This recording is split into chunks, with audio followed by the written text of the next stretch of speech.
for this landmark grant.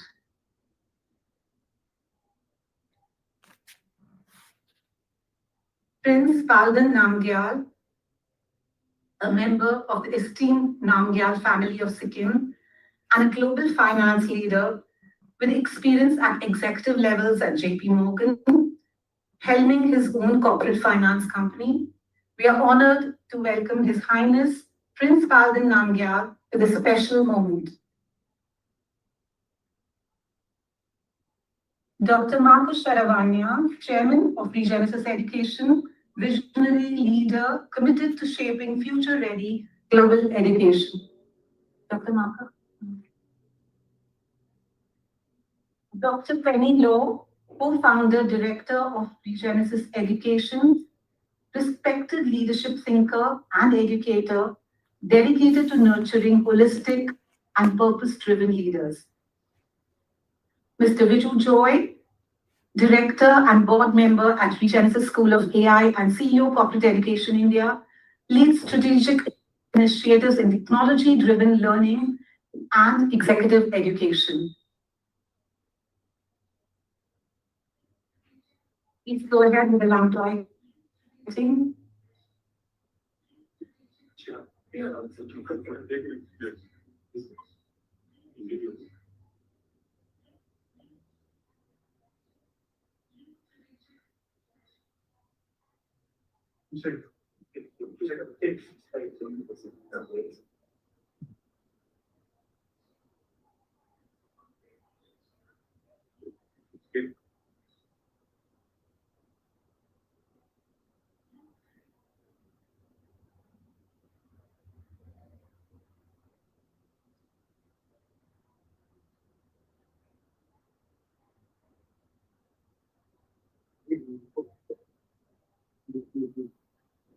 We'd also like to felicitate our guests with a bouquet of flowers. Dr. Marcus Sharavanya, please do the honors. Dr. Penny.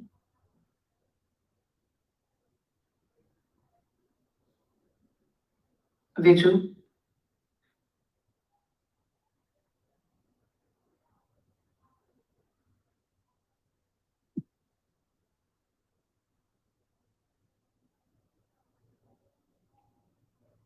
Thank you.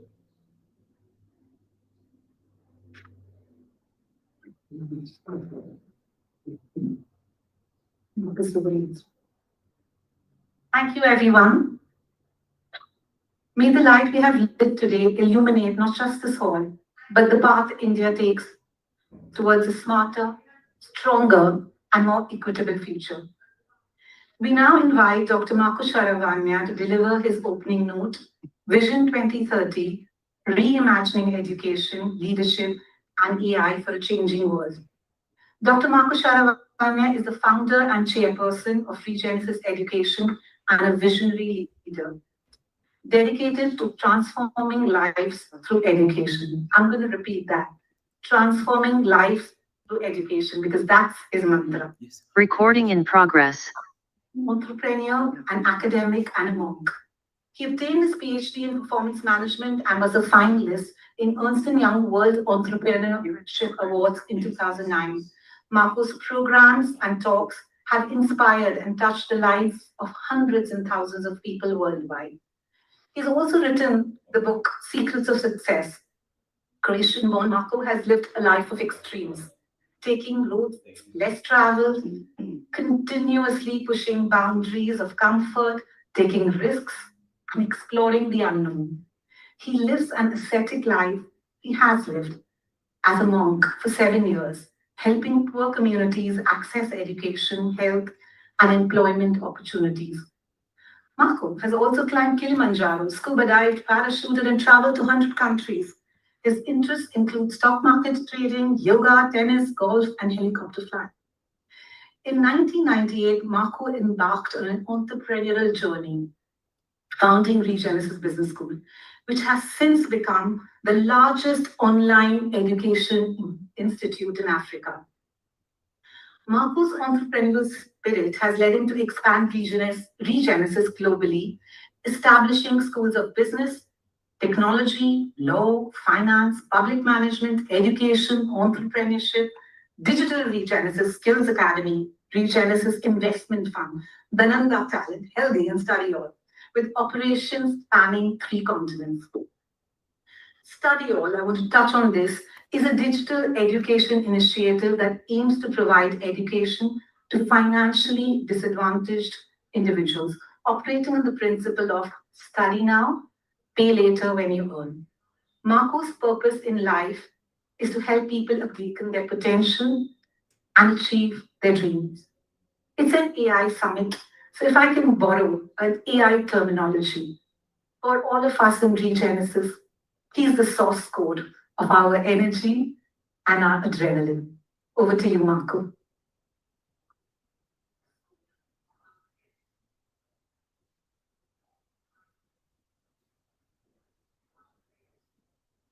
Thank you. Thank you. I like to walk and talk. Good morning to all of you. Good morning. Thank you so much for coming. Thank you for your time. I know your time is very precious and you're all very busy people. This occasion today is a very special occasion. We started School of AI about 6 months ago in India, and official launch will be next month. I hope to see many of you coming for the official launch. What we are trying to achieve with this event, purpose of this event, is 3 things. One thing is to promote learning, to create a platform for learning, so we can all learn about AI. And things are happening so fast, things are moving so fast. Unbelievable. Every day new applications are developed, new things are developed, and all they're being disrupted every day. So we're going to create a platform for learning where like-minded people are going to come, meet from time to time physically, and learn and share their experiences and knowledge, so we all can be successful. Second reason or main goal of this platform is networking. So we're going to develop relationships, develop business. Business is all about trust and relations. So we're going to create a platform for networking and developing business relations. And thirdly, to support each other. We all need to support each other. Purpose in our lives is all about learning, becoming better human beings. And I believe we are like-minded people. I believe the reason why we are here together is why our destinies cross our paths is, I believe there's a spiritual reason behind. And the reason is to make the world a better place. I think that's the reason why we are born on this planet Earth and why we are here. Now, AI, education, and internet, I believe, are 3 greatest equalizers in the world. Internet allows access to knowledge and power now to anyone in the world. People from rural areas of India, from mountains, from across the world. Now everyone can access to internet, education, and AI tools. Education is the power, and when people get power, they last for them forever, for life. Education is the most powerful way of helping people to achieve their dreams and to make the world a better place. It's only through education, I believe, we can make the world a better place and solve problems and develop better leaders. As Shrita mentioned, our purpose of Regenesis is to develop leaders, better leaders, conscious leaders, leaders which will be guided, driven by higher purpose, not by greed, selfishness, and narrow-minded interests. Only conscious leaders can help to make the world a better place. Because most of the problems we have today in the world is that we don't have leaders that are conscious leaders. And as you know, knowledge is a power. And the power in the hands of people without morality, without moral compass is dangerous. It's like atomic energy. AI is a third, I believe, greatest equalizer. It gives opportunity to any human being to access tools, to identify a problem, to develop a solution, employ a lot of people, solve problem. make money, make billions, and sell that solution and really literally change the world. It's possible now, thanks to AI. It's possible to solve problems and change the world very fast with minimal investments and budget and time requirements. So that's what we are trying to do with our School of AI, going to really help individuals to achieve their dreams, companies to become successful, and countries to become successful, and to make the world a better place. And our slogan is AI for all. Yeah. So thank you so much for joining us. Thank you for being part of our dream. And our dream is to make the world a better place by developing conscious leaders, by using AI, technology, education to deepen economic development and democracy, and really to make the world a better place. That's the reason why we exist. That's the purpose. That's the Regenesis DNA. So I believe deep down that in each one of you, there's a goodness. There's a goodness. You want to do something good for the world. You want to help those who are suffering and to make the world a better place. You want to reduce suffering, increase happiness. That's the reason I believe we are born on this planet Earth. So thank you for being part of our dream. I wish we're going to do great things together. I look forward that we're going to do great things together to make the world a better place. In that process, we achieve our own personal development, our own dreams, and our own happiness. I wish you all the best, and I wish also to invite you to participate in this event freely, to help us create magic, to have robust debates, say no to fears. So let's create magic. Let's participate. Let's share our knowledge. Let's share our experience. There's an unbelievable experience in this room and knowledge and power. So let's learn. Let's have fun. Let's participate. Let's build relationships. Let's build networks. Let's do business. Okay. Wish you all the best and good luck. Thank you.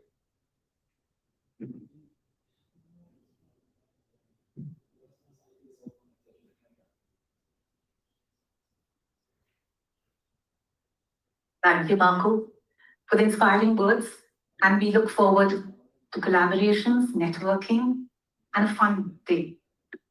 This is also a powerful reminder that we are convening around today. It transcends beyond technology.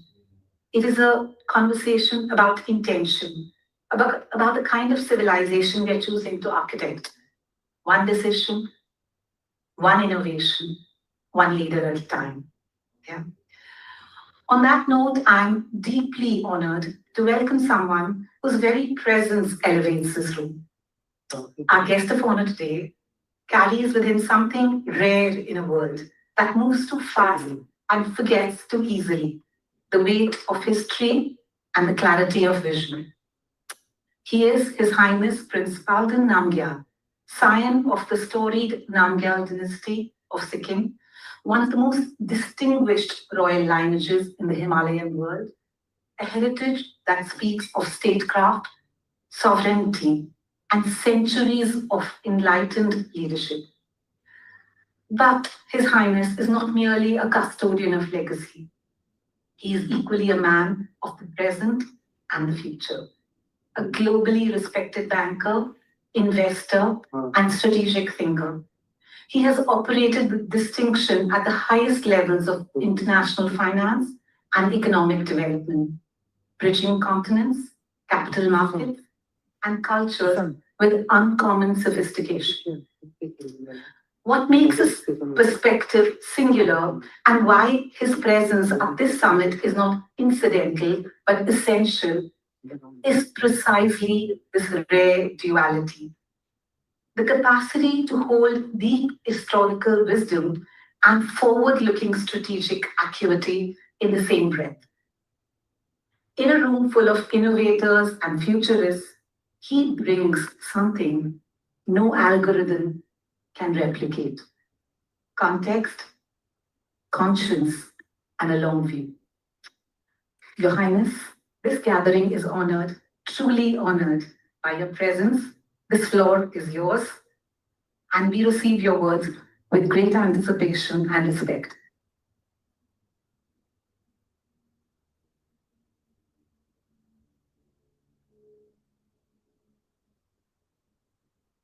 Okay, good morning, everybody. Good morning.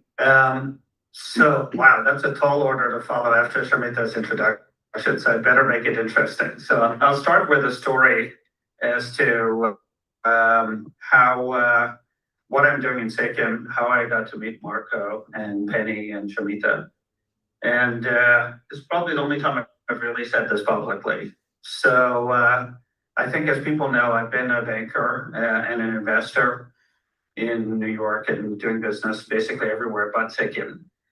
And about 9 years ago, the Lama who runs our monastery said, I won't bother you. Do what you have to do for 10 years. And but then come back and study Chö, which is religion.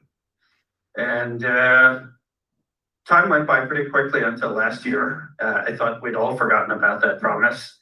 I said, yes, I'll do it. And suddenly he said, one more year. He knew what he meant. I remembered my promise. And, I figured that that was a time of reflection. And I negotiated a bit with him, but I did promise to come back. And my negotiation was not all the time and not all true, but it made me think about what I could be doing for Sikkim and a time to give back. And I think I will say that as an AI person, I was probably the ChatGPT version. But as I thought about what I was actually going to do in my negotiation with my Lama that I'd come back to Sikkim, I really realized that there are a lot of things that I could bring in terms of my own experience, and specifically what AI can do, just even in the short years of what's been, of its development. And so in terms of my own initiatives, I've sort of spent the last year refining, defining, and I'll update Marco because part of the reason that, I like the association with them is they do think from a mission and a spiritual perspective. So I think in terms of my own story, I'm very focused on culture. So AI can play a very major role in terms of, we've got some old languages, Lepcha language, which is actually not even translated. How can we help tell and support old traditions? People could have just reported Lepcha Bongting who died when he was at age 100, but all that knowledge is lost. Someone could have just taken an iPhone and could have saved it. So I think there's a lot of things on the culture side, tradition side, that I'm focused on in terms of initiatives, and things like AI can be important. But you just can't live in your past. You can't just celebrate, where you came from if there isn't a prosperous future. And I've been a lot more refined. Marco will talk a bit more about that. But, when you think about Sikkim, we're really talking about one industry which exists, which is tourism, and not much else. We're not competitive in manufacturing. There's nothing that we can really do. But with the emergence of AI and some specific thoughts that we have, the real opportunity to create opportunity in Sikkim where people can work, but still earn something meaningful outside is to be in a knowledge business. And in our case, we're looking at a BPO, KPO sort of platform. I will admit that there's some benefits that the Northeast provides that make it particularly compelling. But we've got a large young population that's well educated, speaks English, service culture. And frankly, a lot of them are going to Bangalore. Why not keep them at home and create those opportunities? So I've refined my vision and strategy to much more business oriented, where we will do the education part.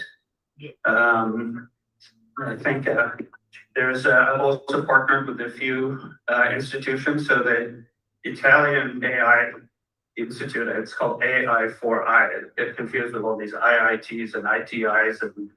But in terms of bringing opportunity to Sikkim, I think it has to be driven by AI. Can help us not just on culture. We've got environmental risks in terms of landslides and glacial lake outbursts. AI can obviously help us predict and protect that.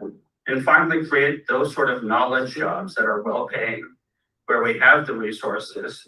And in terms of spending my time, I've been doing a little bit of the reverse commute, going to see my clients from Sikkim. But over a period of time, I am living up to my Lama's promise.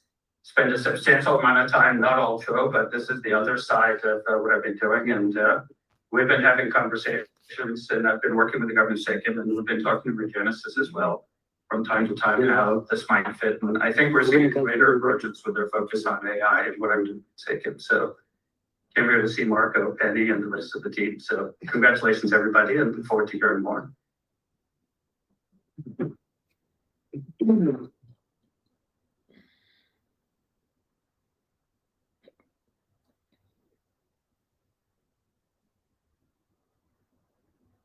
Thank you, Your Highness. Your presence today has elevated the summit beyond business and technology, reminding us that the heart of great transformation lies a profoundly human purpose, sometimes nudged a little bit by a llama, but nevertheless, there is human purpose. We now invite Mr. Viju Joy to share his vision for the Regenesis School of AI and what it means for India's AI leadership journey.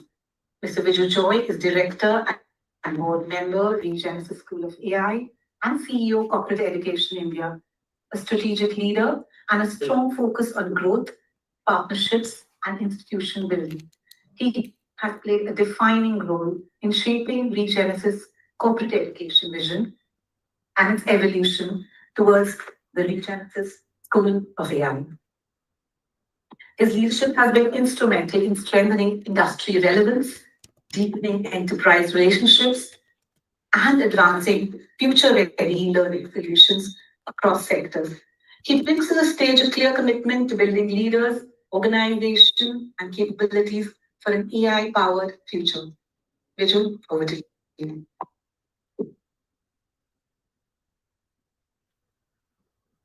Good morning, everybody. What a morning. What a start. Thank you, Dr. Marco. Thank you, His Highness Baldan and Praveen Singh for joining us. This doesn't look like a Monday morning. Yeah, that's what happens in BKC. That's what happens in India. When we talk about AI, we have a house full of industry leaders who come and talk about something very serious, which is AI. And people use it quite lightly. But at the same time, we are at the hub of industry, BKC, and we know how AI is transforming the lives across. There are a lot of decisions which are happening here, and AI is influencing those decisions. AI is advancing those decisions, and many of the decisions are being made by AI right now. So thank you all. Thank you for taking out your time on a Monday morning and joining us. And thank you, leaders, for elevating this occasion with your presence. India is at a very defining moment of AI, and we have been seeing that a lot of reports are coming, which talks about the emergence of India with AI. India is not just playing; it's not just watching the revolution happening, but it is leading the revolution which is happening. Stanford AI Index talks about the talent, the AI talent penetration, and we get a score of 2.8. And what does 2.2 mean? It means that the Indian professionals are 3x better than the global average AI skilled labor. So that's something really. Which is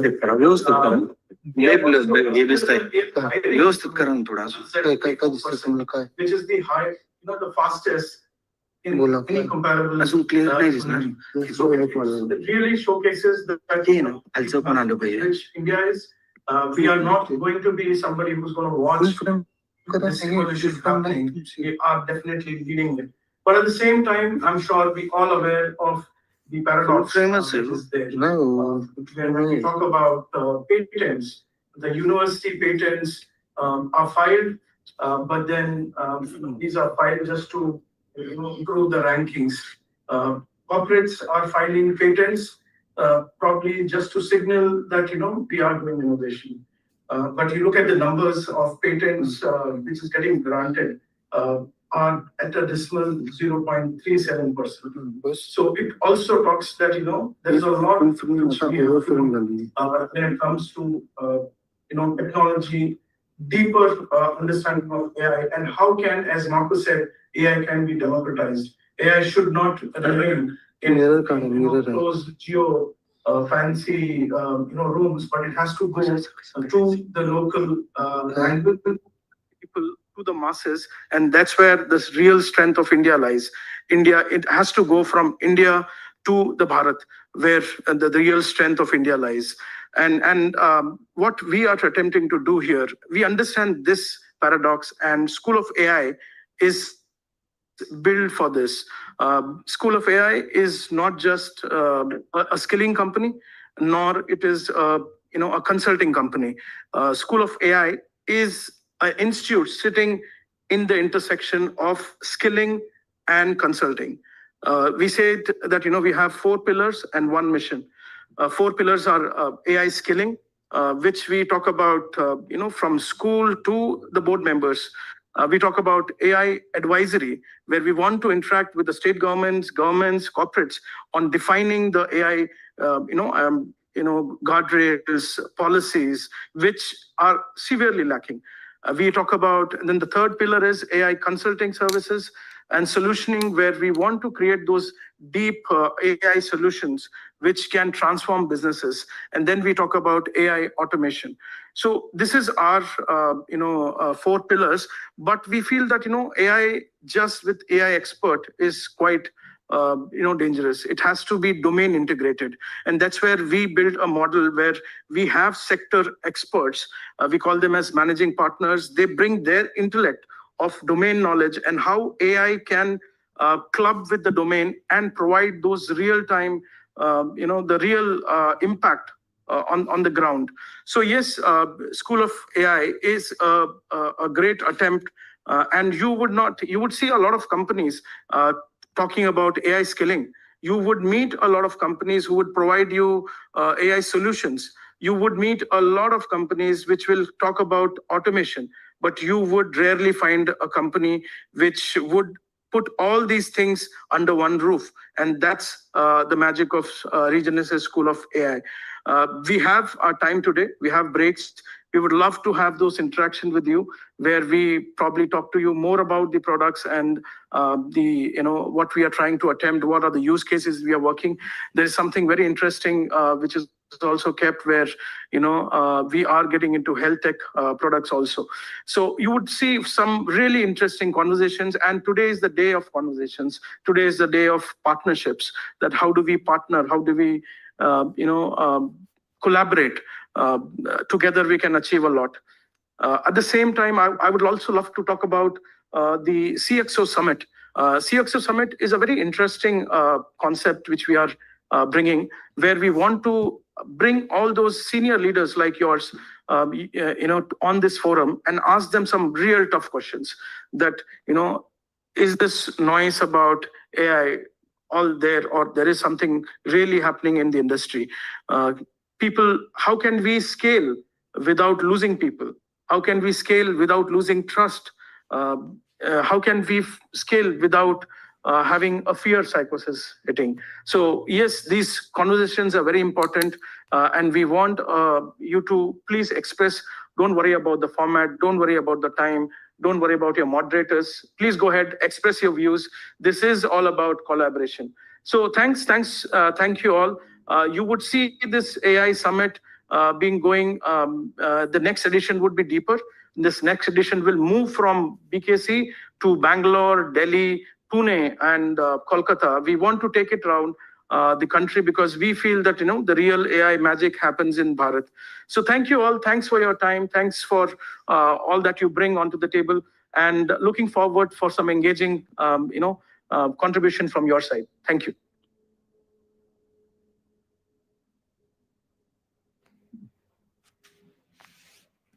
Thank you. Thank you, Viju. Such an inspiring speech. Yeah. Bridging the gap between India and Bharat, right? That's the dream for us. And also, I'm reminded of this amazing word in African, Ubuntu. I am because we are. So together, we can scale this. We can learn in the era of artificial intelligence where we build a community, collaborate, and work towards the next era. And now, ladies and gentlemen, we step into the intellectual engine room of our summit. 5 power-packed panel discussions, each examining a sector that AI is transforming at its core. We start with the first panel, Reimagining BFSI in the AI era. So banking and financial services and insurance, a sector that sits at the very heartbeat of the Indian economy. India's BFSI sector is at a defining inflection point with rapid digitization, evolving regulation, and rising customer expectations. AI is no longer an innovation experiment. It is a strategic imperative. From hyper-personalized banking and AI-driven underwriting to fraud detection, algorithm risk management, embedded finance, AI is fundamentally reshaping how financial institutions design products, manage risk, and drive growth. As India accelerates towards Viksit Bharat 2047, BFSI will be the backbone of economic momentum, and AI will be its operating system. Moderating this conversation are Mr. Viju Roy and Mr. Rupesh Khare, Managing Partner, Regenesis School of AI. As you already know, Mr. Viju Joy, who just shared some wonderful insights to us, let me now introduce his co-moderator, Dr. Rupesh Khare. Dr. Rupesh Khare is the Managing Partner, BFSI Business at Regenesis School of AI, with over 25 years of experience in AI, advanced analytics, and enterprise transformation. He brings deep expertise in generative AI, AI productization, and responsible AI adoption. At Regenesis School of AI, he leads initiatives focused on building AI capabilities and transformation programs across the banking, financial services, and insurance sector. So please come on stage. Joining them on stage are 5 outstanding leaders, and which will take the opportunity to introduce them.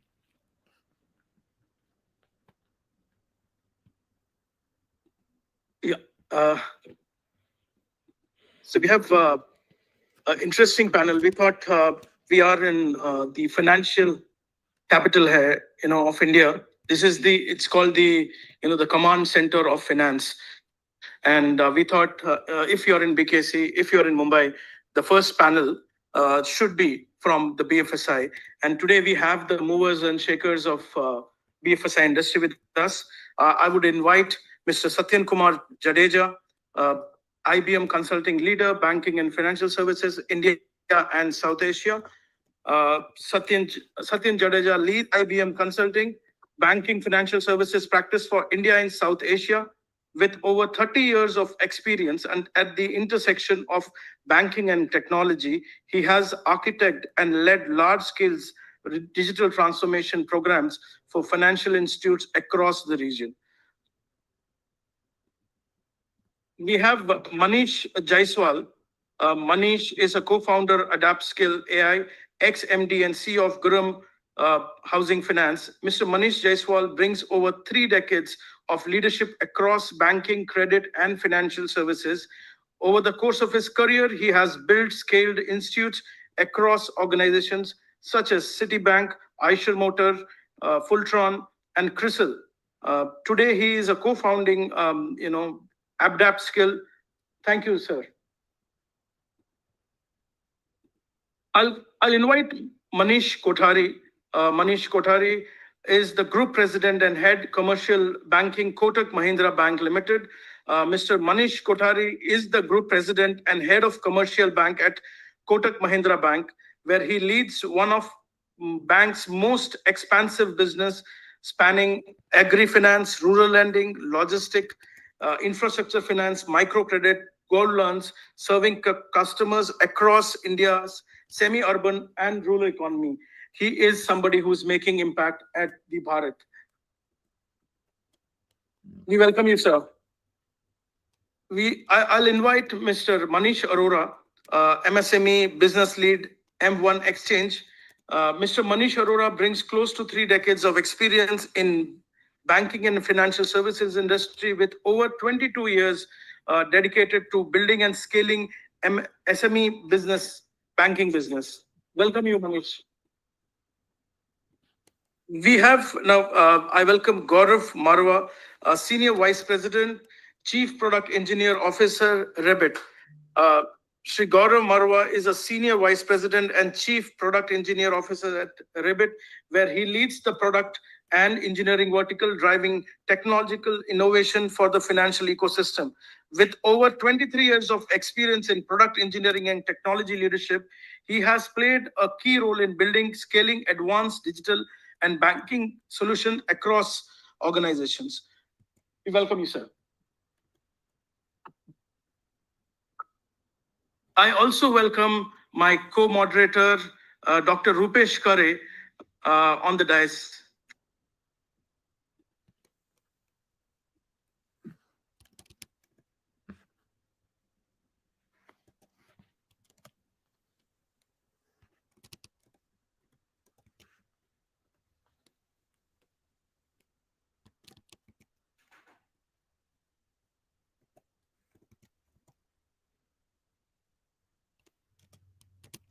I know Viju, you wanted to start, but let me steal that thunder. I know you are chief, you are my manager. I should be worried about my appraisal, but but beyond that, I want to break the ice with one very basic question, and I expect some honesty from all of you. How many of you used ChatGPT to prepare for this panel?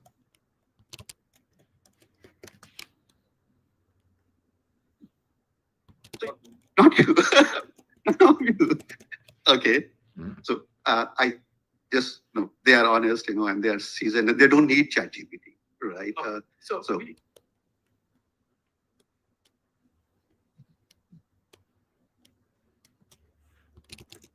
yeah, we thought we will keep the start very light, because whenever we talk about banks, we talk about money, people get quite serious about things, and we want to keep this as a lighter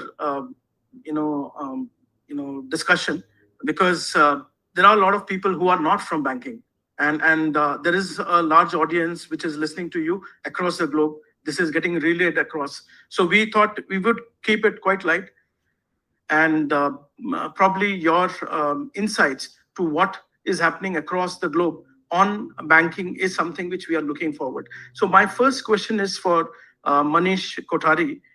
Sir, banks have experimented with AI for years now. In your view, what differentiates organizations that are still running pilots from those that have successfully scaled AI across the enterprise? Because a lot of banks, a lot of industries are talking about pilots, but scale is missing. So what's your view on that? Thank you. Thank you for having me here. Really appreciate that. Grateful for that. I would take the question or break it into two parts. The first piece is with respect to when you look at most of the AI from the point of view of AI, anything which is addressing individual requirements, AI can scale only if you handle it vertically. It can scale only to a certain extent. It will not really provide the ROIs to that extent. But that's always the easiest starting point in any legacy organization. To give you an example, say a chatbot meant for, say, collections, a chatbot meant for upselling to a customer, or say a fraud detection model. Those are easier to implement. you get to, because it is being implemented in a certain silo. But if you really want to get the benefit of full scale from a AI capability perspective, then you need to really integrate it horizontally in customer journeys or in automated workflows. But then that is where the complication really lies in a legacy organization, because you are dealing with multiple stakeholders, you are dealing with different processes which different people have been following, because all along scale was being built by saying that you do your piece really well. So if you are a salesperson, you do your sales job really well. If you are a credit underwriter, you do your job pretty well. It was never looked at horizontally, but if you really want to create scale, then that horizontal becomes very important. But that is exactly where the complication also really lies. And that's where I bring in the other element, which is how exactly is the organization looking to address it? Is it a business head's priority, a CTO's priority, or is it the CEO's priority?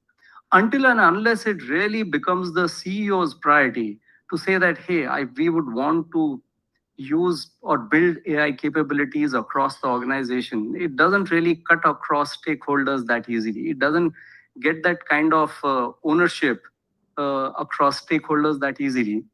And structurally, you have to really solve for it. Different organizations will have to figure it differently. But in my view, it has to be very, very clearly a CEO's priority. And the next piece is, how exactly are you really organizing your data? Again, that's the big issue in legacy organizations, because data is sitting in different systems and different silos and not really talking to each other and not really having a common infrastructure. And unless you really solve for some of those pieces in terms of laying it foundationally, getting that piece right, you really struggle to get scale.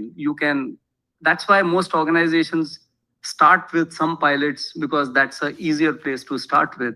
But when you really want some full scale benefits coming through, then all of these have to really come together for it to start to really play out from the perspective of giving you the ROI. And like I said, legacy organizations have that bit of challenge for sure. Yeah, and I fully agree with a company like Kotak Mahindra Bank. The challenge becomes even larger because you are spread across. No, absolutely, because we are seeing it play out in real terms. And I can tell you, the positive is we have a MD who's championing it. Apart from a CTO, we now have a AI and an innovation officer, right? Who's heading that piece, because when you want to drive something horizontally, unless and until you have someone whose life depends on it. And that's how we have really tried to structure it at Kotak. But I'm sure like each organization will need to figure how do you really break that piece to get to scale. Thanks, Mr. Manish. Thanks for that answer. I take my second question to Mr. Manish Jaiswal. Many BFSI organizations have strong AI ambitions, but struggle with execution. And that's a story of AI in most of the cases, where we are great in ambition, great in pilot, but not there when it comes to execution. In your experience, is the real gap technology, data, or talent? Thank you, Viju. You're putting me in the spot straight away. As an ex-MD of a housing finance company, I can only tell you that my biggest challenge was when we were syncing the three generational stacks of last. Is it echoing or I need to do something different? It is. It's echoing. It's okay? Fine. So my largest challenge in my last assignment actually was the last 2 years, when I had to set the generational stack aside and sync the past legacy systems, and every bit of what my peer and panelist Manish Kothari just mentioned, it just holds true. While I've managed PNL for about 27 years now, I'm not that old as I look. Okay, so it's fine. So the toughest for the last 2 years, and let me tell you that the problem, as if AI were to really succeed, is in 5 parts. At the base level, what Manish mentioned is essentially the data infrastructure. How clean is your data? Data is sitting in pockets into various systems, system not integrated, systems don't talk to each other. So when system itself is not integrated, how will human get integrated? That's the first question. Above data, then we need to have capable models, because your models actually can be only as good as your data is. AI is all about predictive power and patterns, and whatever data, if it's making sense, it will give you sensible answers.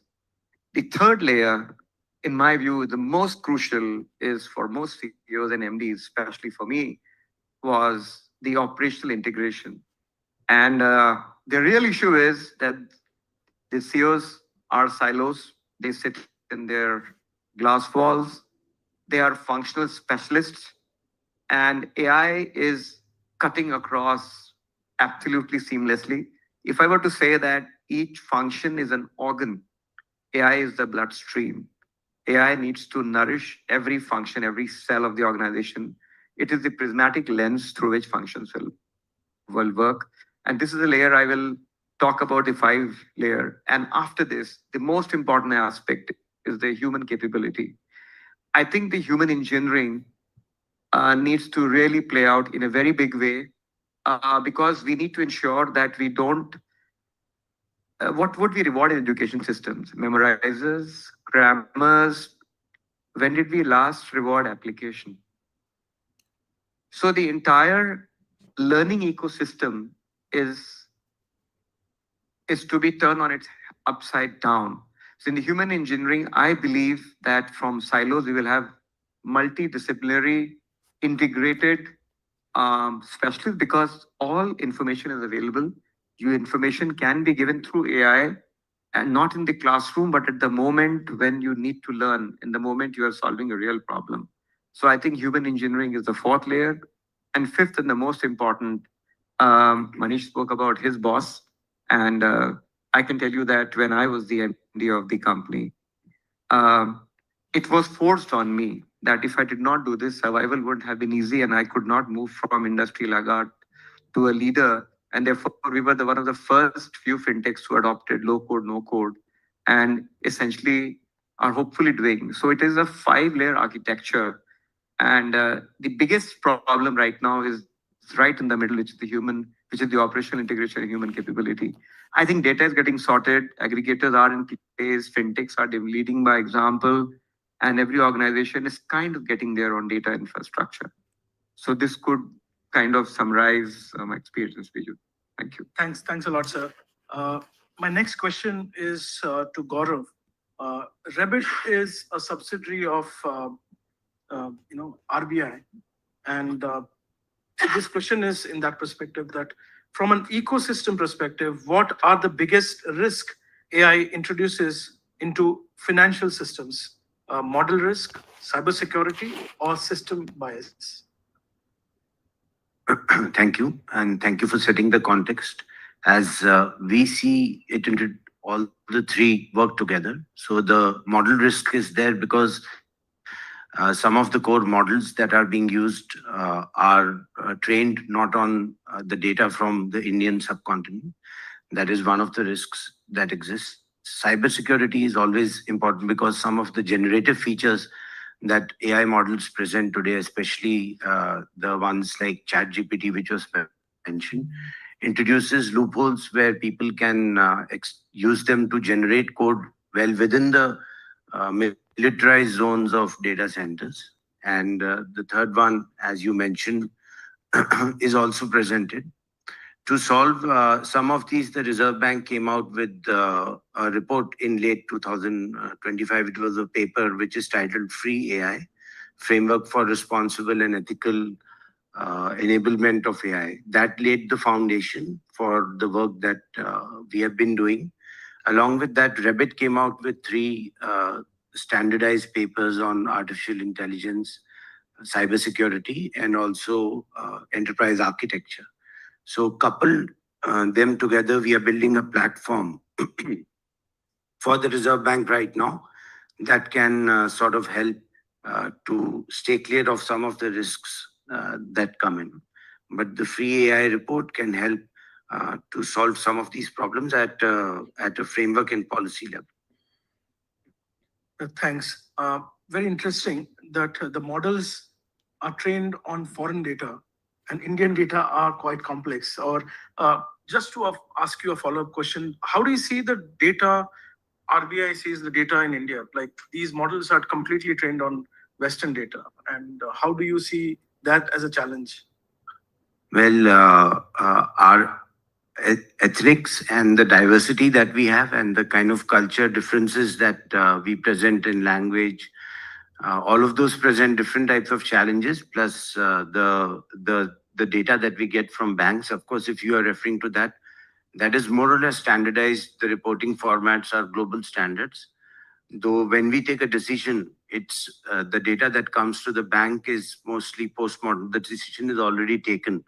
But at the point of decision making, the autonomous agents can take decisions, and there are multiple examples that can be seen, which may lead to issues later on in the cycle. And the government of India has launched multiple missions to build homegrown models. AI Kosh is one such initiative. We also work with leading institutes like IIT Madras, their IIT Pravartak program, which is building models which can be used for India-centric problems. Great. Thanks, Gaurav. Manish, my next question is to you. Fintech platforms often innovate faster than traditional institutions. How is AI enabling new business models in supply chain finance and MSME lending? Thank you.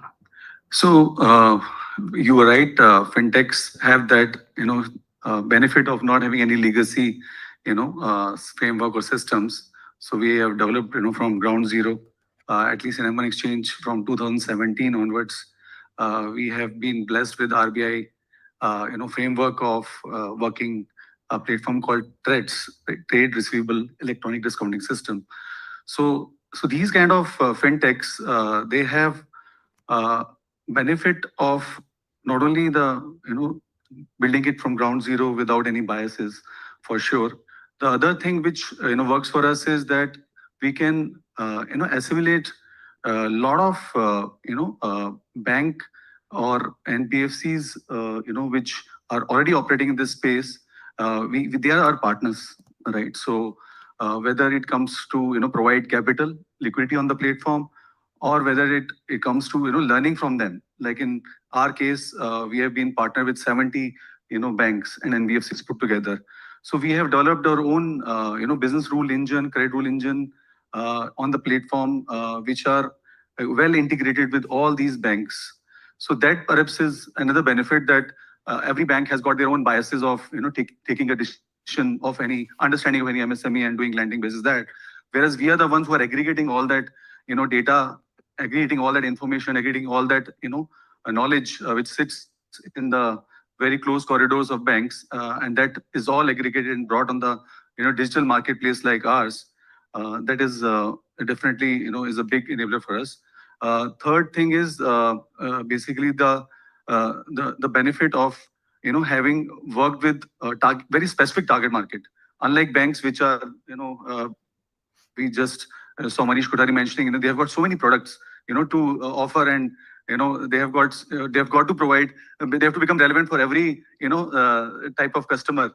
Whereas we, like in M1 Exchange, has a very clear target market, that we are operating in a space which are basically the value chain or supply chain of corporates.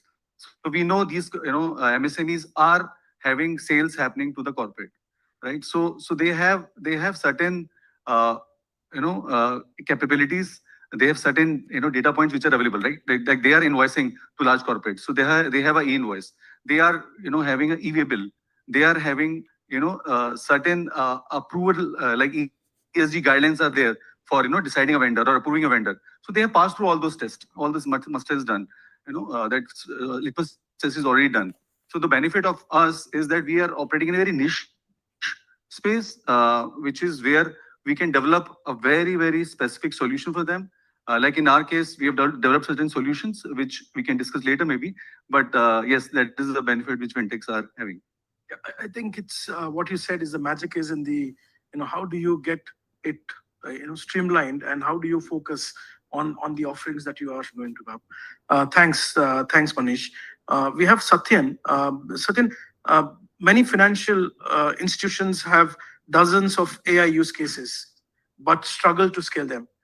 What are the biggest architectural or organizational barriers you see? And since it's a very interesting play, you come from IBM, and you work with the banks and the financial segments. So how do you see this interaction? Because you are on one side highly technically advanced, and when you work with your partners, how do you bridge that gap? Thank you very much for inviting me here. It's a real pleasure to be part of this distinguished panel, and thank you for the question. I'm from an Indian banking context. I think the Indian banks have, and that's what my observation last 30 years here been, is the rate of adoption of technology by the banking sector. They have really lived up to the challenge. And I think they have a fantastic regulator who kind of enables them to rapidly adopt the different technologies that the banks see, right? I mean, remembering the days of early 2000s, there were unions protesting about computerization and loss of jobs. I think we tied over that. And then the next decade was about the digital banking, and all of us are now, most of us are doing our banking on our mobile app and hardly visit a branch, right? So the way the customers of the banks are also tech savvy, they rapidly adopt. The banks also rapidly accelerate and introduce new set of technologies. And third is that now we are talking about this whole AI adoption. So I'm very confident that way the banks are kind of charting out their strategy of adoption. Obviously, there'll be hiccups, there'll be barriers. What we see is the problem of scale at adoption. So you start from POCs and then you struggle, because POCs you only get a limited data and then you see, oh, this is working beautifully. Moment you put it into production, then as Manish rightly pointed out, that the source system integrations, the data and everything is different. And suddenly the cost of deploying that model kind of starts hurting. So there's multiple angles to that. But I feel that banks, in terms of adoption, should look at the 4 layers. He pointed out some of those. So right from the infrastructure. And today, there's a lot of talk of the town that everybody is investing huge data centers on AI and AI-enabled data centers, GPU availability, right? But that's a phase, and that phase will pass, and that will get commoditized. So AI infrastructure, after this initial, all the valuations and everything, I think we'll see a stabilization of Gen AI and AI infrastructure. So that's first part of it. And Gaurav rightly pointed out the AI sovereignty part of it. So there is also a cognizance of the fact that at that layer, you should be important that how you are sovereign, independent as a country, as an organization, you should be able to control that infrastructure, considering the geopolitical situation. So that is the one layer that infrastructure the banks can really think about. It could be a mix of on-prem versus cloud, depending on the use case. So you leverage a hybrid strategy on the infrastructure layer. Next comes the whole construct of your data. And there's a lot of value there. I think banks have still not monetized their data a lot. And so there could be a great value which can be unlocked, whether it's structured, unstructured data. So that's a data layer that you want to bring in and control that layer, right? The third layer is the lot of talk in the town on the large language models and small language models, domain-specific models, all that. That is also will get commoditized, right? Today, there's a race for which model is performing better and some new features. But I think all in all, that all layer also should become very standard You bring your own model, whatever model you want to consume. Your bank, as a bank, bank should be flexible enough to adapt a particular model or from external, from a particular vendor, whatever they choose. So they should make it a platform-centric approach on the model consumption layer. The next layer is the API layer. I think if you see why ChatGPT became very popular, because initially they had a big struggle in terms of adoption. All that did was enable the API interface and give a very simple interface for the world consumers to consume, and it kind of exploded. Same thing we have seen in UPI, right? How simple through few APIs, our payments have exploded to billions of transactions. So that's an example of great appification of your services in the banking world, right? So that layer should be very important. And the last, that's where the maximum value would be. Rest layers are enabling layers or commoditization layers, but that's where the use cases, where you will really see the value coming in. And that's where the banks who will do those right set of use cases will really take the lead in terms of getting that competitive advantage. Because as you rightly said, the AI brings in, I'll say, intelligence commoditization, right? Because everybody will become a subject matter expert within seconds now. Earlier, we had the information commoditization thanks to Google search engine. Everybody has access to same set of information, but AI brings in the commoditization of intelligence. I think the value will shift upwards in terms of your judgment, optimization, decision making. That's where you should have that and the right human in the loop at that layer to ensure the right decisions are made, because then only you can bring the trust in the AI system you're deploying with the right set of governance and guardrails. So I think that's the where we are seeing the banks should adopt their journey, right, from pilots to at scale. Because India has a problem of scale. Like SBI alone, as the customers far exceeding United States entire population plus few European countries. So AI is great at managing at scale. Beautiful layered answer. I'm here. Okay, so I mentioned to you about my performance appraisal, right? Selfish motive. When I was constructing this group, okay, and I was thinking that it should be a very good representation of BFSI, right? And you will see here, I did fairly good job. We have a banker, we have a regulator, we have a fintech guy, we have a consultant, and we have financial services. Insurance is missing. So, that's the only thing missing. For me, I know each of you directly, indirectly for decades, right? And right now I'm in an emotional static moment that, how to react, because 30 years before, Manish, if I would have thought, will there be a day when I'll be conversing like you in this format, right? Even being an AI guy for 30 years, I couldn't predict it, right? So, coming back to this, my question to, you, Manish, but Hari is, I have been your retail customer for years, okay? I witnessed your journey of digital transformation, with other competitors in banking, okay? And whether it's your internet banking, whether it's your ATM, as a customer, I always got a sense you are ahead of the curve. Now, you have been starting your journey in AI.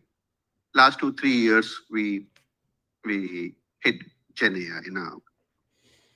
And when you are doing innovation for your organization, you remember Gaurav, regulator, right? He's watching you. How do you balance this? There is a demand from customer competition that you want to do innovation, and there is Gaurav around. How do you do it? So, well, we need to be thankful that we have a very proactive regulator. Yeah, we are fortunate that RBI has come out with the free AI report and the guidelines in terms of how do you really balance innovation with explainable, auditable, and how do you really earn your trust? True. Yeah. So if we can't really be following or adopting AI blindly. Because you could, at the current stage at which the banks are, you could really have, if you really do not have a human in the loop, like he said, due diligence as a part of the process, you can lose your customers' trust really soon. So I don't think that, it is very important that you have that explainable, auditable process. The second piece is about the governance models. Uh, Over the last few years, the ML models have seen a lot of governance, right? The AI models also need to go through the governance process, so which would mean that you would need to have the certifications, you would need to test it for internal use cases, and only then deploy it into production. So it will need to go through those governance process as it starts to get used more and more. And the third most critical piece, of course, I guess we are discussing the DPDP Act, and the fact that security of data becomes that much more important. And in my view, these three pieces, all three will have to be really worked upon. So say something security, we think it is a very simple thing, but if suppose there is a user in the organization who's not supposed to be privy to a specific data, but agentic AI is using that data, then that user should not have access to that agentic AI data as well, right? So very, very small pieces, but all of this will really have to come together. And banks obviously are, like I said, one has been fortunate that guidelines have been rolled out, and one is putting all of those pieces in place, because eventually you can't risk customer trust. You are dealing with customers' money. Yes. That's and do you see any such incidences happen in Kotak where it was a tightrope walk between regulator and innovation even after following this matrices? No, thankfully, no, because yes, of course, from a business perspective, we end up cribbing a lot about, oh, process is taking too long internally. There are too many checks and balances, but I guess that's part of the game, right? So you, over a period, you kind of start perfecting that rather than say that, oh, I think all of these layers are bottlenecks. Eventually, they are not, because one bad press, I guess today reputational risk you can't take, right? So thank you, Manish.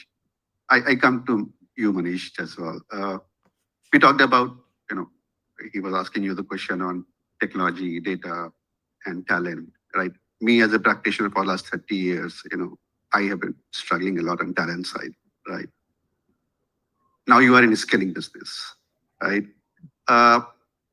How you think, given the dynamics of this industry, it changes every 2 years. I had to prepare myself in 30 years, or only 5 years after skill myself. This is how I could be relevant.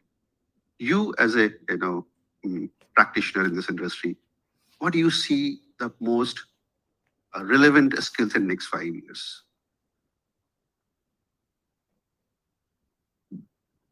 Thank you, Rupesh. This is exactly one of the reasons why, after 34 years, I have chosen to embark on the AI journey myself. As I mentioned to you, human engineering, human capability, skilling, reskilling, training, retraining, deep training, these will be very vital because I truly believe, and I think I heard brilliant, and I would say to the extent spiritual discourses right in the beginning of the inaugural session. One thing is for sure, that after every revolution, technological revolution or otherwise, there has never been a fear that people will get out of job. What really happens is there always emerges a new vector. And the new vector, as I see, is that with so much of information available, there was a point of time when we would cram and we would cry and we would mug. In fact, some of us in engineering college would say that ye maggu hai. Sorry, that means that he's a crammer, right? So I'm just trying to say, now, will this be valued now in this current moment? Because all answers are there. So what really now matters is, are you asking the right questions? I think what really will matter is with all data there, how does human imagination and human thinking come together, and how are you creating a new vector? I see a lot of creativity, innovation, because AI will give you good, smart answers for patterns which exist. So therefore, what would be of value is that how would the business construct change? And Manish runs multiple businesses. Probably he would be thinking once he goes back how to buy out his business. On a lighter note though, and your promoter shouldn't get worried. What I would say is that human business, if you look at everything comes down to ROE, return on equity, and before that is return on asset. Return on asset has got three components. The first component is the revenue line. On the revenue line, how can you reduce your cost of acquisition? Okay.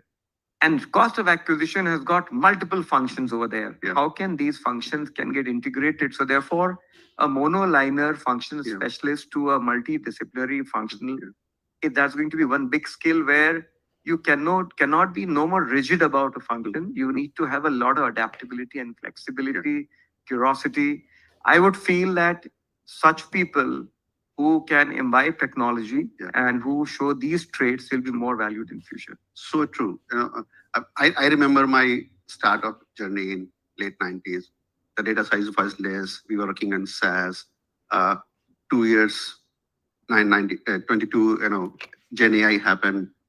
Agentic is happening, and we are going now towards AGI, quantum AI. And I had to upskill myself, and I totally subscribe to what you said. One of the most preferred or wanted skill is the flexibility. How do you respond to the change? Yes, is one thing is required. And one thing I believe, which would be my view, and you are right in the space, your institution will be doing a very valuable and a great service to the mankind. Why I say that? See, one is a basic elemental learning, classroom learning. You call people in the classroom like this and you train. But when people leave, most of this knowledge evaporates. And how does it translate to wisdom? Wisdom only happens when you are faced with a problem, you are in the moment of truth. And at that very moment, how can integrated thinking come and help you solution at that point of time? Because that is the best teaching moment. So I feel that AI will bring this convergence and accelerate learning. Thank you, Manish. I come to you, Gaurav. You have your stakeholders, these guys, and they are working day and night and working on large data, making your models, and their complex models, and they have all different purpose and aims. As a regulator, the top view, what do you think they should adopt as a framework to make the job easier? What framework they should use to when the data is complex, the models are complex, to make it more drive the governance, what framework they should be using? Okay. I represent the team that builds, which is where we are also building technology that is secure, reliable, and platform component for the Reserve Bank. So I can answer from that perspective that from point-in-time audits, we would like to probably have continuous observability, because with autonomous agents, the decisions happen very fast. And one of the points that has already been discussed is to have human in the loop, where questions can be asked at some point later in time. And one of the sutras talks about understandable AI. So in the race to sort of adopt innovation and to innovate faster, we need to adopt AI that is understandable and can be understood. The decisions can be sort of audited and later on understood. So those probably would be the groundwork of the platform that we are building, and also the platform or the technology that needs to be adopted. Okay. Manish, I come to you. Fintech, we hear good things. Fintech, we sometimes don't hear good things, right? A lot of risks. And that leads to the consumer of your industry, the trust level goes down sometime in financing. And I see AI intervenes there, to drive that trust and transparency. How do you respond to it? So as I mentioned in my earlier address, that fintechs have to collaborate not only with banks and NBFC, which I mentioned, but of course we are a RBI regulated entity. So we have similar audit and similar governance on data security and personal data security, which we all the banks and NBFCs goes through the industry.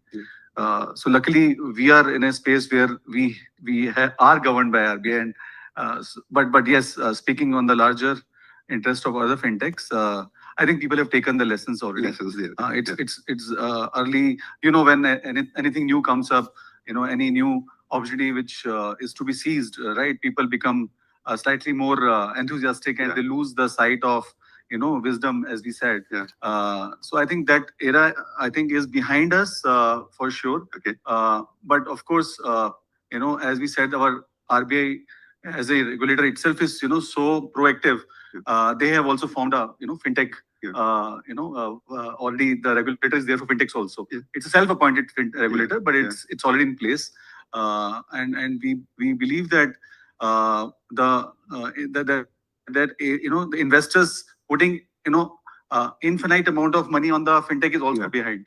So nowadays everyone knows that capital has a lot of responsibility comes along with you. So you need to be and you're dealing with money only. Okay. Right? Fintech, while it's finance and tech, right? So when you're dealing with money, the responsibility is as as high level as banks do go through. And once you have to collaborate with them, fintechs can only be successful once they are also operating at scale. Suppose in my case, if the bank NIM, net interest margin, is 5%, the fintech fees is just about 0.5%. So it's 10% of what banks earn on the same invoice which we get financed to the banks. Okay. So we have to operate at scale, right? So the responsibility actually multiplies exponentially, if you ask me. Because if we don't work with all these technology orchestrated well with all the ecosystem partners, including banks, then we will not be able to scale it up. So we have to earn our margins wafer thin, and it has to be multiplied by the volumes, right? Okay. So we in fact, if you ask me right now, fintechs are if not more, equally governed by all the tools of regulation, tools of governance and control mechanism, which we are also equally following. So I can say that with a lot of responsibility. I think Gaurav is happy. I got a reminder that I'm late. Last question to you from my side, and then I hand it over to Viju. And when I was framing the questions for you, Satyan, I was thinking the days we spent in London Business School, and the questions I was framing in a way that it takes advantage of experience and the subjects and electives we studied in London Business School. My question to you and you have been a consultant. You have been meeting and doing the projects with fortune companies, multiple companies, and you have a vision and you have an insight to it. For financial institution, right? And we in the era of agentic and now Gen AI, and we are talking about AGI and ASI, how they can intervene to make their jobs easier in the next 5 years. Yeah. So I think we are transitioning from a platform economy to algorithmic economy. Today, if you see, 75% of the trades happening on NASDAQ, NYSE is algorithmic trades. So only 20, maybe now it's 80%. So we are moving into more and more algorithmic economy. So a lot of decisions in banking processes, whether you are customer front-ending or back-end, trade finance, retail banking, corporate banking, we see a significant play of agents, agentic AI creating that value into that role, right? So I think the banks will have to clearly have the task cut out in terms of where to deploy agentic AIs, where to deploy Gen AI, where to deploy classical AI. It will all coexist. It's not that with one brush you sweep everything with agentic AI. That will not work. So I think the banks will have to carefully choose the functions, front office, back office.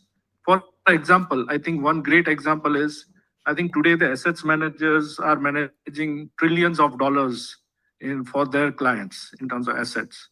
Now, today you can ask a chat GPT or somebody to help you develop a portfolio for yourself, and it will be almost as good as a wealth advisor from a bank, right? So that commoditization of that advisory has happened. And actually you have seen a lot of equity erosion of a lot of wealth advisory companies in the world, maybe by 2 to 5% because of commoditization of the information and intelligence. So you have to really come up to that and bring next level of intelligence and decision making, whether it's portfolio optimization, asset management, trade finance. Those are the great areas, I'll say. And I heard you saying the option of using Gen AI, agentic AI, and classical AI. And my experience has been same. I want your opinion. If I make a statement that sometimes we have a tendency to overkill, right? Do you see that? Absolutely. There's you have to be very careful. Otherwise, pilots see success, but actual production fails. So you have to carefully evaluate which use cases where. And I think important is that how you leverage, and it should be top down, well governed, because end of the day, you should trust the system and trust in AI. I think today that's bit still lacking. That can I completely take a decision based on AI? In the banking process is still lacking. So the more confidence and trust grows in the AI system, the more the decisions will become more autonomous and more adoption that will happen. Thank you so much, Satyan. Thank you. So over to you. Yeah. We have a time for one audience question if we have. Anybody from audience want to ask a question? Thank you. This was amazing. I am surprised that, when somebody said here that, we need to, like, AI is going to be commoditized, the intelligence is going to be commoditized. It looks very hard with you guys on there and your intelligence. I don't think we can match that yet. So human is going to be still in loop. And we talked about sovereign AI, which is something we're so proud of India. We're so proud of the financial sector of India, which is one of the strongest. And I'm sure that many of the countries are learning from the financial regulator that we have. Also, Gaurav spoke about understandable AI, something where decisions can be understood and can be audited. So it's so interesting to understand that, there are so much nuances when it comes to BFSI and how AI is being used. So thank you. Thanks for your time. We had a wonderful time with you. Thanks for setting up the stage for such interesting conversations. Thank you. Thank you.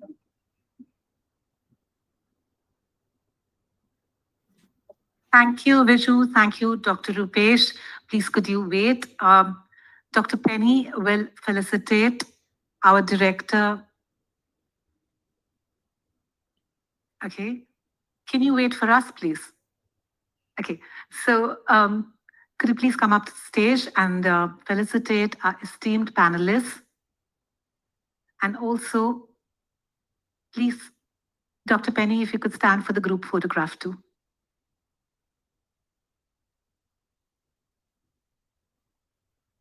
Thank you. All that I heard, Viju, today was that there's a lot of space for training, retraining, and more training in AI. Thank you.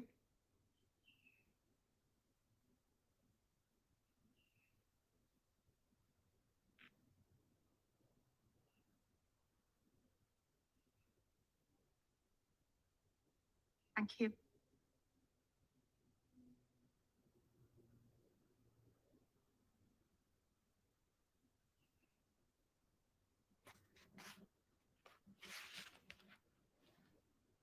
Thank you, Dr. Safan.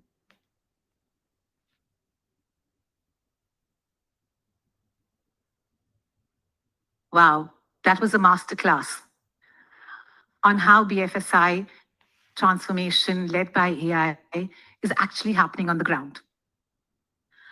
Our next panel steps into a conversation that is fundamentally reshaping India's corporate identity. Global Capability Centers, GCCs, have long been India's pride. Efficient, reliable, world-class in execution.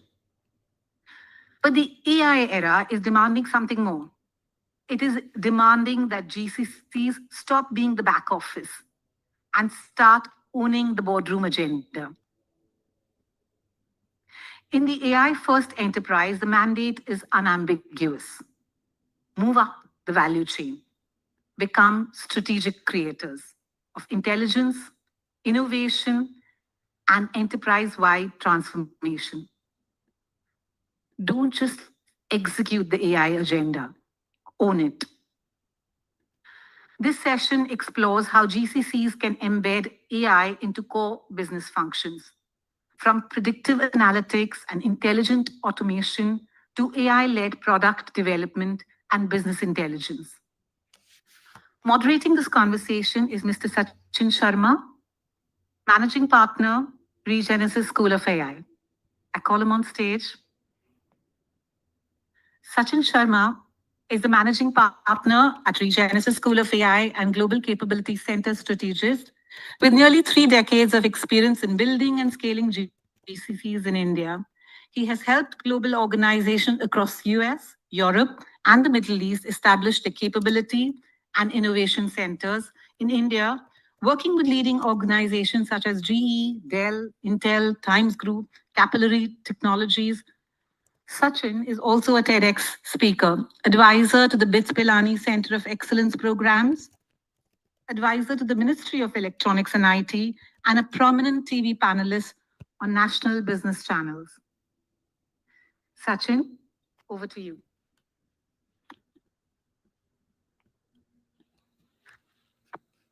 Thank you, Shamita, for the wonderful introduction. And thank you, all the panelists from the previous session. This was like a masterclass in the banking and financial services. I truly enjoyed this session, and I also have certain key takeaways. So now I'm excited about this particular session, which is very close to my heart, which is talking about the global capability centers. To set the context, over the past decade, 2 decades, we have seen that global capability centers initially started off as cost optimization hubs. But of late, we have seen a lot of transition which is going on. The cost optimization hubs are now translating into technology centers. They are actually translating into research centers. We are building innovation. We are building new patents. We are building new technologies. And to do that, there's a lot of challenge also that we will face. So today we stand at the, another inflection point where we have the, we have to look at the AI first enterprise. And that is what we are going to discuss today. Now, this actually brings 4 questions in my mind. Number 1, do we have the AI skills in our transformation centers, which can take the GCCs, a normal GCC, to become an AI-led GCC? The next is, do we have the enough talent available with us in India, which can take our GCCs to AI-led GCCs? And the third one, do we have the leadership which can not only lead these GCCs, but they can also build, a lot of good products, transformation centers, digital transformation energies across the nation? As rightly said by the Prime Minister, his vision is that India has to invest into the global capability centers, which definitely will create millions and millions of jobs for us. And as rightly said, people who do not, when I talk to people in various forums, a lot of people say AI is going to take our jobs. And my view is that AI is not going to take anybody's jobs. In fact, AI is going to take the job of those people who refuse to learn AI. So in next 45 minutes, we are going to explore, uncover, unlearn, and then learn from our GCC champions here on this panel list. I quickly like to introduce my panels to all of you. I like to invite Mr. Rajesh Menon is a vice president and board member with CrowdStrike. And he's been building and scaling innovation-led GCCs across cybersecurity, energy, engineering, AI transformation. Rajesh brings a fantastic experience of 20 plus years with him. So I like the clapping should go on so that we have electrifying environment here. Thank you so much, Rajesh. My next panelist is Mr. Krishna Kabra, the country head for India GCC for Orange Business Services. Krishna comes with 25 plus years of experience, and his largest focus is to build the transformation programs across IT, finance, supply chain, cloud, and digital operations across India, US. My third panelist, Mr. Sharang Gaikwad, Vice President, GCC practice with Genpact. He's a GCC champion who has not only worked in the captive, but also the non-captive functions. He brings a very rich experience understanding how to scale various GCC operation models. And my fourth panelist is Mr. Sandeep Prabhani. He's a global head, digital business operation with Ethos, and his expertise is to build global capability centers. And he comes with 20 plus years of experience.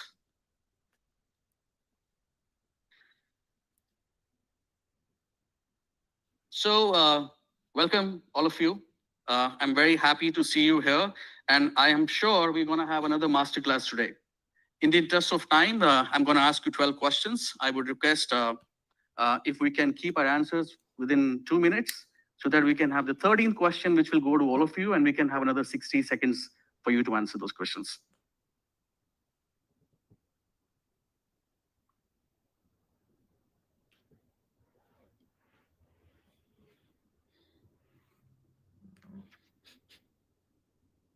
Hello. So welcome all of you. So I'll quickly, reach out to you, Sandeep.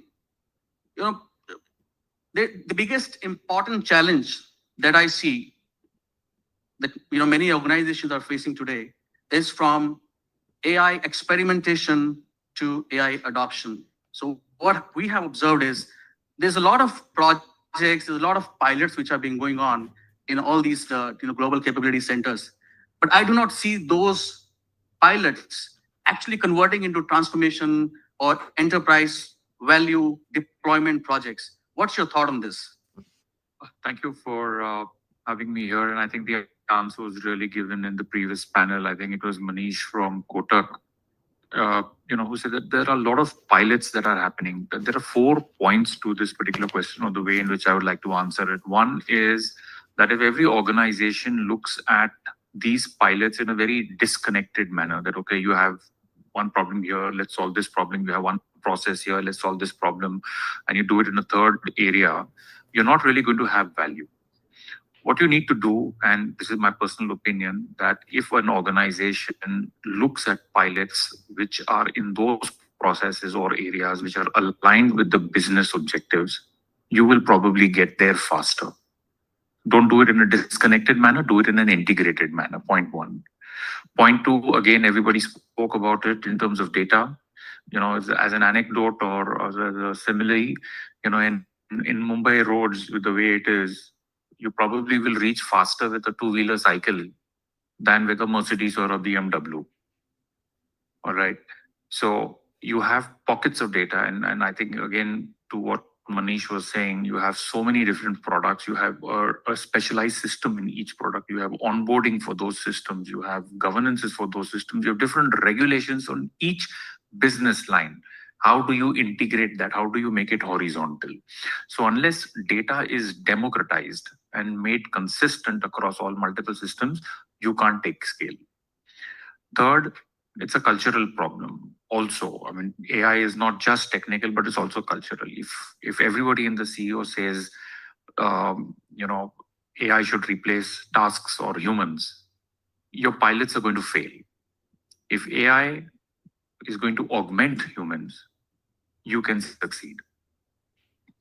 And the last would be, in my opinion, the manner of governance of AI. And I think, again, companies and GCCs are adopting chief AI officer or chief innovation officer, or chief transformation officer, where you are looking at centralized governance, but you must give decentralized execution, and you must give authority and power and accountability. I think if an organization can do these four things in a seamless manner, you're setting up the scale, you're setting up the groundwork for your innovation to scale. Well, that's an excellent point. In fact, during my conferences, I hear a lot about people operating in silos, and this data democratization which needs to be done.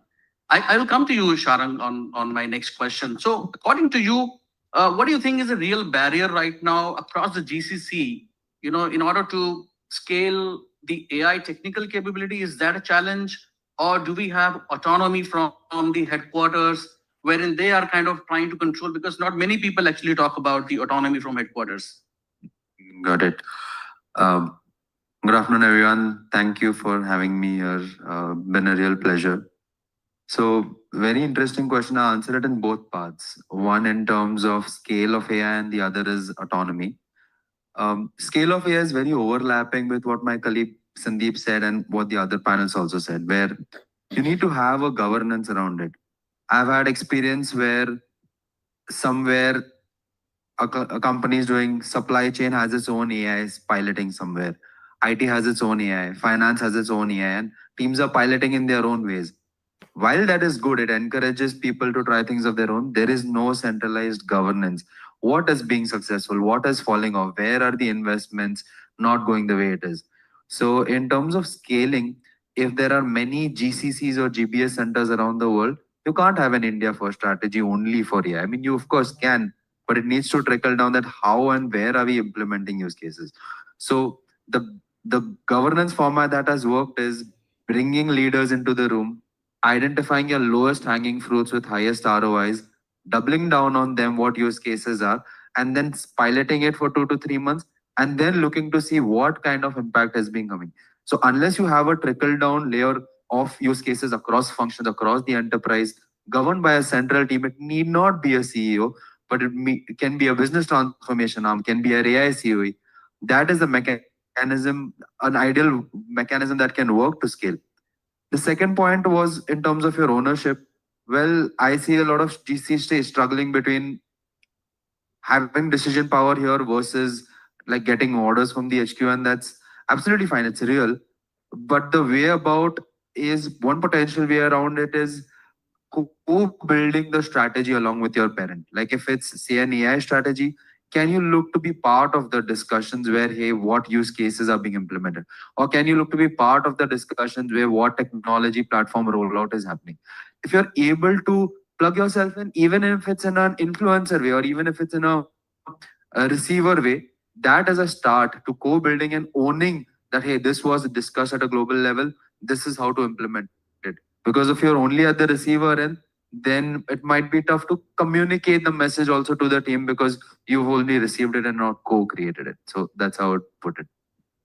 So my next question, just to add on here. So do you think it is all about co-creating, or do you somewhere also feel that there is a pain where the leaders in India, they are not allowed to take certain decisions? And this is something which I have been raising across all the platforms. So I would be really honest to you on my question, and I want you to be brutally honest while answering this particular question.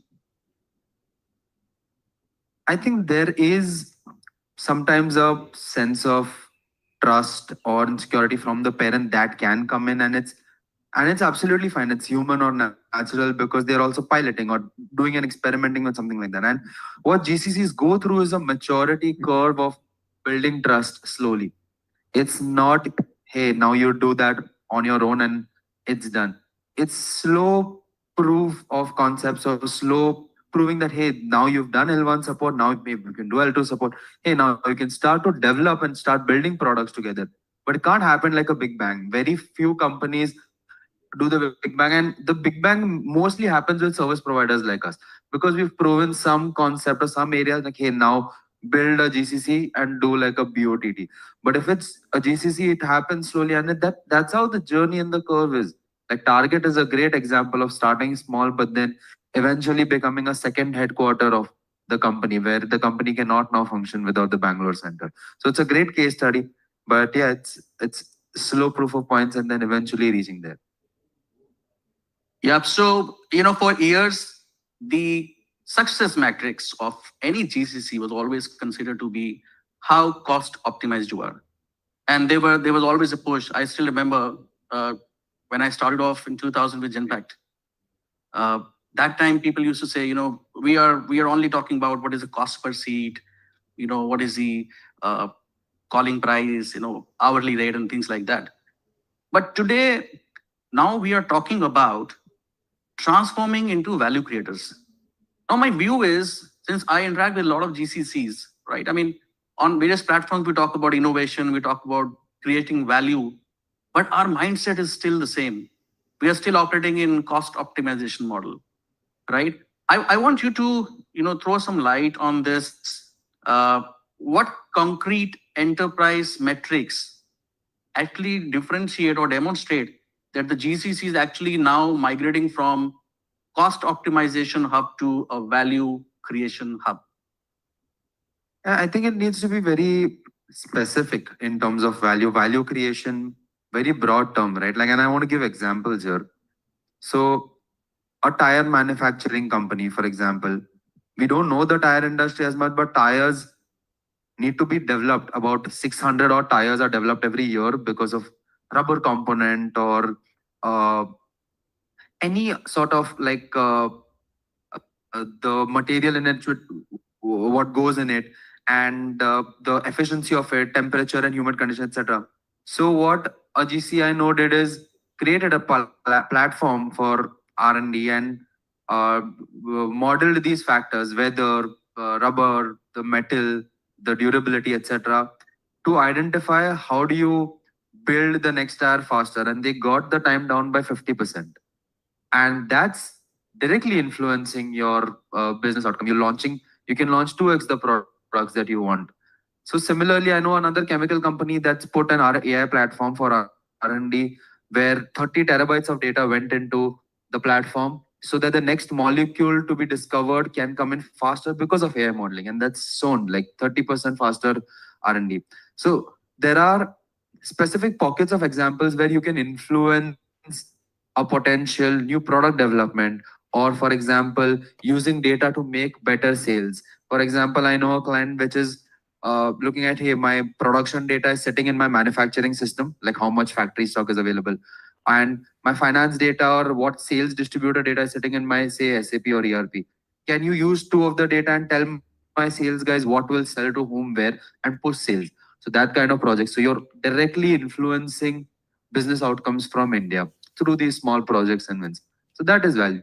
If I can just add to it, right at the time of the setting up of the GCC, if the objective to set up the GCC is to get a lower cost, center created, then trying to, move that GCC onto product ownership is going to be difficult. So if you start with the premise that I am setting up a company in India, that company will ultimately end up doing this. I may start with this, but the goal of that company is, as he said, develop tires or develop products. I may start with something else. Then you staff it accordingly, you govern it accordingly. You don't even get into the metrics of cost. You directly get into the metrics of revenue and you measure it in that. If the company treats an India office differently as compared to, for example, if let's say a tire company were to set up a separate office from the East Coast to the West Coast. When he sets it up on the West Coast, he will not look at cost per seat. He will not look at cost per call, or he will not look at it. He will have different metrics. Why treat India differently? Because if you treat it differently, you're not going to achieve your objective. Absolutely, absolutely. In fact, there's a word which Sharang used, influence. And I want to further build on this thing. And I'll come to you, Krishna. You've been with Orange Business Services. You have seen the complete journey from cost optimization to building capability center here. how do you think, or how difficult is this for a GCC leader to reposition yourself from a delivery, center or a delivery head to become a innovation center and influence the global enterprise decisions? Yeah, thanks. Very good question. So, yeah, I have seen kind of 20 years of maturity of GCC, very different times. But now I think GCC movement is here in India. So I want to give you an example that if GCC, if doesn't exist, then what will happen? Yeah, so let's take a simple example on India. What will happen? India, maybe 2% of GDP, 4% of services industry will get impacted. Maybe 2 million jobs are now there, and maybe another 4 or 5 million jobs are just supporting these 2 million. So such a huge impact will be there. So I think GCC movement is there for India, but more important for, I think, global perspective. If GCC closed down, I think you will have no payment to any vendor, no 24/7 support anywhere in the world. Maybe all airport will close down in maybe a couple of days time. So that kind of impact GCC is bringing. So from these numbers perspective, I don't think now that narrative is that whether it's just a back office. I think we need to, these numbers itself reflect that we need to be a transformation engine, and not just a sake of transformation engine or treating the transformation engine. I think you need to act as a transformation engine and drive. And I think what our kind of organization are looking at is not cost arbitrage or KPIs and functional, I think, incremental improvement, but I think they are really looking at how much impact we are creating on top line, bottom line, or how much customer experience really this GCC is bringing on and adding to value. So that's where I think narrative need to change, storytelling need to change, and still I feel 10% of GCCs are doing that, and 90% are still in that mode. But that's the opportunity, and our numbers, 50% of global GCCs are here. Itself says that we need to move towards that. Yeah, as rightly said by you, 90% of GCCs today are still going through those traditional structures. Now, with the GCCs getting evolving, we also see the business model, the operating models also getting evolved. We cannot afford to be around the traditional way of doing the, GCC business out here in India. Now, it's another question to you, Krishna. Do you think the future GCCs continue to be structured around traditional functions? Or will we start seeing a transformation which is moving from traditional to AI-driven capability centers? Right. I think again, and of course, platform ownership. Yeah. So very good question. So survival of the fittest. I think the companies who will change, I think will going to survive. So I think looking at history and things are moving so fast. So I feel around 50% of GCCs, their operating model will going to change in next 2 to 3 years. Our traditional model as of now is very, very center of excellence focused. We have finance center of excellence, and we do procurement to pay to HR to all kind of tech support and all that. So it's a function specific model in GCC, which is great. I think there is a huge loyalty towards the function. I am a finance guy. I do this, I do that. But now, and then they are taking AI as a enabler to drive. But now I don't think that will going to help. I think AI itself is a function. It's not a enabler within a finance process or a tech process and all that. So maybe fundamental shift is required, that AI is a platform, AI is or a tech is a platform, and maybe that functional loyalty need to change. That's created a real silos and very small incremental efficiency gain we are seeing. But now I think with the transformation, there is a huge opportunity. So I think this certain organizations are changing very fast. They are using the platform. For example, we are also started little way. Instead of a network operations, we are a connectivity cloud cybersecurity organization with kind of 10,000 people in India. So we have a huge network operations, and network operations means undersea cable to satellite to terrestrial to optic fiber we manage globally. So typical earlier thing used to be a network operations center and all that. But now I don't think that will going to just survive.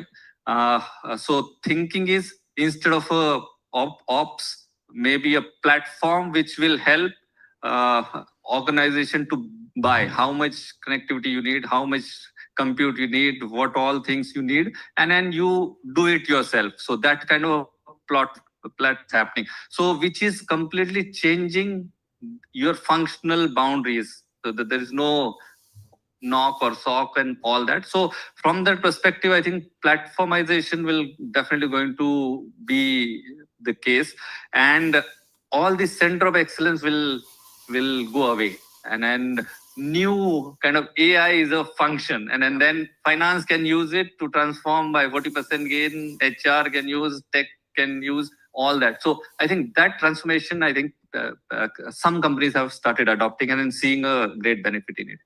The one word that I would just want to add is that if GCCs and companies don't change, I mean, if you don't own the global innovation engine, we might get automated out of existence. True. I'll come to you, Rajesh.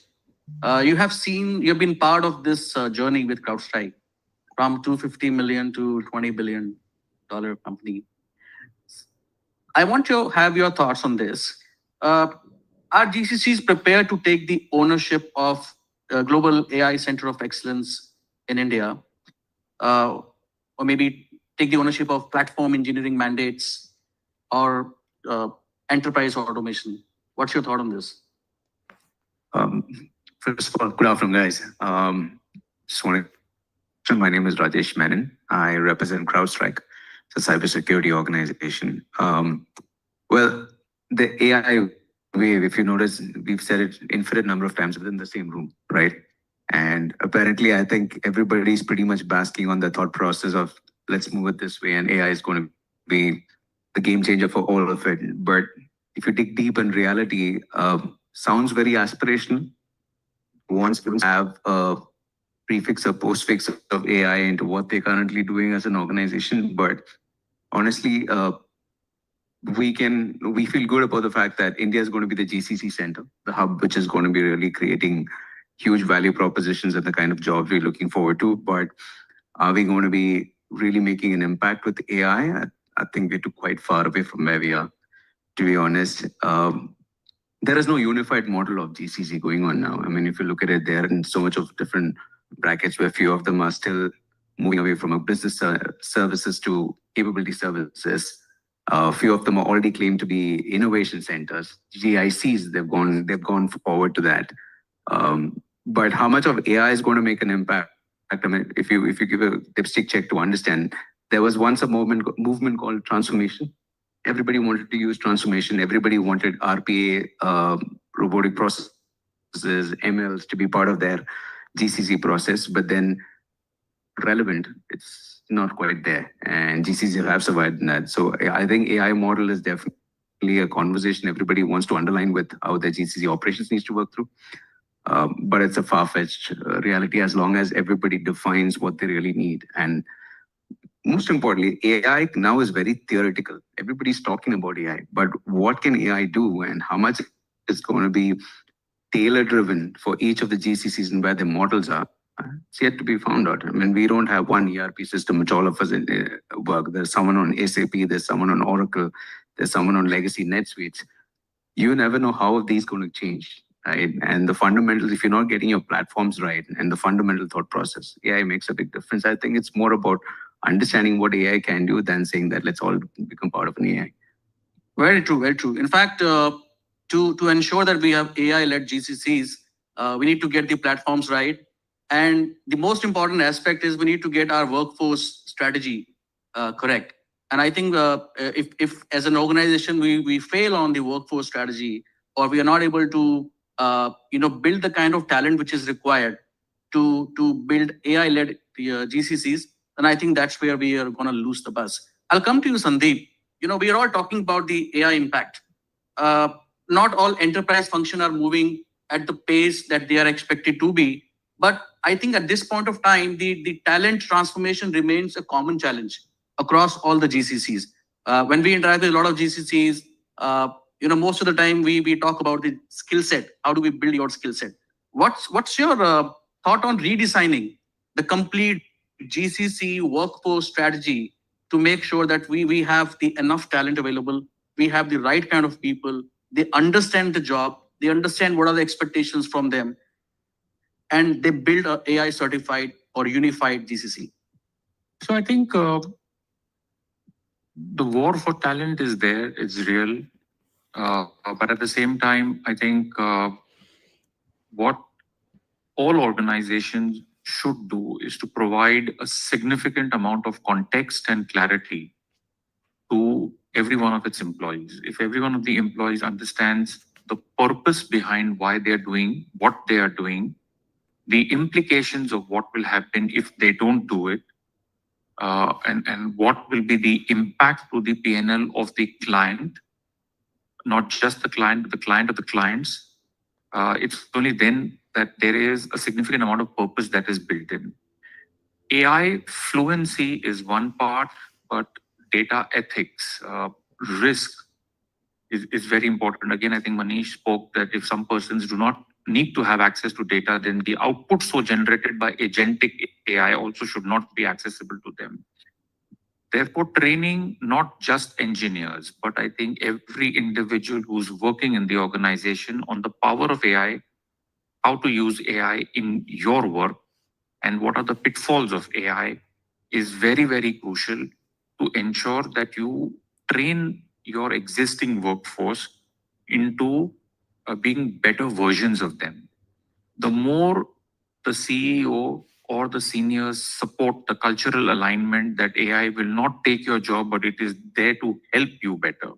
And as I think somebody said, the early wave of computerization gave a risk that jobs will be lost in banks. And today AI, the same pattern is being repeated today. You're predicting mass collapse of virtually every industry, because if every job is lost, then people not need to buy soap, shampoos, tires, cars, nothing. So does this mean that the world will end in some way or the other? No, it's just going to get transformed.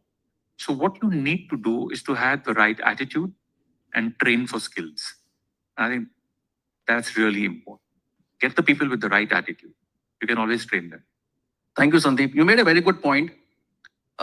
You make your customers successful, and in the process, the customers make their customers successful. So I think it's a food chain up, and that is where the GCC comes into the picture, because we are solving a lot of problems.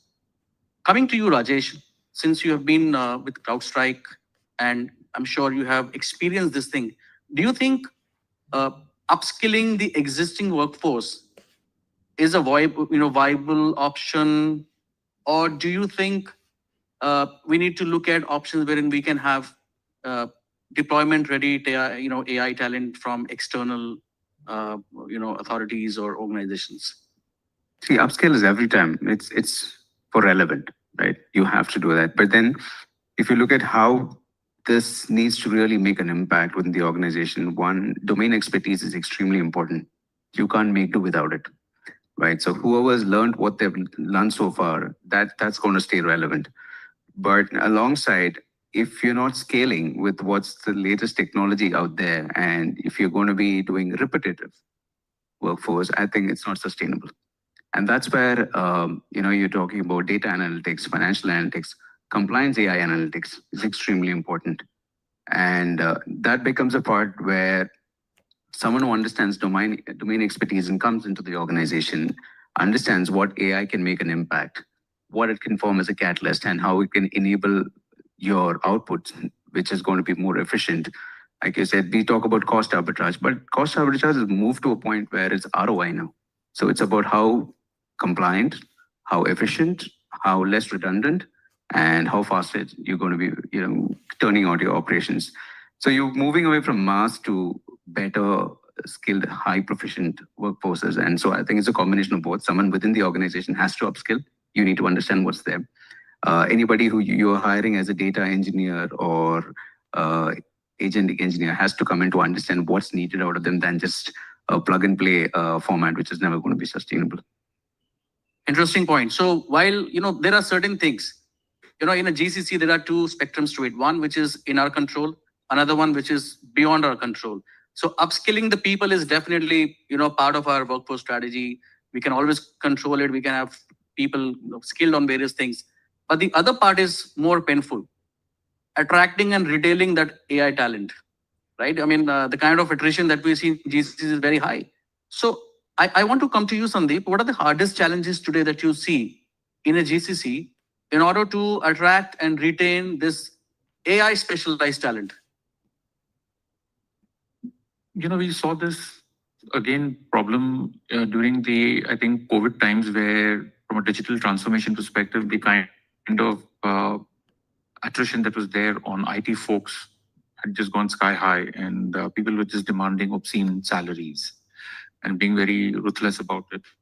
The same is happening now. And therefore, I think upskilling internal people is very important because they have the domain as well and the context of the organization. So retaining them is important. For among the Gen Z people or the people with the right skill sets today, purpose is very important. You need to really know why you're doing that. If you are hiring talent here in a GCC to do an execution work, you're not going to be able to retain that individual for a very, very long time. But if you can actually empower that individual, that you are actually helping to design new product or reduce the time to market for a particular thing, or make a significant difference in the regulatory environment of your company, then that's a purpose that you're giving to that individual. The second thing is, of course, compensation is also, very important. When you empower people with that kind of thing, giving them compensation potentially at an India level, you will have to benchmark it with what's available in the market and the outcome. So that also becomes a very, very big factor that goes in. So these are the two things which I think the companies must need to solve: how to empower and how to benchmark with the right compensation. Excellent point. I'll come to you, Rajesh. While a company will definitely give purpose, you offer excellent compensation, you do all those retention strategies, but still we are losing a lot of talent. And, we need to also understand that do we have a parallel ecosystem where we can not only source the talent, but we can also build talent? I want to have your thoughts on how can we build, partnership with startups, with university programs, right? With the ecosystem partners who can actually support the GCCs by, enabling this particular pipeline and ensuring that we have enough talent available, or we have a deployment ready talent available for all these partners. I'm going to tailgate a little bit of Sandeep's response on this one. First thing, we need to understand, unlike any workforce management, India is very different. We basically, opportunities are in millions, right? Your attrition is never going to go away. Your numbers are always going to go up. I mean, clearly, when we have two states of dialogue saying that one, we lose a job, another one is this person going to be staying with us?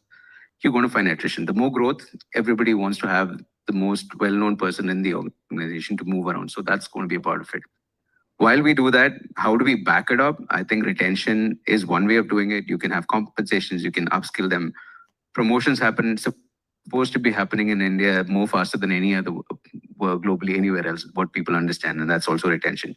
But what needs to change, I think, it needs to start from, there are interns and contractual programs are becoming huge these days. where a lot of GCCs are looking in that direction. I mean, catch them young, the Gen Zs, what they look forward to. The legacy theoretical book culture is moving out, right? And you're talking about what are you enhancing skills? How can you bring, what can you keep you more involved in the organization? And that way, we are building a huge intern programs where, we've tied up with some amazing B-school unis, and we're talking about how the curriculums are going to change from going on. So there's a part of AI which becomes how to influence what they should be doing and going forward. It's more about what's forthcoming than what's existing. That change is absolutely happening. So intern programs are going to become very, very relevant. And it's one way of how you're going to fill in the gaps of attrition much faster. Second, upscaling is absolutely important because I think that's going to be the new existing relevant KPI across the organization. How you have learned your domain expertise and married it along with what's the new AI platform which is in there and what's the genetic AI you understand and where you're making an impact. These guys are the ones who are going to be making the big difference in the organization. So I think both ways it's going to make a huge impact and it's going to be out there very soon. Great point. So now I think I'll come to my last question, which I'll open it to all of you. And we have about 35 to 45 seconds for each person to answer. Do you think we will continue as a cost optimization hubs in India, wherein we only do execution of the strategies and decisions taken somewhere else? Or do you think in the coming days, we are going to become the value creators, the innovation creators in India? Starting from you, Rajesh. I think 80% of us are still working as execution centers. I'll be very candid and honest about it, right? And now everybody understands that India has become a center where everybody wants their global hubs to start operating from. So you have organizations from all kind of business functions who just want to move in there. Now, after a while, it's a wonderful growing bubble. There's a brilliant story which everybody thinks it's going to be a success story, but I believe that in next 3 to 5 years, it's a bubble which is about who sustains. It's going to burst out. I mean, everybody's thinking in the GCC way. We're talking about AI ways, but finally, it's about what value propositions as a global hub you create.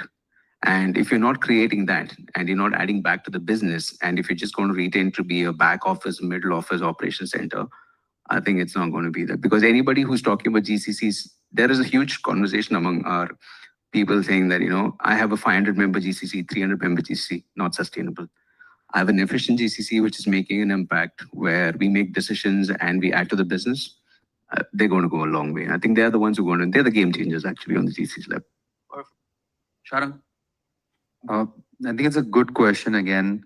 And while I acknowledge my colleague Rajesh's point that 80% of the GCCs are still executioners, but I fundamentally believe this is going to shift. And the reason for that is as AI as a technology advances, it is going to be almost always outcome driven. Like it's not going to be setting up a finance COE, but the number of invoices processed by your agent and how many anomalies you found. Or it's always going to be very output and outcome driven because that's the fundamental nature of AI. Humans will be validating what the machine is processing for you, and what machine processes for you is significantly going to improve in the next 3-4 years. So my sense is it's going to be a natural shift towards value, while agreeing that who don't adopt it will have to see the end game. Thank you, Sharan. Sandeep? Yeah, I echo what the others have said.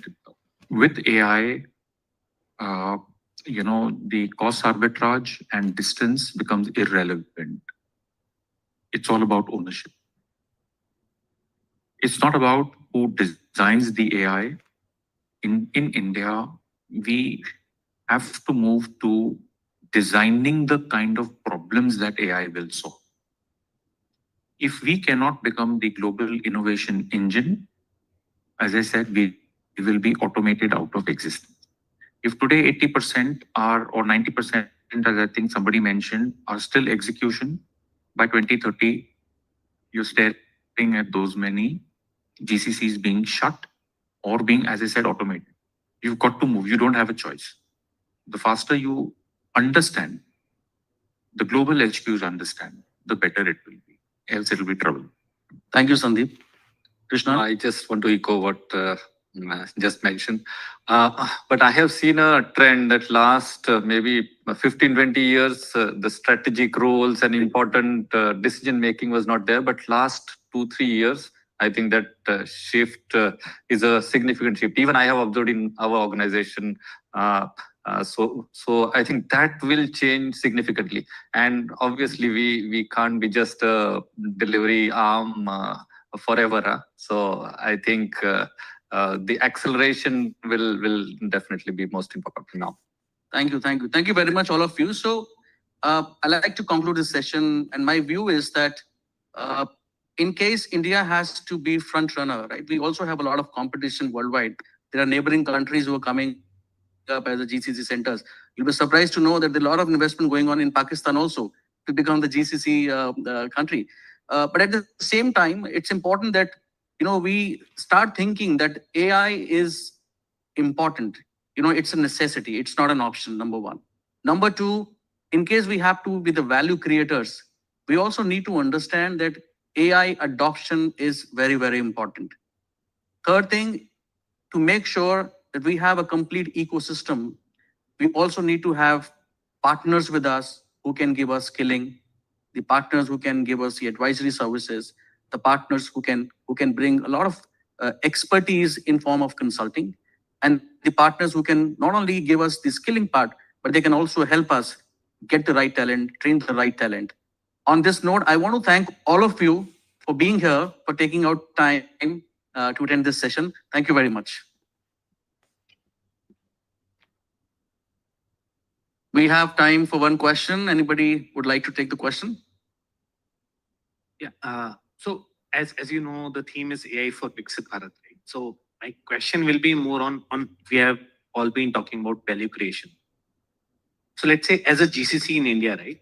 What will be that irreplaceable value which we'll create, right? In this AI first world, right? So which will not be replicated across, but it will be done from India. Maybe in 1 or 2 words, right? What will be that irreplaceable value which we'll create as a GCC?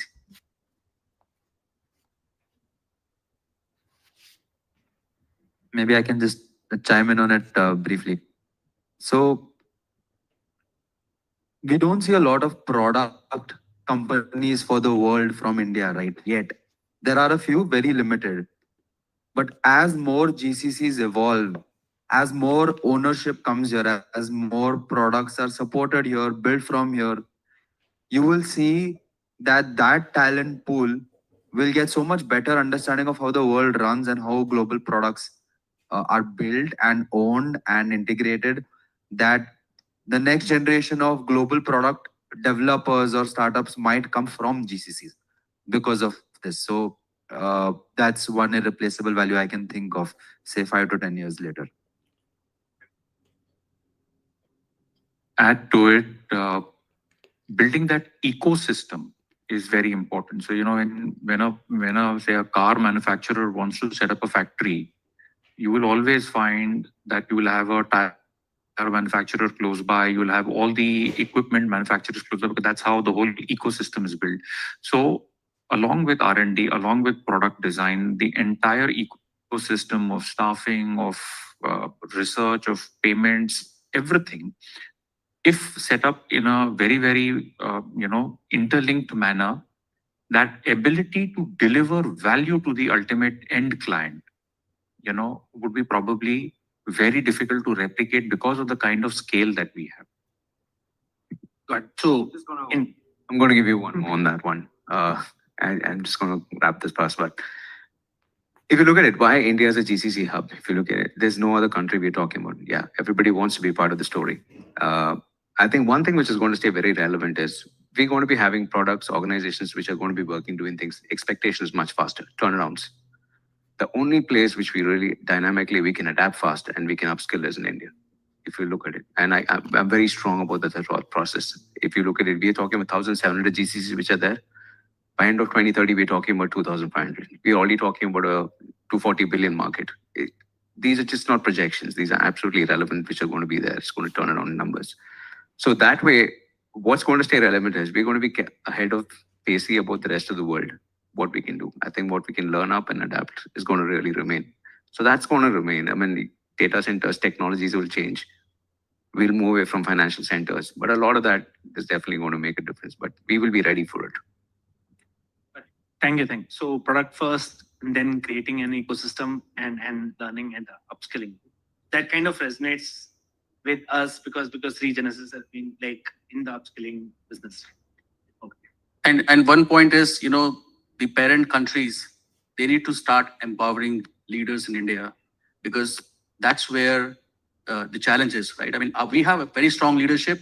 We can build products. We can build digital transformation, outlets, innovation labs. But if the parent company does not have trust in the leadership in India and they continue to take decisions and ask them to execute those decisions, I think that is where the biggest gap which will come in. Because the leaders in India, they understand the ecosystem. We understand the kind of talent which is available. We understand the kind of expertise we have available.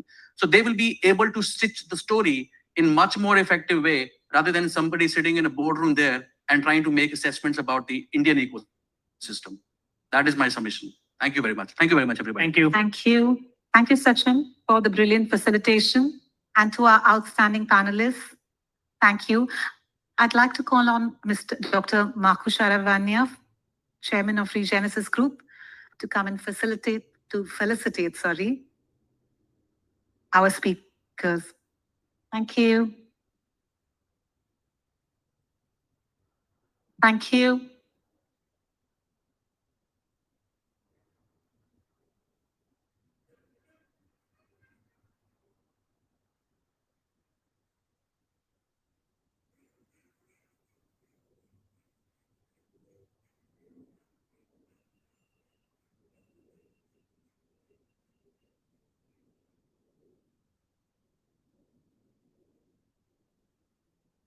Thank you. Have we got a group photograph? Naku?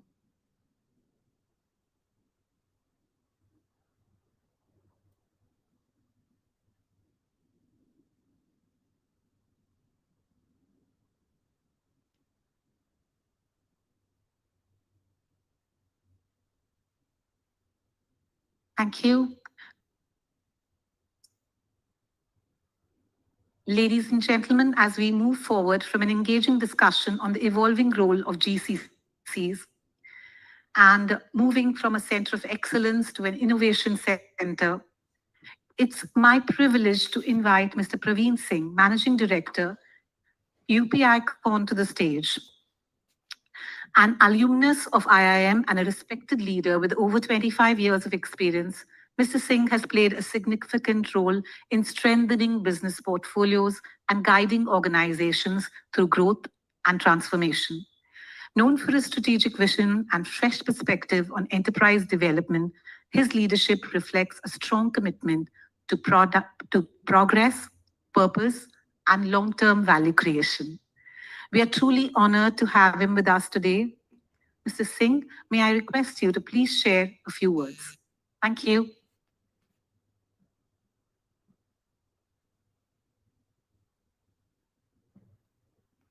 Good afternoon. First of all, I'd like to thank Team Regenesis for inviting me for this such engaging session. I have always been engaged with bureaucrats and media team, not with this kind of detailed discussions on products and features across. So I'm really very thankful. And God has been great enough to meet the founder of Regenesis also. So he's a spiritual person. I read his book, a couple of lines. So he's talking about peace and development. So briefly, I would like to tell this two sessions which happened was quite insightful. But I give you a little bit different perspective of the market and AI in India. I will just give you a different insight about AI. So India is a large country and I come from UP, Uttar Pradesh. It's the land of Ram. It's the land of Krishna. It's a kind of land of Buddha. Between Ayodhya and Patna, we have 40 crores of young population. Very highly dense population, old legacy civilization. It's not, the civilization is not new. This is very old civilization. It has been invaded n number of times. People have shifted n number of times. agroeconomics background. But in the last 75 years of Indian development, the city or the state has been left behind in terms of if it might be a banking boom, or it might be an IT boom, or it might be any growth sector like manufacturing, whatever has happened over a period of like textile industry and all. In UP has been left over, or there has been shift from UP. Like Kanpur used to be a textile hub once upon a time when Britishers were there, and it shifted from there to because the cotton manufacturing stopped, it all became polyester. It all shifted to Gujarat. So this is how it has been. The shifting pattern has been happening across, and arbitrage model has been happening. But due to very old civilization and very high politically active, you will find we give 75 MPs, 400 MLAs we give, and we have been very active in the global frontier. So that's the political and geographical perspective of Uttar Pradesh. So what is Uttar Pradesh looking for this in AI? That is what I would like to speak on, and I would just give you a brief on this. Total population is 25 crores. And out of that, most of them are young. The average education is BSc and graduation, but it is a language issue. It is a Hindi speaking land. So you'll have a lot of Hindi people this. The first encounter which you will have in somebody from the team will have is to write an email, because you will not be able to write it properly, an email. AI helps you to write an email, ChatGPT se copy karta hai, leave ka application bhi karta hai. So this is the first impact which I saw in my own team, writing an email across, using language barrier ko todte hue, English bolne ke barrier ko todte hue, breaking all the barriers and writing a very good mail. So that is how I see this first across. Second, people expect jobs because they are young people, they are expecting jobs across. A lot of talent got created. We have enough talent. A lot of BTech engineering colleges are there. A lot of medical colleges are there. But due to lack of opportunity, everybody shifted to big cities like Bangalore, Pune, Hyderabad, everywhere that they have shifted across. Now, what happens is when AI you will find it more than them moving out of the 2000 and 2020 years backward. All are there in US. You will find a lot of people from UP origin and across. They have learned it across. So these are the typical challenge for the team for what we face. We part of MSME department there. I am the part of the MSME government of UP part. I track the investments of MSMEs and I track the investment sector in Uttar Pradesh. So we required a lot of talents. Basically, the companies are coming because of our policy. Even GCC has a very good policy in UP. So we get the talent. We are inviting everybody there to invest in UP, and the investments have also started across. Defense, we are doing fairly large, good amount of investments are happening in defense. In manufacturing, it is happening. In terms of local talent, in terms of our colleges are getting upgraded, and there is a huge amount of investment. And UP is also very rich in terms of their own money portfolio. Unlike other states where the money is a crisis for them, UP doesn't have the money issues. They have their own generating revenues are very, very high. They generate revenue from land registry. They generate revenue from liquor taxes. They generate revenue from minings and all. So the huge revenue, the government itself has a huge revenue in terms of investment. In last one, I will like to tell about the policy which we are handling, 22 to 27. We are the only country which would have given roughly around 1,500 crores as a subsidy or incentives to MSMEs and large industry corporations who have invested in UP. So that is the fairly amount of money which we have invested, people have invested, and we have returned them back in terms of our policies which we have taken. Now, what we are going is in a very different phase of our growth. The challenge for us is because AI is also coming and even the growth of IT is also happening.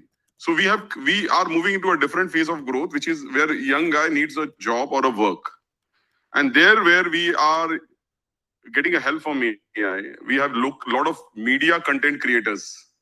UP has got roughly around 70,000 media content creators. The small guy who takes the video, makes through AI and deliver it on the platform. They are getting good amount of revenue from YouTube's or any other platform, social platform they are across. What we have come across is we are creating small and medium entrepreneurs. And small and medium entrepreneurs means we are trying to set up, we have put a fund, what is called 1,000 crores of fund we have invested. And we are saying that 1 lakh small and entrepreneurs will create. We will give them 5 lakhs rupees, interest free for 18 months. And the installment starts happening. And whatever the minimum 10% of amount to be invested also needs to be, will be given by the government. So for example, 5 lakh ka loan, 50,000 rupees aapko, margin money has to be given to bank, we pay that money, the government pays across. So that is a fantastic scheme which we have lived it across. Now the challenge is in terms of learning, in terms of operating the business. So what we are using is for an organization like us, which was never an edutech firm. We were never an edutech firm. We never knew what to do, how to do the skilling. Can you imagine the number of student I have trained online for entrepreneurship? Any numbers you can predict? In last 1 year, I have done roughly around 1 lakh of student trained online for becoming an entrepreneur. So that's the amount of, no edutech firm would have even imagined that entrepreneurship is such a big business. They all focus on 8th standard, 9th standard, coaching classes, examination. Wo sab pe focus, nobody focuses on entrepreneurship. So we have created 1 lakh entrepreneurs this. Now, this 1 lakh entrepreneurs have got loan from the government. Now they create a small product, maybe a biryani shop somewhere in Lucknow. They create a biryani shop. Now they need to do a social marketing. I approached Grok AI, which does something on all the platforms. One video, all the platforms merging. So we use AI tools for marketing their social marketing across. So that is what one way we use it. Then I need to mobilize more students to participate in this kind of programs. So I went to one app which is called Eco app. They make a 2 minutes video learning app. There's only one learning app which I found was very, very beautiful. I took that app. I asked people to download that app. They started learning. Then we put the scheme across. So we are using complete end-to-end model for this scheme. The CMEO scheme, we are using all end-to-end model for deployment of this scheme across. There is a huge market in UP in terms of AI. And we are the only place where we are working on a social equitable model. We are the social equitable model means the guy need down the line in the village from Gurgaon to Gorakhpur, small village, needs to get a job there. He needs to get a job there in terms of small entrepreneurship, small and tiny entrepreneurship should be created in that shop. He needs to tell that local people what shop he has created, what through Facebook or through WhatsApp channel, different models across. We need to give him a UPI based payment model. The revenues are received. We come to know what is the revenue he is earning from this, and then we further provide him more loans to increase their business across. So UP in terms of entrepreneurship has used a lot of AI. I have gone one step more ahead. Now today I am prepared a tool which today if somebody wants to do a rubber stamp business, an ID card business, which is a very small business, only investment of 75,000 rupees. But the business generates a revenue of roughly around 70 to 80,000 rupees per month. Everybody wants an iCard, school wants, everybody wants this.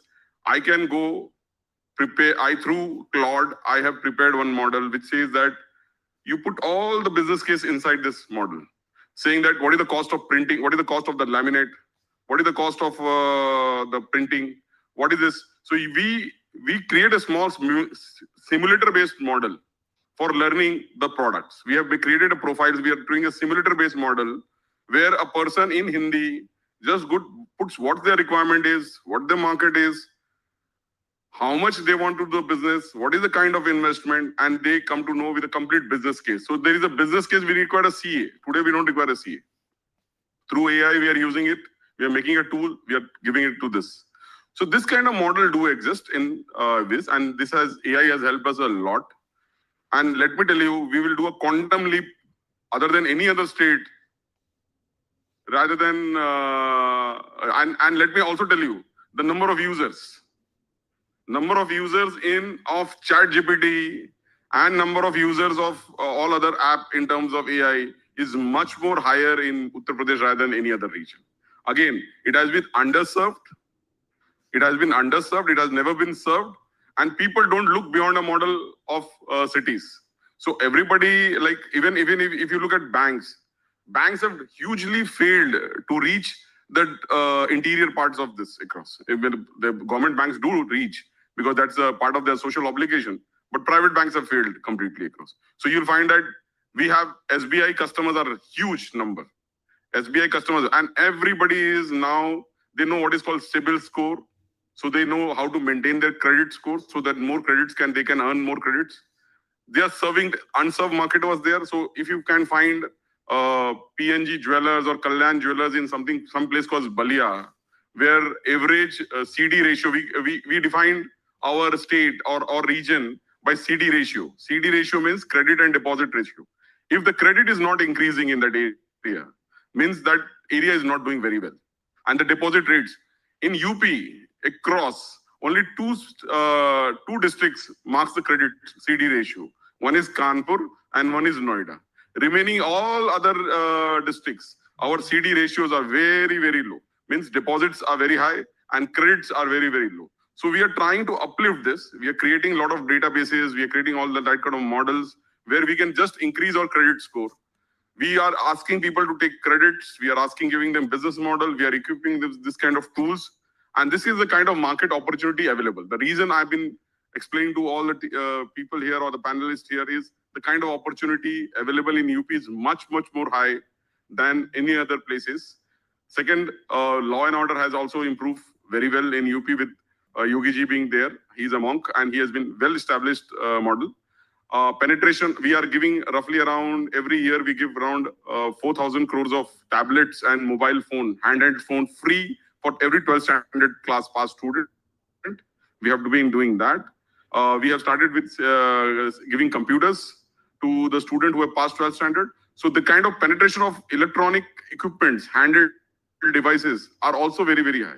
So these are some of the numbers which I have thrown to the team. And I am all available on LinkedIn. I am available on this.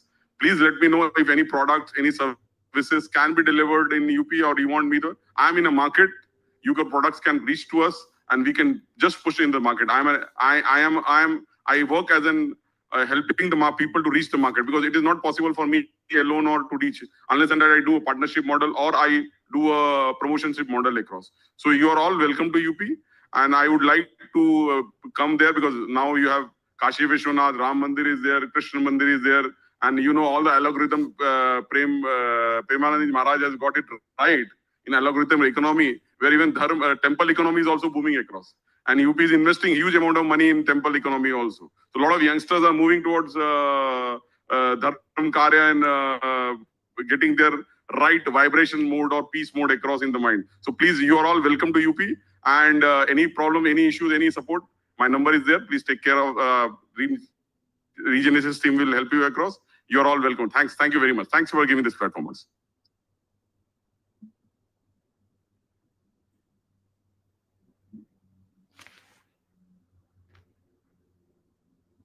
Thank you, Mr. Singh, for that inspiring speech and letting us know the opportunities available in Uttar Pradesh and the human work that you have been doing in Uttar Pradesh. Thank you.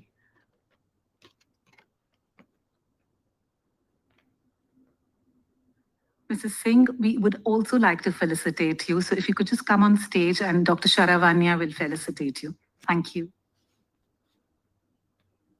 Please do come on stage.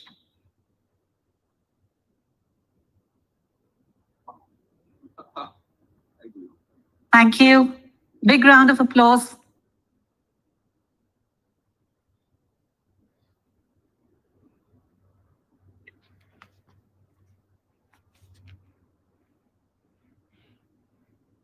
Thank you. Before we break for lunch, we have something truly special lined up. And I promise it's worth staying in your seats for. What you're about to experience is not a presentation. It's an exploration. One that bridges the rapidly evolving world of artificial intelligence and something far more personal, far more profound, your health and the future of human care. Leading the session is someone who sits at the very intersection of these two worlds. As a managing partner for healthcare and life sciences, Mr. Manoj Nagraj brings with him deep domain expertise, a sharp strategic lens, and a passion for transforming how AI is reshaping one of the most critical industries of our time. Manoj will take us through an engaging, thought-provoking session, and we'll follow it with an open 10-minute Q&A. So bring your questions, your curiosity, and your candor. Manoj, the room is all yours.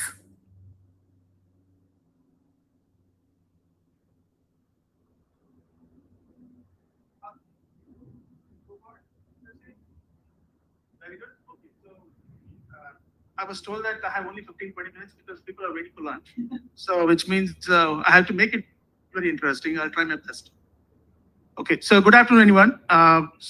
You heard from the leaders a lot on what AI means in the GCC, what AI means in the fintech.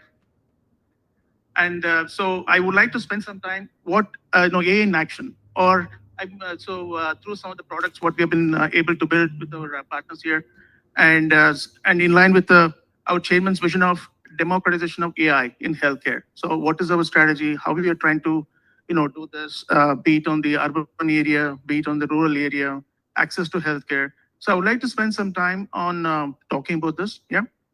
So to start with. So when we started this journey from the how we try to democratize, I know it's a democratize is a big word. So what should be our strategy? So yes, there are solutions certainly we could build, and we're already working with some of the hospitals, wherein at least we call as a point solutions. How do we streamline their operations, be it on the patient journey, operation flows, so on and so forth, where software can play a huge role. And at the same time, so there was one important use case when we were started talking to all the hospitals. How do you manage the patient queues? If you look at I'm sure, in all the government hospitals, average queue time is between 45 minutes to 1 hour. Less number of resources, more number of patients. So many of the doctors said, what can you do in terms of AI? How can you help us in terms of reducing the queue time so that these people can come inside, get the help they need? What technology can help us out? So we thought through all those things, and we worked with our collaborators, and we came up with a concept of called as kiosk, health kiosk. What is this health kiosk? In short, it is called as health on demand. It provides you health on demand, very similar to ATM, right? Or ATMs are nothing but a subset of the banking services that you get, right? When you go to the bank, it helps you in a credit deposit, you check your, all the, your balances, and you can, many services you can do. Similarly, you said, why can't we make this kiosk available? So whether it is the remotest part of the India where the access to healthcare is not there, or from a preventive healthcare perspective where people would like to just walk in and test their vitals, right? Now I'm not feeling well, let's see what my vitals are. Or no, I just would like to do a proactive check. Where do I stand from the vital perspective, isn't it? So whether we have a preventive case or from the needy case, be it in the remote or be it in the urban area, we wanted to come up with a kiosk concept that serves all these use cases, basically, right? So we have come up with a brand called Region Health, developed with our partners over here. And this beautiful machine, as you can see, advanced model provides about 65 different tests powered by AI, isn't it? So lab tests you do, some the lab test takes about 2 days, but the technology what we have packed inside the machine help you to get the results under 15 minutes. That's the beauty of it. Be it a HIV test, malaria test, dengue test, all that can be performed within 15 minutes with the accuracy of 95%. This algorithm have been polished, tested, vetted with 8 million patients across 12 countries, and has been approved by all the regulatory bodies. We are completely excited about it, working with partners and taking this to multiple use cases. And some of the very interesting use cases, that I would like to talk about. And this machine is also packed with complete remote patient monitoring solution, along with telemedicine. So if you have a remote patient monitoring married with the telemedicine, unlimited opportunity opens up. One of the use cases that government of Karnataka, they said, they have a 108 ambulance. The cost of ICU on wheels is about 35 to 50 lakhs. So what they say, your company, can you help us under 10 lakhs? Our answer was yes. Yeah. So we had to work with the partners, build that under 9 lakhs in all the vital monitoring, at least in real time. Can we do it with a lag of 30 seconds? The answer was yes. Right. So those are some of the initiatives that we are trying to work with the government, helping with the budget, helping the needy. Yeah. Secondly, we were asked to that, so in the state of Orissa, where the tribals, where you cannot access with any traditional means of transportation, can this equipment with a different form, can we go there and the missionary workers can go, or even the doctors can go and do the needful? Answer was yes. So we have a deployment model for that. So one concept, shrink wrapped, multiple to serve with the various deployment models has been developed with our partners here. So which we are very excited about it. And also recently we had an inquiry from shipping agencies where sailors travel, they do get sick, right? And do we have an opportunity? Do we have a solution that those can be tested, and the doctors can be sitting in the onshore, and the sailors will be offshore. They can be corrected over telemedicines, and they can provide the required advice. Yeah. So. The more we think about it, opportunities are becoming unlimited. Yeah. So this is one of the missions, what we developed. So I would like to have some volunteers and show you. I'm sure we'll not be able to do all. At least I'll show you how the basic, vitals can be checked.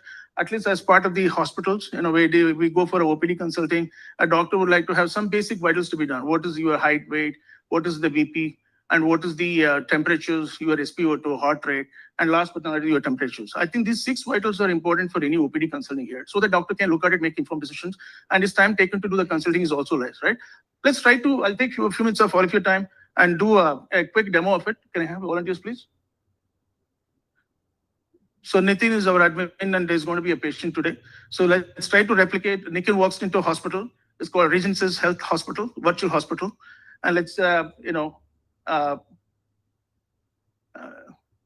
I'll be a doctor. Before I see Nitin, I would like to have the vitals done, right? So,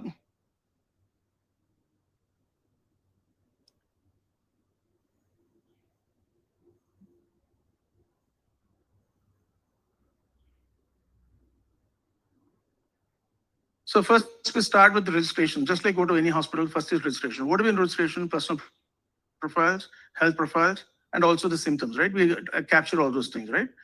So those are all becoming inputs for the doctor to look at it. So we collect all this information.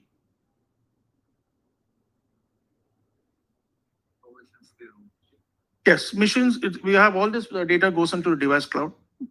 And yeah, device cloud, yeah, correct. So, and we strictly follow this HL7 and FHIR protocols. Yep. So make sure that we stay compliant with HIPAA and all other, data, DP. Yeah. So patient data is completely secure, and we become the custodian of the data. Yeah. We comply with all the compliances over there. Yeah.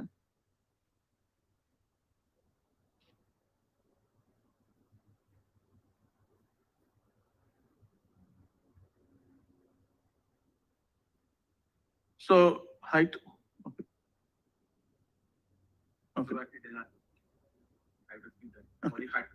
Okay. Body part is also done. So yeah, go ahead. Temperature, quickly. The sensors are connected with the system, automatically captures and shows the result of it. So the idea is, if you go to any hospitals today, a doctor will have a physical letterhead, right? One of his assistant will fill up all the form, age, temperature, whatnot.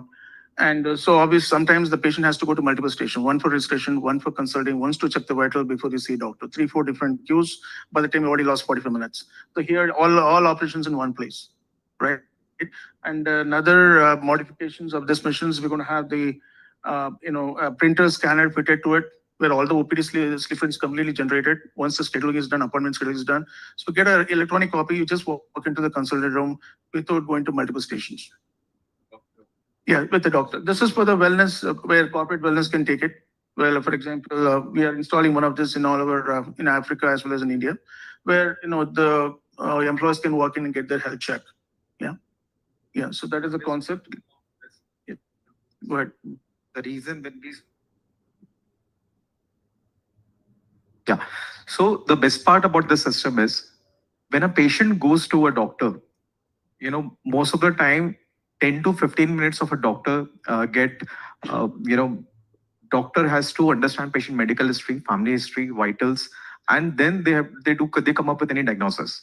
So what we are doing before a patient goes to a doctor, in front of the doctor the entire vital history along with the medical family. If a patient has come multiple times, how the vitals are performing over a graphical analysis.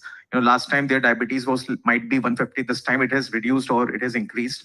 So doctor has an idea what is the implication of the medicine is happening on the patient body. So that is one thing. So the earlier what used to take 15 minutes, now with this whole system, we're trying to reducing it down to 1 minute. So when we say AI is replacing doctor, AI is not replacing it. AI is augmenting the doctor flow. So where they were able to, let's say, screen 5 or 6 patients in an hour, with this whole system, the time can the time can reduce down, and they can screen more than 15 or 20 patients in an hour. Because today we have like one doctor against 1600 patients, which is very, the number is very alarming. So with this thing, the whole point is how we can reduce down that gap. And this is not just about putting in the hospital. The best part is this work as a hub and spoke model. We can deploy it in corporates, housing societies, banks, metros, open marketplaces, where the healthcare facility is not there. That's the whole point. People normally what they are, whenever they feel ill, they don't want to go to a doctor, considering they feel like 2 hours, 3 hours will go there. They have to stand in a queue and all those stuff. But something like this is available at nearby pharmacy stores, public places. People will be more, inclined toward get themselves tested. And, in that case, we can move from treatment to diagnosis, treatment to initially right now we are completely treatment driven company, treatment driven system we have is this completely move toward prevention.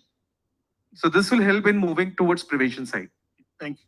Thank you. So now you can, sorry. Just to add to what Abhay said. So we talk about AI. What other AI that has been included or embedded inside? One is the personalization, right? For example, even the lowest strata of society, when they walk into the government hospitals, I think we have a tendency to all the reports are in English, all the questions are in English. So wherever it is possible, how can we, personalize it? I think we are supporting about 22 different languages, and where the forms can be filled in their own languages, the configuration is possible. And we are ready with 16, another 8, the remaining 6 is getting added as we speak. And let's say you are trying to get your diet plan. Diet plan, the report will be in your language of your choice. And so the future versions will be you can talk to the machines in your own language of your choice. So which is frictionless is the solution which we're trying to bring in with the high quality speech recognition systems. So you walk in, the machine will prompt, you ask the questions, and the forms will be filled, and your OPD slips will be generated. Number one. Number thing is this is ARBA certified, which means government, you need to have an ARBA before you get a treatment. This is already, the plumbing is already there. So ID gets generated automatically as long as Aadhaar and mobile number is linking. If it is not linked, it will generate a temporary ID so that still you can get your treatment, number one. Second thing, it is completely rich with all the plumbing. For example, Government Karnataka, they have AHAR. AHAR is a website where you will check your BPL card, make sure there's no fraud. Second thing, they also have Kutumba, where the ID is being checked. So this also comes with the pre-built connectors to plumb into AHAR, plumb into Kutumba, so that it's ready to be installed in all the district hospitals. And another thing, as Abhay said, we're also working another AI solution is a lot of this patient comes with a previous history. They would have gone to a different doctor and different prescriptions would have been there. So the question is, if a doctor comes with 10, 20 different prescriptions, he has only 10 to 20 minutes to treat the patient. So how can we help to make sure, empower the doctor with all the summary of the history, so that he can make an informed decision? For that also, we have developed an engine where we digitize all those history documents and create a summary in terms of what this patient, in terms of the history is all about, how many times he has gone for the similar symptoms, and what is his previous before he walked into this hospital. So vitals plus this history will put the doctor in a better position to make informed decision, which is not possible today primarily because of resources. Yeah. So for example, sometimes the doctor forgets to ask, are you allergic to this? Are you allergic to antibiotic? And so sometimes what happens is they provide the medicine because certificates, the patient could get into serious health related issues. And they don't do it on purpose. Unfortunately, if you visit some of the public sector hospitals, they have too many patients, 2,500 patients per day, 3-4 different doctors. It's just not possible at all. And we are very fortunate to get one opportunity to work with the government of Karnataka. So we're hoping to work with them very soon. And they are the one who are providing all this, information to help them out, primarily from the practitioner perspective. And hopefully, some of the AI-rich solutions, what we're trying to bring in, you'll see in the very soon. and helping the patients. I think the SLE that is given to us by what is taking 45 minutes to 1 hour, will be doing it under 15 minutes. So the patient walks in 50 minutes and get all the checked up, walk into pharma, pick up the medicines and leave the hospital, which is taking 1.5 to 2 hours today if you go to major cities. Yeah. Abhay, you want to add? Yeah. So, opportunity, when we say AI is transforming healthcare, it is very important to understand as in earlier session going on, the context is very important. Today, when we go to GP, whenever we have some heart, any health issues, we go to Google or GPT. These are the first thing which has become a norm today, asking about us, putting our symptoms and asking about our solutions. And you see there are two type of output, two extremes. Either you are completely normal or you are just 3 weeks to live. That's what we normally get into it. So somewhere the diagnosis lies in between. And it's all because what we put in as an input, that is what the AI is giving as an output. So context is very important. So with this, what is happening is we are first measuring patient vitals. That is the most foremost, foundation for getting any output, even if you're using any AI models. Secondly, apart from that, we need to understand the patient family history and medical history. As Manoj said, now we are coming up with a voice-based system in India, and especially when we go in rural areas, the biggest challenge is that the patient is not able to communicate what challenges they are facing. If you ask them to enter anything, even if you provide them any AI model, they are not able to communicate what is the issue. So with this voice, it engage with the patients in his local language, right? So in that case, system asks, and the best part is you can create your own workflows. So doctors can ask AI to create its workflows, or it can customize it according to their own requirement. So when the person comes, so they're engaging, like they're interacting with some doctor or as a person, or it is like an assistant for the doctor, right? So they're engaging with each other and automatically a AI prescription get created. So one is vitals, which we have captured. We are also capturing the patient medical history, family history, and then we are understanding what is the problem the patient has. Like they have say, I have a cold cough. Accordingly, the workflow get designed. Okay, for how many days? Have you taken any cold items in past? So likewise, certain question get asked. Patient giving an input, and accordingly, our prescriptions getting generated simultaneously. And this prescription here, we are not saying that AI, how is the accuracy and all those stuff. It is just augmenting the doctors. It helping them to take the decision faster. So when patient and doctors connect with the system, let's say patient is in the rural area and the doctor is sitting in Mumbai and Pune. So before they connect, they already have the patient vitals, medical history and AI prescription in front of them. And basis on that, they are in a better situation to give an output. And time get also reduces drastically. So the whole point is, if we have to really make an impact or transform, like from prevention to, from diagnosis to prognosis, it is very important how we reach out to the last mile, how we are bringing people on the board, and then, the platform connectivity matters. Now this machine, apart from providing vital screening and telemedicine, this can easily connect it with any hospitals. It can help patient to refer patient to a hospital. Can be easily connected with any pharmacies. It can easily connect with any diagnostic lab. So example, we work with big diagnostic labs. So here, basic diagnosis we are doing on the system. But when we talk about CBC, LFT, KFT, this blood can be collected and this can be sent to any diagnostic lab. It is integrated and data automatically captures both in a form of a PDF and also a raw data. So this provide a complete integrated platform where right from preventive screening to telemedicine, diagnostics, and treatment. Treatment, I would say, for reference, all come in a single package and can be deployed anywhere globally. Okay. Just to add to what Abhay said, in Africa, we are looking at an opportunity where access to healthcare is not available at all, and because of the infrastructures and availability of the shortage of staffs. So we're looking at working with the local hospitals over there, setting up this local health kiosk, providing these services, and the doctor doesn't have to stay in Africa. Doctors could be in India, because the technology is so that the real time we could trade, real time we could in this one. So centralizedly, we're looking at as in services that we could offer, primarily for those areas where it cannot be accessed by any the healthcare systems. So because as Abhay said, the complete package is already there, easy to connect, easy to provide the consulting real time, easy to provide the prognosis real time, medications can be shipped, and then the patient's lives can be saved. Yeah. So with that, I think I've been reminded. I think we are at the end of the sessions. I'll be happy to take questions if you have. So I know it is lunch. I know lunch is waiting for all of you, but if you have any one or two questions, I'll be happy to address. Yes. Yes, ma'am. Okay. I was told that we cannot do a blood test here because one break, six tests. That's a concept. Maybe Abhay, you want to take that? So our focus is NCDs, to be honest. At one time, within 10 minutes, we can perform 40 plus vitals. So our focus one is diabetes, that is random blood sugar and HbA1c. Second is we have hypertension, blood pressure, along with lipid profile and ECG can be done instantly. Then obesity, we have height, weight, body fat analyzer. So we give BMI, body fat. So obesity is also covered.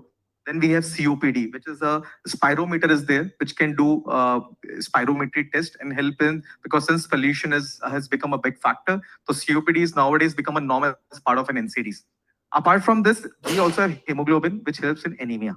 So this 5 NCDs we are right now focused on. Apart from that, we have audiometry test, we have mental health assessments, we have through ECG, we also detect RR intervals, which in turn help in getting HRV and stress test. So stress level we can also determine through this machine. Along with vision, we have through Snellen chart, we have far vision, then color blindness. Likewise, we're also working on Ayurvedic assessments. Currently, it is a questionnaire-based assessment, but now with Ayush Ministry, we are in deeply working with them, where we have developed a device along with a partner, where through a nadi, we in Ayurveda we have nadi prediction. So through that we tell you about your different personality type. It's Vayu, Ka, Pith, and all this normally takes more than 45 minutes to identify those issues. But with this, what we have done, we already have the patient vitals, we already have the medical history. Now, along with the nadi, the entire system of 60 questionnaires can be reduced down to 6 questionnaires, which helps in further reduce down the 45-minute examination to just 2 minutes. So that's the beauty of the entire system.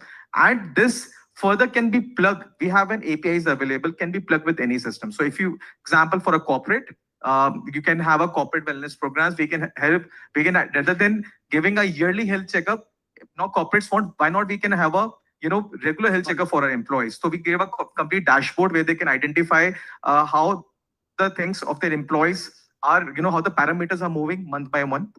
With government, we provide a complete dashboard. We normally call it a war room, where through this machine, they can identify in which district there are diabetic, anemic, and hypertension patients are there. And, based on demographic, and they can also do it on the disease wise. So just, yeah. So one question, I'm sure that we have a lot of AI experts here. Can anybody make a guess how we are able to reduce the time to do a 95% accurate testing here? Let's take an example. What AI solutions could have been deployed? Can anybody make a guess in this mission? Anybody from the audience? What specific AI solution has been embedded here to drive that accuracy? One example. I know it is lunch. I want to make it interesting. That's why I asked the question. Okay, within Gen AI? Image, basically image. Brilliant. That's it. It's image AI, what has been embedded, and it has been tested for millions of samples to drive that accuracy. So, correct. So as Manoj said, so image is one part. When we talk about other blood samples, we have all the devices which are fitted inside the system are all US FDA and CE, European CE approved, which has the accuracy of 90 to 95%. So we are using image processing for one part, but for all the blood related tests which require diagnosis, all the devices meet US FDA and European CE. And for India, we have a CDSCO. So they are meeting all the global standards. On top of this, the entire tech stack already have a ISO 27001, VAPT, HIPAA compliances, which meet global standards. And on top of it, yes, you're saying. Okay. Yeah. So yeah, please. Okay. Anyway, so I think I've been reminded. Yes, Marco. So you can press button and you can connect with the doctor. Yes, absolutely. Correct. Correct. Yes, yes. Both the options are there. One is instant consultation, just like we do Ola and Uber use, where immediately you don't have to wait for it. Nearest driver comes to your doorstep. Similarly, but we have both options. One is that you want to schedule a call with specific doctors. That also can be done. And if you want an immediate consultation, so whichever doctor is online can instantly connect it with you. Absolutely. Yes. Any questions? Anybody? Yes, ma'am. Yep. And some of them are diseases which affect HIV, dengue, malaria, especially the African blood, right? So you can program. So basically 40 tests can be done instantly on the machine through various devices and AI-based capabilities. Apart from this, when we talk about infectious diseases like malaria, dengue, typhoid, chikungunya, we normally use rapid tests. So rapid tests, again, they are available.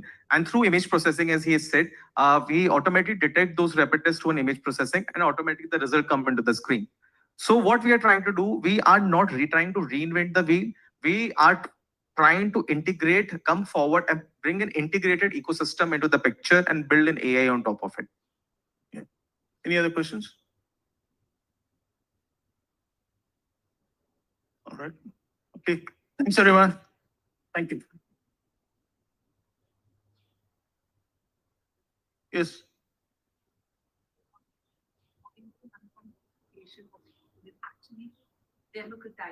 Absolutely. Absolutely. Okay. Clinics. It can also be in your housing society. It can be anywhere really. Yeah. So it could be, as Shamita said, it could be like a ATM. You could see in pharmacies and it could be go test, it will give you recommendations. And from OPD, you can buy pharmacy, right? So you could envision this fast forward. That's where we're headed. Yes, sir. We have a question. Cost. I'll give an example. See, between fasting, postprandial, and HbA1c, average cost in the market is between 700 and 800 rupees. Here, I think we're looking at in the neighborhood of 200 to 250 rupees. So almost. What is your revenue model? I'm asking basically that suppose we install it at any housing society, suppose. Okay. So what will be the capex, opex, and all that, and per test model, whatever? Okay. So in terms of from a wellness, you're looking from a wellness perspective, right? At least in the housing societies, or maybe in a reactive basis. I think the revenue model is this machines comes with built-in consumables which will help you to deliver the test at least in a neighborhood of, I would say, between 2 to 250 rupees, and you can charge your markup on top of it. So obviously the industry is around 800, 850 rupees. I'm talking about sugar as an example. Sugar test is an example. When it takes more time, second thing is it costs more money. Here it is rapid and it gives you results instantaneously, and it is situated right inside your apartment complex. You can walk into a health lounge and get it done. So I would say, there's definitely your cost. I mean, if you're trying to buy this, build it in US, your cost will be at least 25% what you would have paid in any standard laboratories out there. Per test cost I got, but what about any rental cost for this machine? Or? This is a one-time. You had to make an investment for a yearly. Then subsequently, there's an annual maintenance cost will be there for 2, 3, and beyond. So and that cost is now out in the open market. Right now, you're piloting. No, cost is open, which we could discuss definitely. Okay. Yeah. So if you're interested, the consumables you need to pay, but the machine's cost will not be there. Yeah. Okay. Yeah. Any other questions? Yes, sir. I think this ATM. On the ship. Ship. Yep. Out of with connectivity, what all are the features that will help me use it on the ship? You want to take that? Yeah. So the best part of the entire system is it works in offline mode also. Obviously, with limited capability or limited functionality, considering without internet, the AI-based capability and telemedicine won't work. But at least you will be able to diagnose a patient on more than 40 vitals instantly, give them a smart report. But data syncing and further telemedicine will only work when the internet is there. That is one thing. It has a SIM card facility also, so that the system is 24/7 connected if the internet is there. Once internet is not there, and so you can obviously in offline mode you can work. Once the internet comes, data automatically sync to the cloud and data get pushed to the server. Absolutely. That will be a game changer. Sorry, I have a few more questions. Please. Gently, not getting late for lunch. I'm sorry, I'm asking too many questions. Yes. I would like to ask you, what's the life sensors, right? All sensors. So what is the life calibration life? See, for example, I like to have this with a BSc, the alco analyzer, right? So They'll survive at least for 3 years minimum. okay, so that's the sensor life, because everything on board placed has to have a proper calibration, certification, and everything. So 3 years guarantee. if you could incorporate a breath analyzer here, which is a very key part of us, because we have other automated things which are linked ashore. Yes. So if that could be part of this system, wherein before an officer goes on watch, and so this becomes a part of a place where he has to visit. So that adds on in terms of I'm talking in terms of value, because we have that thing as a separate system. So you're talking about alcoholic analyzer, right? Yeah, alcohol. Hi, so we already have the system. So is it there? Yeah. So the system is highly upgradable, and you can customize it. Like, for example, this is also integrated with portable X-rays. So if you have a portable X-ray and system automatically captures those data, it also work with breast cancer. So we have multiple portable devices are there for breast cancer screening. So it is integrated with that too. So likewise, we can customize the requirement. We can customize the system basis your requirement. Okay, but the last one. Sorry. Like you said, any doctor available online, right? Yes, so independent doctors will be online. We have CIRM while we are at sea.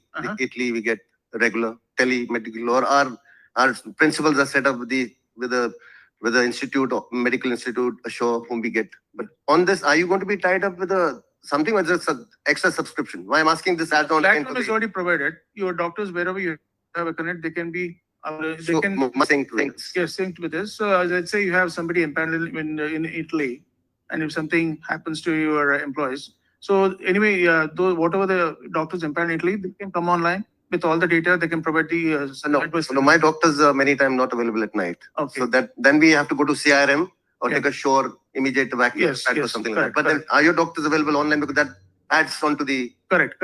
Adds on to my data. Yes. We have both the models available. One is that we also provide the doctors. It comes up with certain MOQs and certain commitments. Another is that you can onboard your own doctors. So the entire training, everything's provided by us. So both the solution can work. Hybrid model can also work. Everything is completely possible based on whatever is your use case. And how fast these, other than 64, I have some in-depth test. How fast the data comes back to me? So it is instant. So 64, again, I just want to, again want to specify 40 plus parameters on this machine happens immediately within 10 to 12 minutes. Then comes 20 plus parameters when we talk about these are infectious disease parameters like malaria, dengue, typhoid. These are not required for every person. So if a person has a fever, then only you do it based on what doctor recommends. And these are the rapid test kits. So it is not like all the 60 parameters has to be done for the patient. 40 is something which can be done for every patient within 10 to 12 minutes. But those remaining 20 are basis on doctor advice. And based on only one or two, like for example, they will not say, syphilis and all those. They might say dengue. So a dengue test can be done instantly through image processing. The data can be collected, and the result can be shared with the doctor.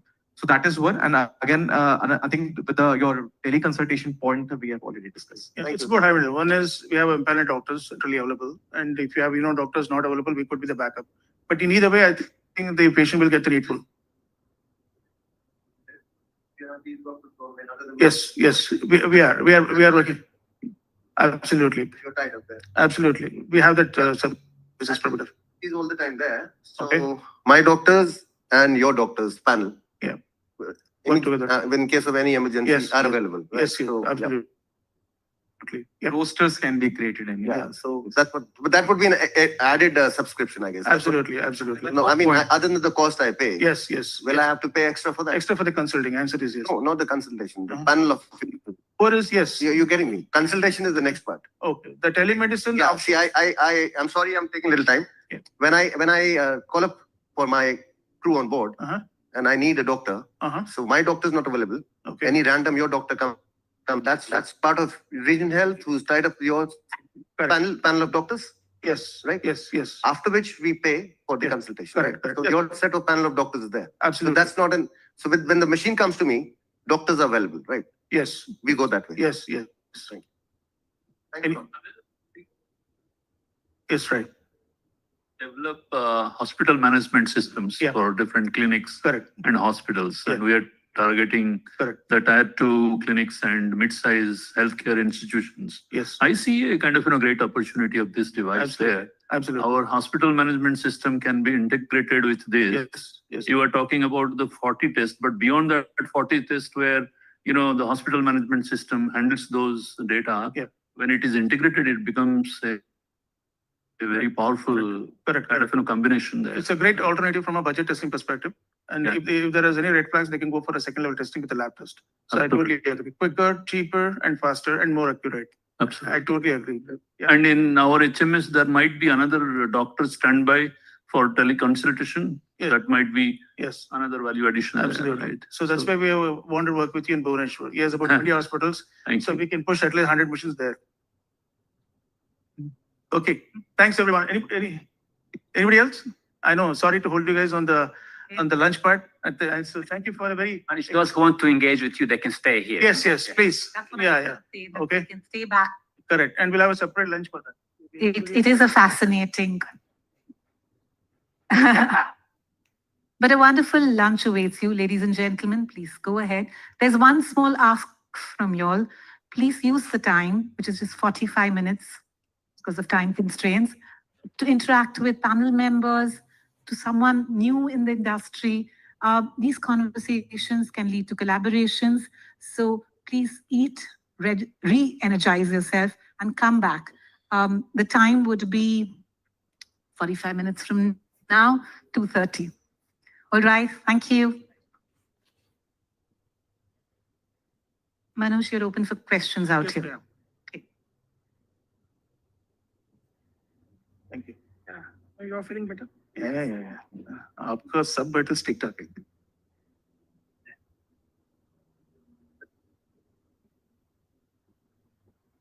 Yes, sir. I don't know if you can call it suggestion or whatever. If Please. said in the product roadmap, mentioned that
Welcome to Regenesis. Our mission is to awaken the potential of individuals and organizations, helping them realize their dreams. We understand everyone has unique talents, often hindered by self-limiting beliefs and fears. At Regenesis, we empower our students to overcome these barriers, achieving greatness through high-quality management and leadership programs. These programs focus on holistic development, intellectual, emotional, spiritual, physical, and financial growth. Regenesis extends its educational services globally, with Business School, School of Public Management, School of Law, School of Finance, School of Technology, and School of Education. We have campuses and offices across South Africa, Nigeria, Kenya, Tanzania, Uganda, India, Croatia, and the United States.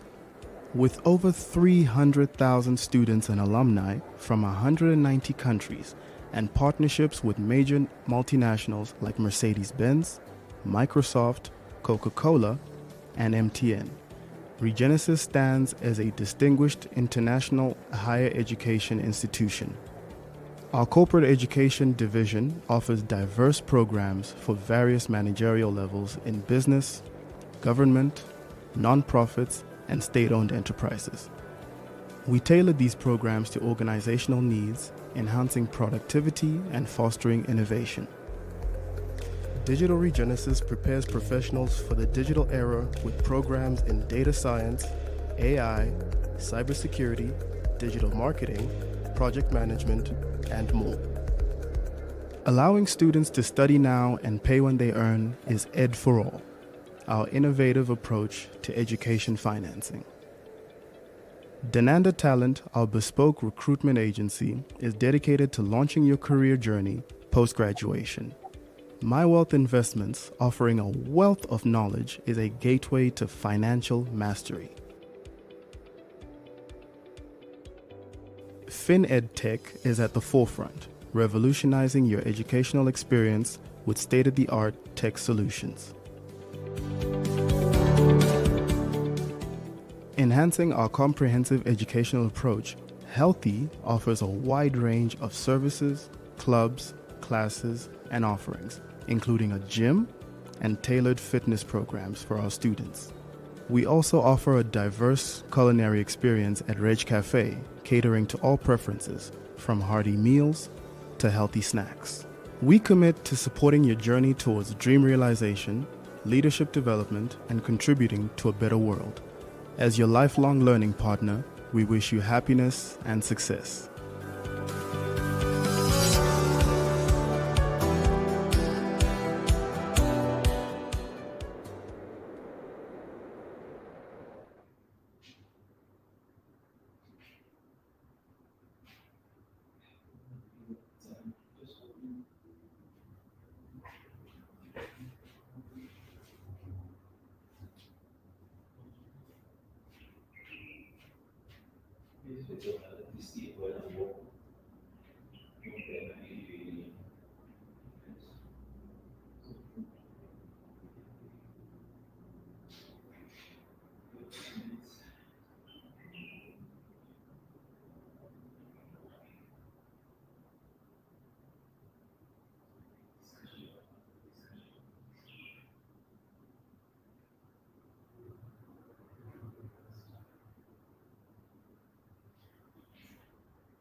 Regenesis Business School, developing sound leadership skills in business and public management.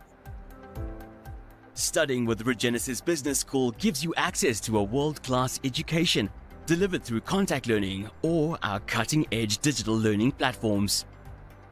By the time you graduate, you will have gained invaluable knowledge, experience, and support from our captains of industry, government officials, and high-profile entrepreneurs who regularly deliver engaging leadership conversations to our students and alumni. Regenesis qualifications such as the MBA and a variety of postgraduate diplomas, bachelor's degrees, and higher certificates are fully accredited and internationally recognized. Our directors handpick top-rated facilitators from around the world to engage our students and clients. Our authentic and integrated approach to intellectual, emotional, and spiritual intelligence is what gives our students an edge in the workplace. Classes are held at our campus in Santon at company-specific venues nationally. Invest in yourself by joining Regenesis Business School and awaken your potential.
Welcome to Regenesis. Our mission is to awaken the potential of individuals and organizations, helping them realize their dreams.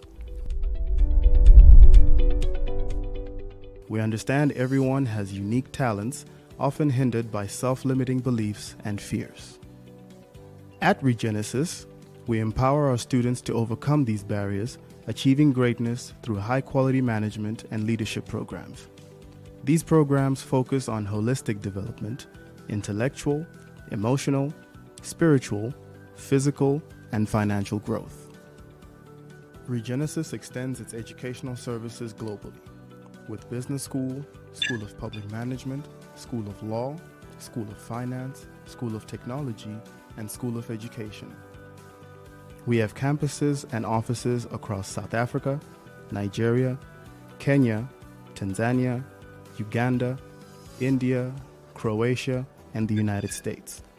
With over 300,000 students and alumni from 190 countries and partnerships with major multinationals like Mercedes-Benz, Microsoft, Coca-Cola, and MTN, Regenesis stands as a distinguished international higher education institution.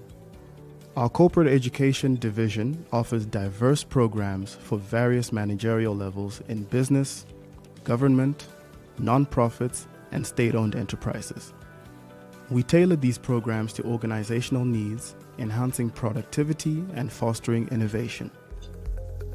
Digital Regenesis prepares professionals for the digital era with programs in data science, AI, cybersecurity, digital marketing, project management, and more.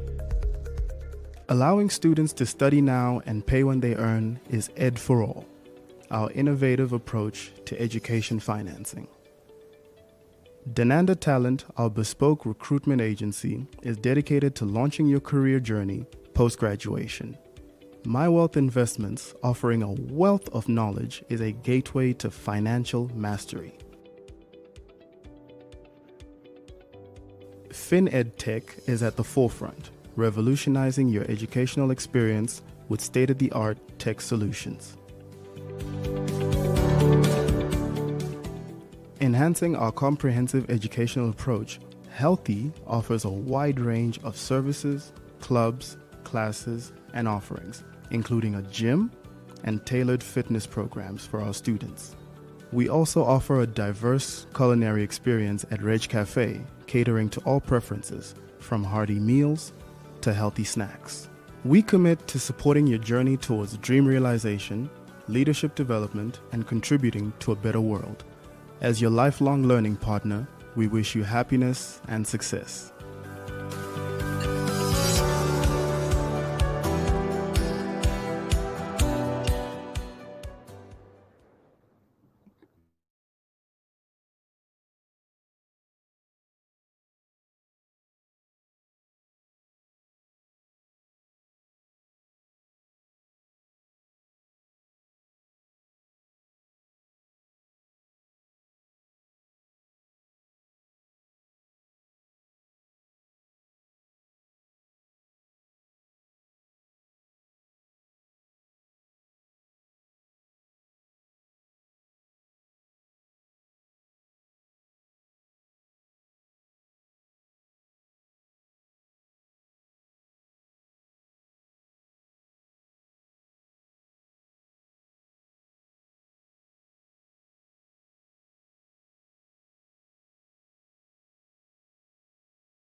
Welcome to Regenesis. Our mission is to awaken the potential of individuals and organizations, helping them realize their dreams. We understand everyone has unique talents, often hindered by self-limiting beliefs and fears. At Regenesis, we empower our students to overcome these barriers, achieving greatness through high-quality management and leadership programs. These programs focus on holistic development, intellectual, emotional, spiritual, physical, and financial growth. Regenesis extends its educational services globally with Business School, School of Public Management, School of Law, School of Finance, School of Technology, and School of Education. We have campuses and offices across South Africa, Nigeria, Kenya, Tanzania, Uganda, India, Croatia, and the United States. With over 300,000 students and alumni from 190 countries and partnerships with major multinationals like Mercedes-Benz, Microsoft, Coca-Cola, and MTN, Regenesis stands as a distinguished international higher education institution. Our corporate education division offers diverse programs for various managerial levels in business, government, nonprofits, and state-owned enterprises. We tailor these programs to organizational needs, enhancing productivity and fostering innovation.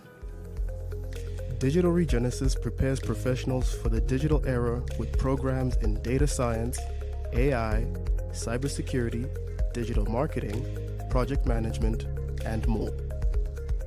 Allowing students to study now and pay when they earn is Ed for All, our innovative approach to education financing. Denanda Talent, our bespoke recruitment agency, is dedicated to launching your career journey post-graduation. My Wealth Investments, offering a wealth of knowledge, is a gateway to financial mastery. FinEd Tech is at the forefront, revolutionizing your educational experience with state-of-the-art tech solutions.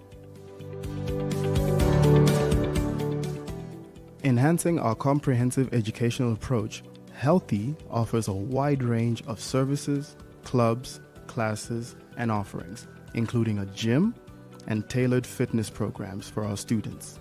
We also offer a diverse culinary experience at Reg Cafe, catering to all preferences, from hearty meals to healthy snacks. We commit to supporting your journey towards dream realization, leadership development, and contributing to a better world. As your lifelong learning partner, we wish you happiness and success.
Welcome to Regenesis, Our mission is to awaken the potential of individuals and organizations, helping them realize their dreams. We understand everyone has unique talents, often hindered by self-limiting beliefs and fears. At Regenesis, we empower our students to overcome these barriers, achieving greatness through high-quality management and leadership programs. These programs focus on holistic development, intellectual, emotional, spiritual, physical, and financial growth. Regenesis extends its educational services globally, with Business School, School of Public Management, School of Law, School of Finance, School of Technology, and School of Education. We have campuses and offices across South Africa, Nigeria, Kenya, Tanzania, Uganda, India, Croatia, and the United States. With over 300,000 students and alumni from 190 countries and partnerships with major multinationals like Mercedes-Benz, Microsoft, Coca-Cola, and MTN, Regenesis stands as a distinguished international higher education institution. Our corporate education division offers diverse programs for various managerial levels in business, government, nonprofits, and state-owned enterprises. We tailor these programs to organizational needs, enhancing productivity and fostering innovation. Digital Regenesis prepares professionals for the digital era with programs in data science, AI, cybersecurity, digital marketing, project management, and more. Allowing students to study now and pay when they earn is Ed for All, our innovative approach to education financing. Denanda Talent, our bespoke recruitment agency, is dedicated to launching your career journey post-graduation. My Wealth Investments, offering a wealth of knowledge, is a gateway to financial mastery. FinEd Tech is at the forefront, revolutionizing your educational experience with state-of-the-art tech solutions. Enhancing our comprehensive educational approach, Healthy offers a wide range of services, clubs, classes, and offerings, including a gym and tailored fitness programs for our students. We also offer a diverse culinary experience at Reg Cafe, catering to all preferences, from hearty meals to healthy snacks. We commit to supporting your journey towards dream realization, leadership development, and contributing to a better world. As your lifelong learning partner, we wish you happiness and success.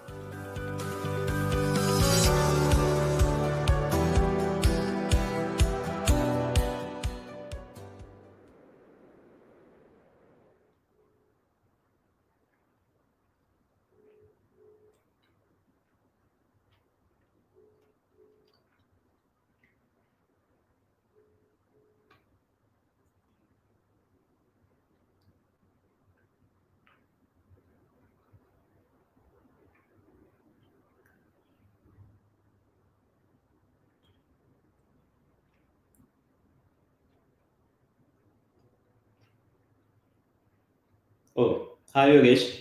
The camera was off, but it's on now.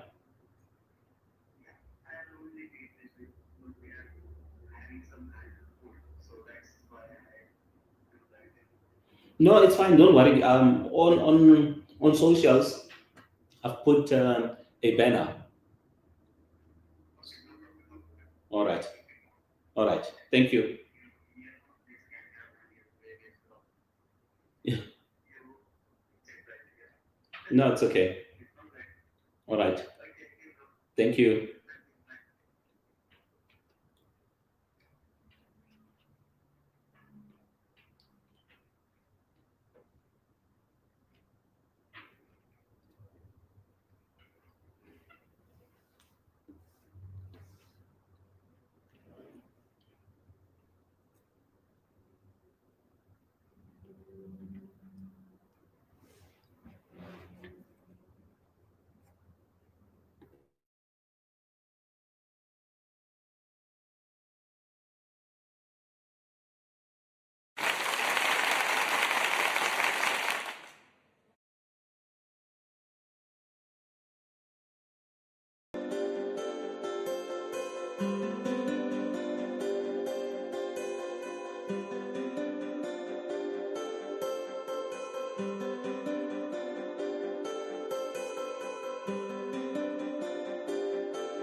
Good afternoon, everyone.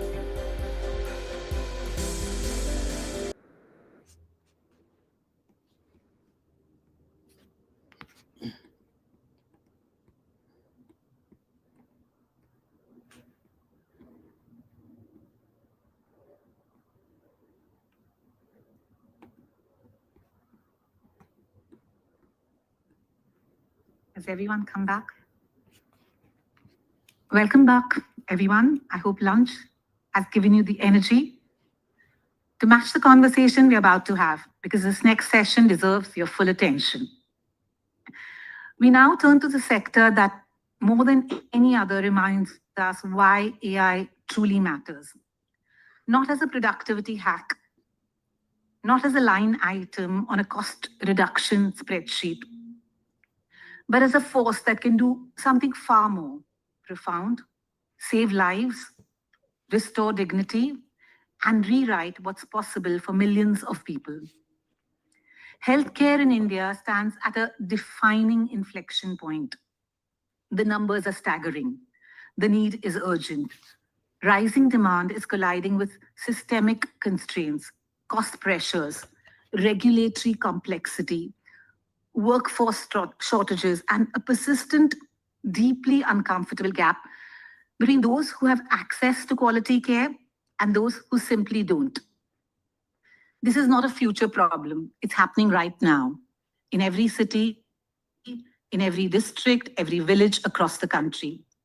And yet, within that challenge lies one of the greatest opportunities of our time. AI is no longer a distant promise in healthcare, as you have seen in the demo. It's already reshaping how diseases are detected, how hospitals operate, how clinicians make decisions, and how patients experience care. From AI-driven diagnostics that catch what the human eye might miss, to predictive analytics that intervene before a crisis unfolds. From intelligent hospital automation that frees up precious time for caregivers, to health data platforms that finally make sense of the complexity buried in our systems. The transformation is underway. But transformation without intention is just disruption. The real work, the harder work, is building a healthcare ecosystem that is not only smarter, but more equitable. One that doesn't just optimize for efficiency, but expands access. One that doesn't sacrifice ethics at the altar of innovation, but holds both in equal measure. One that creates sustainable growth for providers, for payers, for patients, and a healthier India. That is exactly what this session is about. Regenesis works across more than 40 industries. I say this with conviction. None carries the weight of responsibility that healthcare does. When we talk about AI in manufacturing, we talk about output. When we talk about AI in finance, we talk about returns. When we talk about AI in healthcare, we are talking about human lives. That changes everything about how we must approach it. This is a panel I've personally been looking forward to all morning. Moderating this critical conversation is someone who embodies the intersection of technology and humanity in healthcare. Mr. Manoj Nagraj, Managing Partner, Regenesis School of AI, brings to this role a rare and powerful combination: deep clinical understanding, expertise in healthcare systems, transformation, and a genuine fluency in digital innovation. His work has consistently centered on what matters most: the patient, not the platform, not the algorithm, but the person at the end of every decision a healthcare system makes. As Managing Partner AI in Healthcare at the Regenesis School of AI, Dr. Nagraj will lead the charge in advancing AI applications that are scalable, ethical, and above all, impactful to the real world. He's not here to theorize about the future of healthcare. He's here to help build it. We're truly honored and delighted to welcome him to the Regenesis family. Ladies and gentlemen, please join me in welcoming Dr. Manoj Nagaraj. Over to you, Manoj.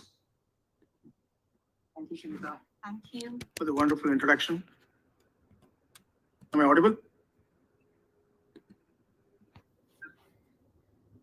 Hello? It's okay, no? Hello, yeah. I was talking to one of my team members. I have a very interesting slot. She asked me why. My first slot is, before lunch. So I have a responsibility to make sure it is interesting. My second slot is after lunch. I also have a responsibility to make it interesting, otherwise they'll go to sleep. Anyway, so very good afternoon, everyone. Welcome to our healthcare panel discussions on a very interesting topic, building future-ready healthcare sector. As we all know, healthcare systems worldwide are entering a new era where artificial intelligence, digital infrastructure, and data-driven decision-making are reshaping how care is delivered, from diagnosis and prognosis to clinical and operation decision support systems. I'm delighted to moderate this discussion with an exceptional group of leaders, bringing perspectives from global healthcare innovation, hospital leadership, digital health, and technology entrepreneurship. So I would like to start the introductions from Manisha Karoria, Associate Director, Global Health Equity and Partnership at MSD Pharma. She leads AI and technology partnership focused on improving health equity across low and middle income countries, with experience spanning across MSD and McKinsey. Thank you, Manisha. Welcome to the panel. I would like to invite Dr. Manisha Bobade, CEO of KJ Somaiya Hospital and Research Center, with over 35 years of experience across Apollo, Fortis, Reliance, and DY Portal hospitals. She is known for strengthening patient-centric care, leading technology-enabled transformations in hospitals. Thank you, Manisha. Welcome to the panel. I would like to invite Sumit Puri, CEO of Prana Wellness, with more than 30 years of leadership experience across healthcare, insurance, and digital transformation, including Evercare Group, Max Healthcare, Prudential, and GE Capital. He is currently leading an AI-enabled prevention-focused wellness ecosystems. Thank you, Sumit. Welcome to the panel. I would like to bring in Ravi Kiran Sripada, Director, Hospital Operations and Digital Transformation and Strategy Partnership at Sri Satya Sai Health and Education Trust, focused on scaling technology-enabled healthcare models for underserved communities. I would like to invite Abhay Agarwal, who's our partner and CEO of Clinic on Cloud, known for developing the healthcare kiosk model that combines diagnostics, telemedicine, and digital technology to improve last mile healthcare access. Thank you, Abhay, for joining the panel. And the last panel is Mr. Tribal Kumrat, who's the founder and CEO of Moisten Technologies, an entrepreneur working at the intersection of healthcare and innovations to improve healthcare delivery and operational efficiency through technology. So thank you, Tri. Welcome to the panel. So in the interest of time, we could begin the discussion.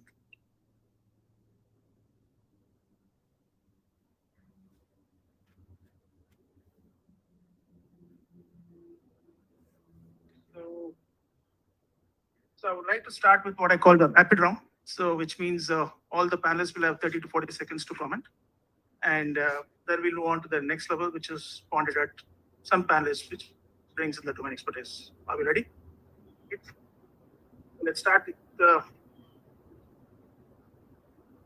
first questions, an interesting one. Healthcare is at the major inflection point with AI, digital health, and data-driven care. What, in your view, will define a future-ready healthcare systems over the next decade? 30 seconds each. Let me start with Ravi, please. Thanks, Manoj. Good afternoon, everybody.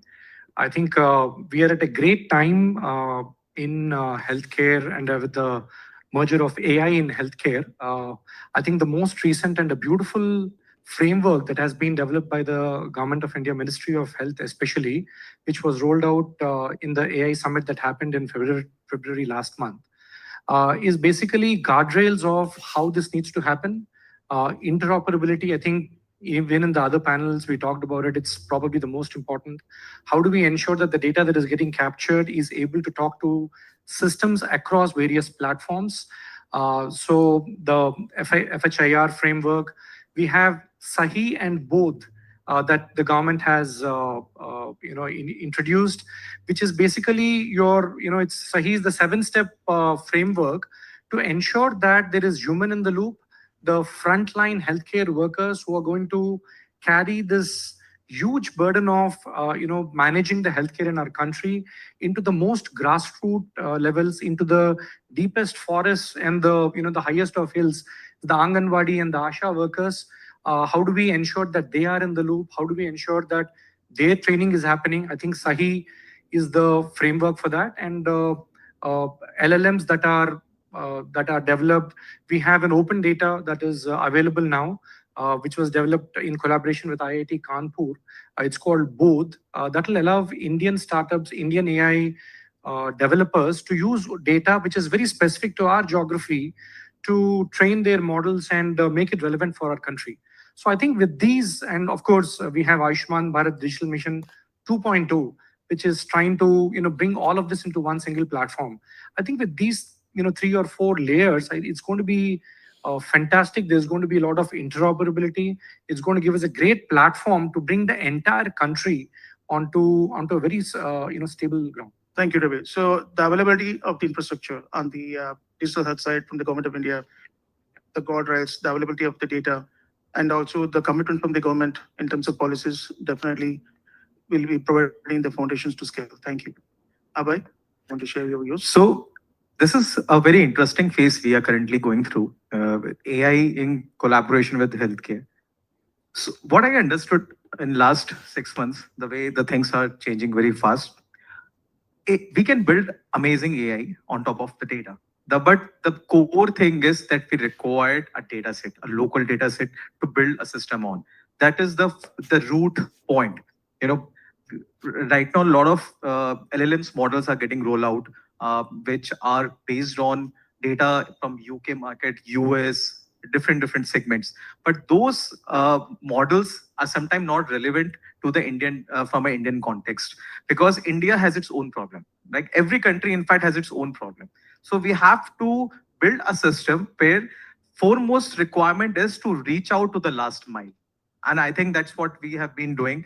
How we can collect the data from the ground, the data points from and being localized. Like in India, every state works differently, right? The Karnataka might be having a different set of problems. Andhra might be a different set of problems. Northeast might be different.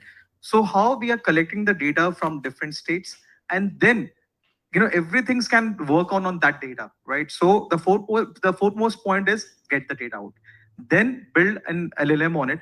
Apart from this, I think one thing which is still, which I see normally when I interact with people, a lot of apprehensions is also there. Doctors are feeling, might run, AI might replace them. That is also a lot of misconception is there.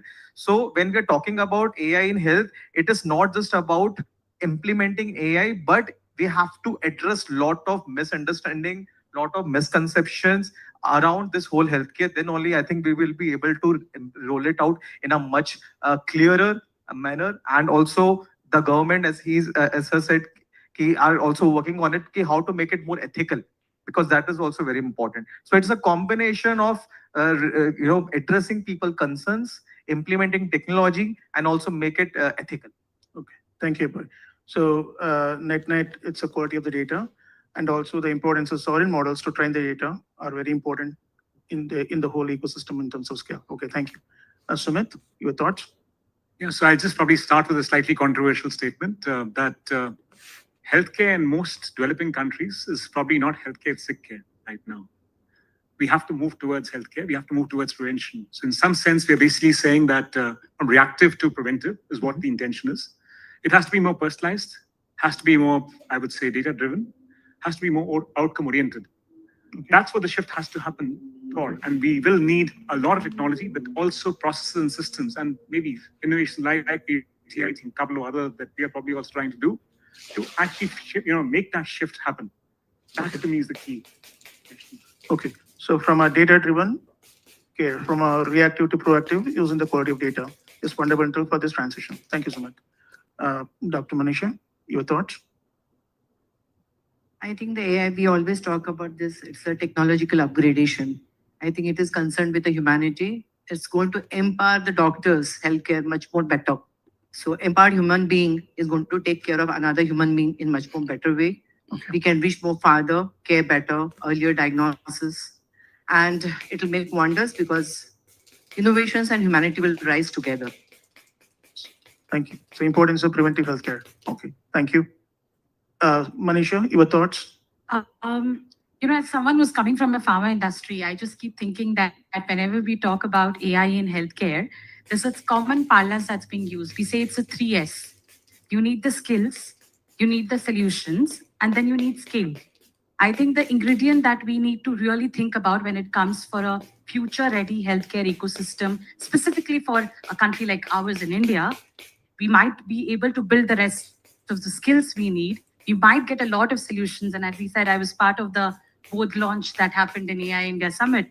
We build great solutions. Are we ready as an industry for the scale that we need is something I think is what we need to discuss about. So the importance of 3S, critical for the transformation and scale. Okay, thank you. Try your thoughts. Yeah, Manoj, to me, I hope you're able to hear me, yes. Yeah, to me, I think in next 10 years, we'll see a lot of transformation around the infrastructure first, right? AI can do a lot of things. We can see in front of our eyes. You showcased your equipment in the morning, and we read in newspapers also, in news channels also, we see China has implemented such, healthcare equipments also in their, house, what do you call, metro city, metros and all that. At the same time, we need to see that our infrastructure, the data readiness is there in terms of the global standards like your HIPAA or FHIR, SNOMED, clinical terminology standards and all that. So I would expect that thing has to be kind of, prioritized in India context so that we can get there quickly. So that would be my, vision towards AI readiness. Okay, so the importance of infrastructure and the compliances. Absolutely. So that build a trust in the patients and help us to scale. Okay, good points. Thanks, everyone. So moving on to the next questions, another interesting one, maybe close to hospital and the practitioners. AI is transforming patient journey, operation flows, risk mitigation of prognosis, patient monitoring, and hospital operations, back office. Where are you seeing the most immediate and scalable impact of AI in healthcare today? I would like to bring Dr. Manisha first. Your thoughts, please. Actually, the AI, I feel we are already in action, very much like other part of the other countries. Mayo is already full-fledged driving it with AI-based personalized care pathways they are designing. Okay. NHS is building a lot of trials which are happening at a national level. Okay. Similarly, India is also doing into the nationwide, it's already started for tuberculosis screening. Okay. So it is basically covering a lot of larger sector Okay. into the diagnostic field, which is able to reach out different places. Me being I'll tell you my personal example. I'm an emergency medicine and ICU consultant. Now I'm an administrator for last 15 to 20 years, but previously 25 years I practiced. Okay. And we have seen that it is that all the places, rural areas are not covered. By the time patient reach out to the major cities, already the cases out of hands or they are into the struggling phase and they spend a lot of money. This AI will help us to reach out farther away into the rural areas. The diagnosis will be much more better, earlier. And this will help us, the prevention much more better. And by the time if something is really coming out, then only the patient will reach out to the main cities. The doctors will get a better time. Okay. The diagnostic way, the telemedicine way, whether it is into the operational efficiency, AI is really going to make wonders and it's going to empower doctors much more. No way it can replace humanity. No way it can replace the doctors, but it will empower better. But this message of the AI has to go percolate down the line very well in a proper way, that it is not at all the replacement, but the empowerment has to be used ethically. The data has to be used ethically driven with the patient's consent, which will help us to build a trust among people. And I think it will be having a wonderful journey, and India can make a very global, unique example how AI is driving the healthcare. The Brilliant. world can sit and watch. Okay, thank you, Dr. Manisha, on that wonderful point. So your summary is the last mile connectivity, what we call, is definitely can be enabled using the power of AI technology, and also in the quest to democratize the quality of healthcare using AI. I think it serves both the purpose. That's the power of AI. Okay, thank you. We totally agree with that, and that's our vision and our achievements vision as well. So thank you, Manisha. Can I request you your comments on this, please? I actually want to bring a personal element for me because for me, this is very, very special. I'm going to be a mother in a couple of months now. So for me, when I think about healthcare and AI, the vision that you have, and that's where I've been working for so long, right? About health and equity of how do we make it accessible for women and children. And what makes me most hopeful about AI is that I believe it's going to be the level equalizer for health equity in India. What I mean to say that, just like as Dr. Manisha said, I'm also grateful to have my younger sister, who's Dr. Samta Charoria. She's an MD in emergency medicine at AIIMS Delhi. So every time we speak about it, I think what she also shares back to us is that, sometimes in her cases that come, the golden hour care, as we say, right? Can someone who is located very remotely, a woman or a child who is about to deliver a baby, can a nurse, can a physician, who probably is not a specialist and doesn't have access to, say, Dr. Manisha or Dr. Samta or some other specialist doctor, can provide that golden hour care, which might have made a lot of difference to the outcome till they actually reach to the point where healthcare is accessible. So what I believe is that the patient journey in this whole ecosystem of AI in healthcare will ensure that India is no longer dependent on zip codes and pin codes for people getting access to healthcare. It will probably move out of that so that healthcare is accessible and is equitably available, irrespective of where you are and where you belong. Very inspiring thought. And so you talked about the importance of patient monitoring for the critical cases, so the lives can be saved, and so technology can play a huge role. So very inspiring thought. Thanks for sharing. Now I would like to bring Ravi for your comments, please. Just again, speaking from personal experience, I'm part of a trust which runs a chain of hospitals. It's called Sri Sathya Sai Sanjeevani Hospitals. What we specialize is in pediatric cardiac care. There are about 2.5 lakh children are born in our country every year with a hole in the heart. And as a country put together, we have only about 60,000 consultants, surgeons, or cath interventionists put together. So we have a huge gap. As we speak, the estimates are about 20 lakh children are waiting for their surgeries to be done. Right? That is, if you know that your child is sick, if you know that your child has a hole in the heart. So what we have done, I think the biggest problem is to identify the issue to begin with.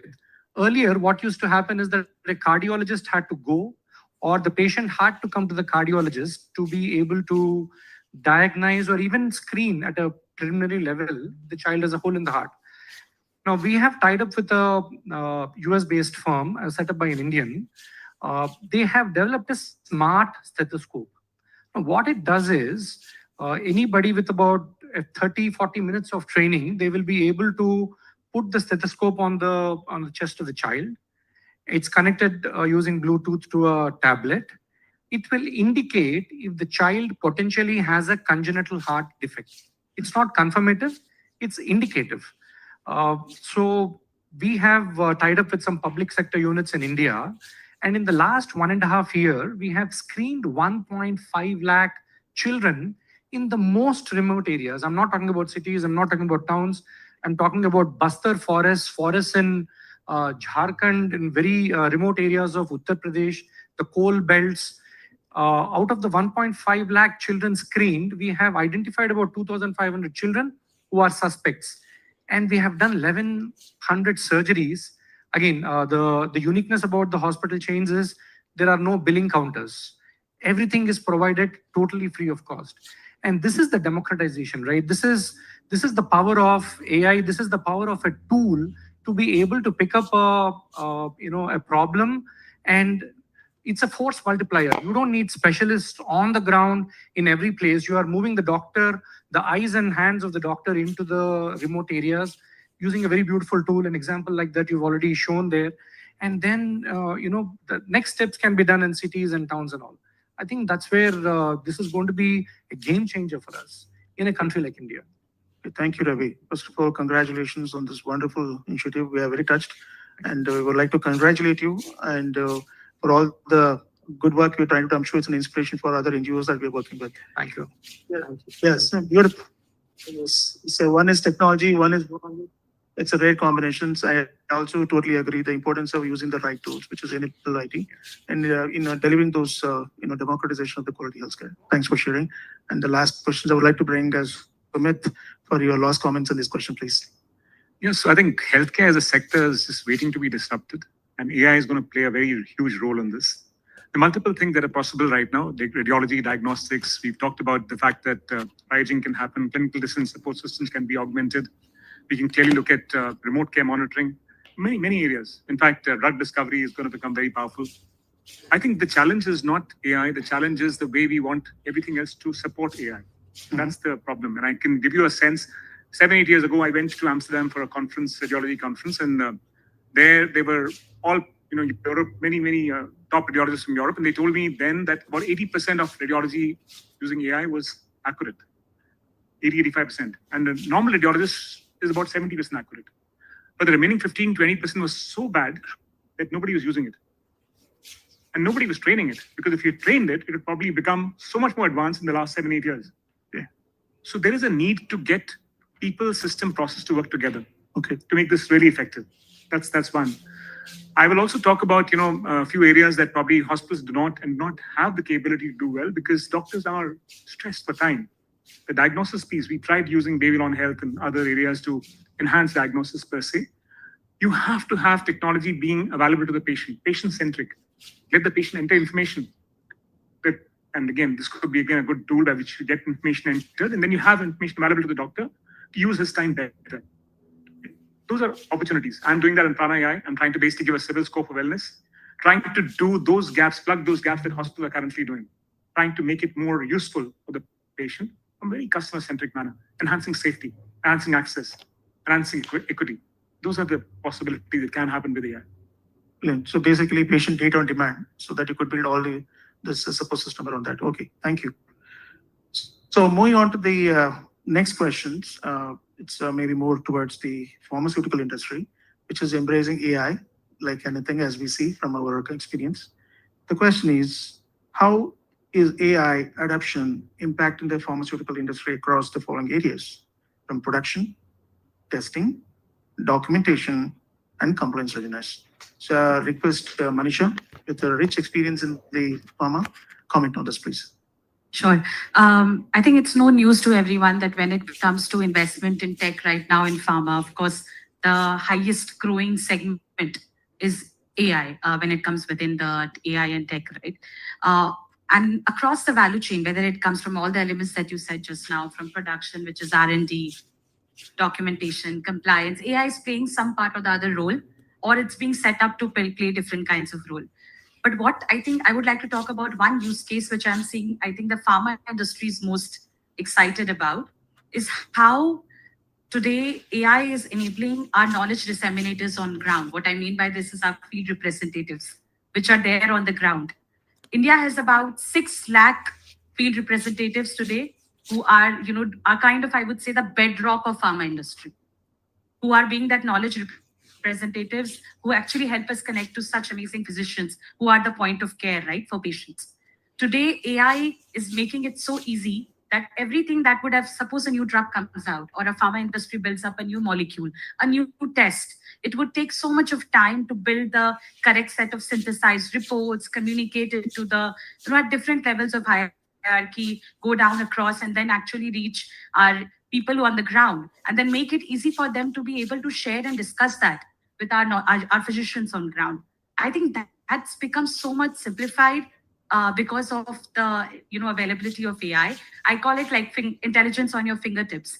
And what that helps is that we can now expect that our physicians, who are the most important for us to be able to give that access of care to patients, and our knowledge representatives can actually build a more relationship-based discussions, can be actually more present at the moment, so that their conversation is focused on care, is focused on the patient, is focused more on empathy, and we can leave the human mechanical burden for the AI to do that. So I think that's something which I feel is one of the most exciting cases in the pharma industry today. Very good. So very nice to hear that. And in fact, we have a very focused solution offering for the pharma in line with what you just explained. Happy to hear it, and I totally agree with what you just said. Thank you. One last comment from Sumit on. I know you have come from the insurance industry, but you have dabbled with all other areas. So your point of view on the impact of AI in the pharmaceutical industry, please. Totally. I mean, if you look at it, actually, it is the age of collaboration. We've seen during COVID how everybody collaborated and we got the drug discovery done much faster, the COVID vaccination given very fast. So there is definitely going to be an element of fast tracking drug discovery. There's going to be an element of clinical trials and testing becoming much faster. But there are other aspects also to this. We could probably be doing much faster documentation. I would say even predictive maintenance. We could do better in predictive maintenance for manufacturing facilities for pharma industries. You could probably do a very good waste reduction. You could have excellent ways in which you could optimize costs in that sense. So there are multiple areas.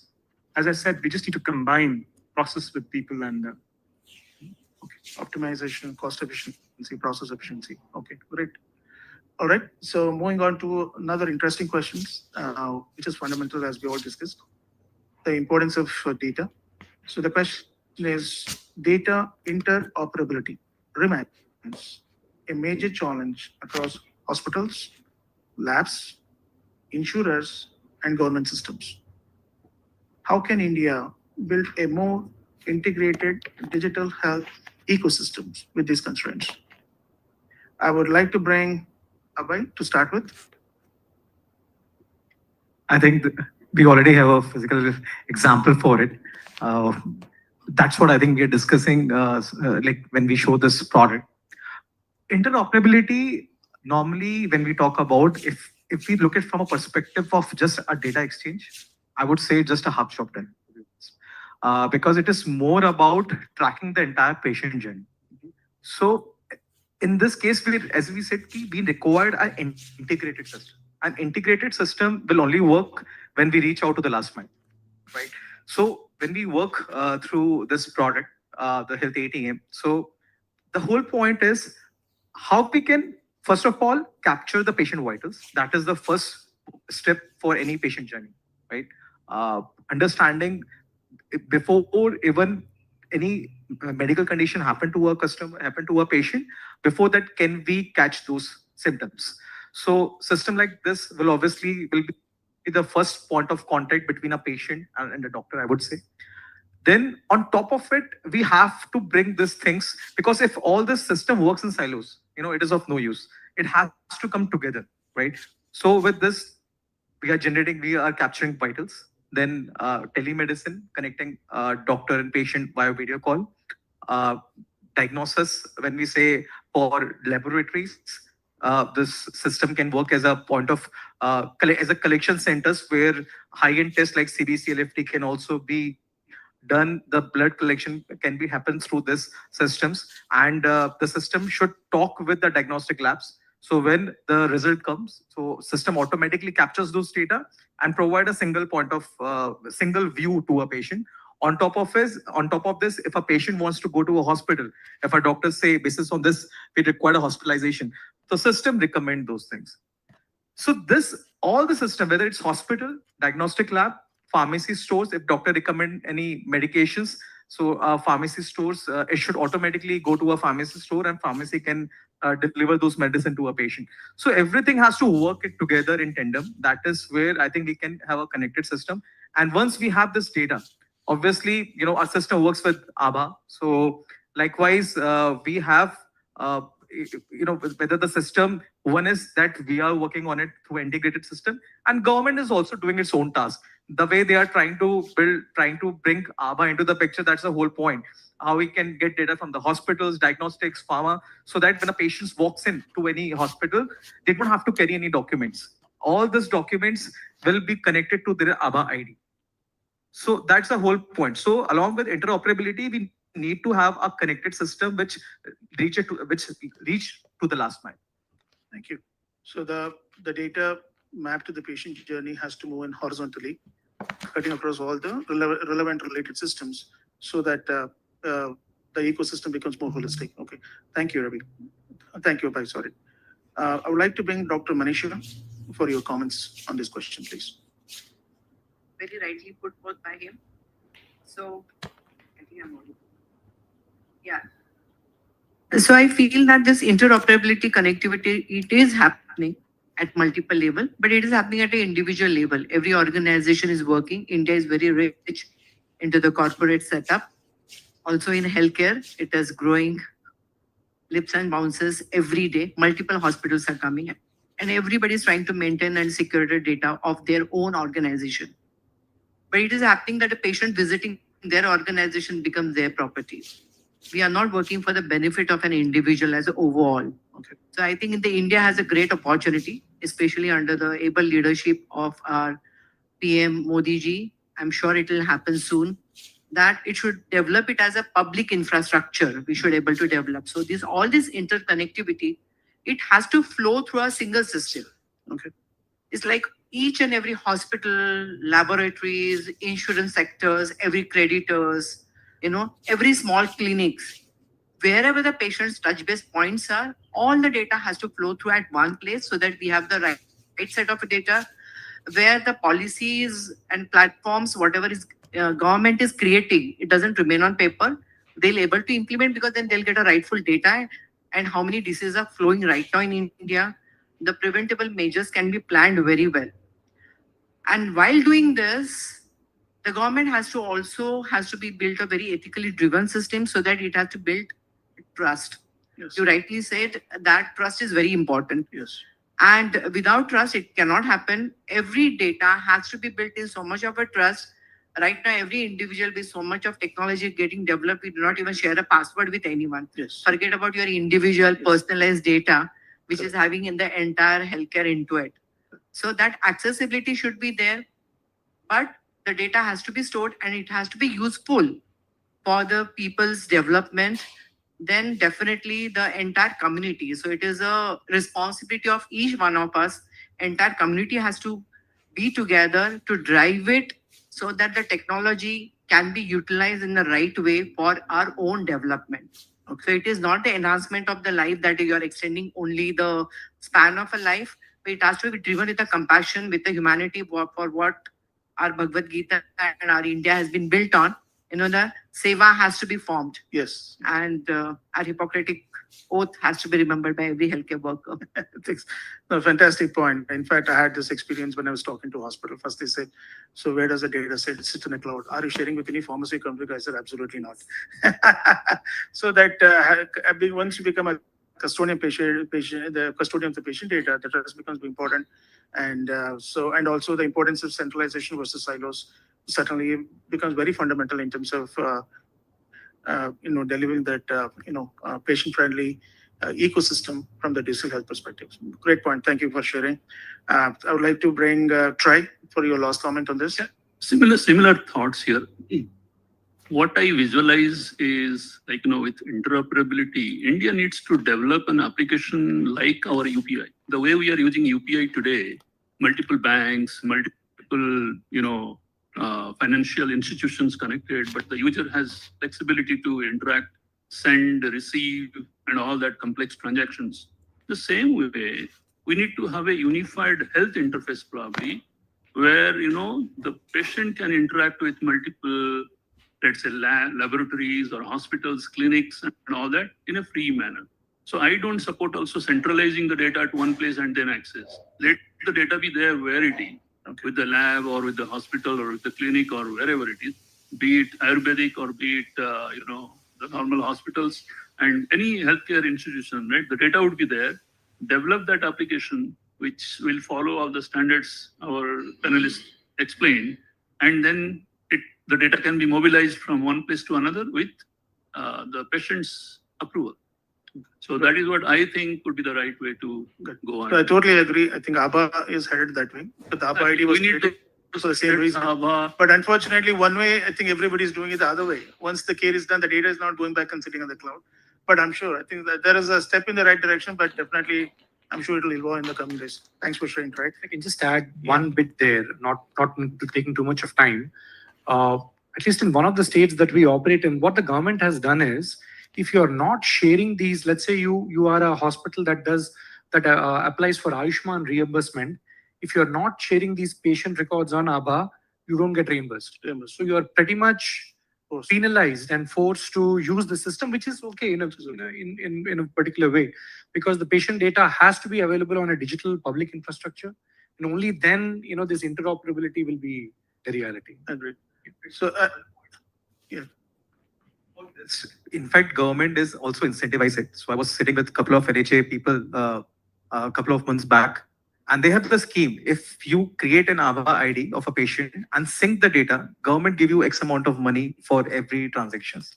So government is also trying its best so that people can start utilizing it, incentivize them so that at least they sync the patient data. And as I said, the money, if in the case of Ayushman Bharat Health ID, that money will only be reimbursed if you sync those data files of patient to the ABBA's ID. Great, thank you. So since we're talking about public health, since you have done a lot of work, maybe I would like to ask one question to you, Ravi. AI has the potential to bridge, healthcare gaps between urban and rural India, which you're already doing it. What practical solutions can AI bring to improve the access and affordability? Please comment on access and affordability, I think in the work that you are trying to do in the public health domain. Sure. I think what we need is a double engine sarkar here. What I mean by that is, we already have. In a slightly different way. I'm talking about driving AI-based healthcare devices top down and bottom up, right? Top down is similar to what you have here. The gadgets that we use, it's called HD Stet, to institutions taking AI-enabled technology into the grassroots level. That probably will be the case for for a lot of our rural population. And also the other side is the bottom-up approach, where you're using the variables, right? The continuous monitoring. It's not episode-based care anymore, it's continuous-based care. So when these two merge together, I think the divide that we see, Manisha talked about, your care cannot be based on what where your zip code is. So we're going to blur that line, right? If you're able to get these devices out to the people. I wish the gentleman from UP was there.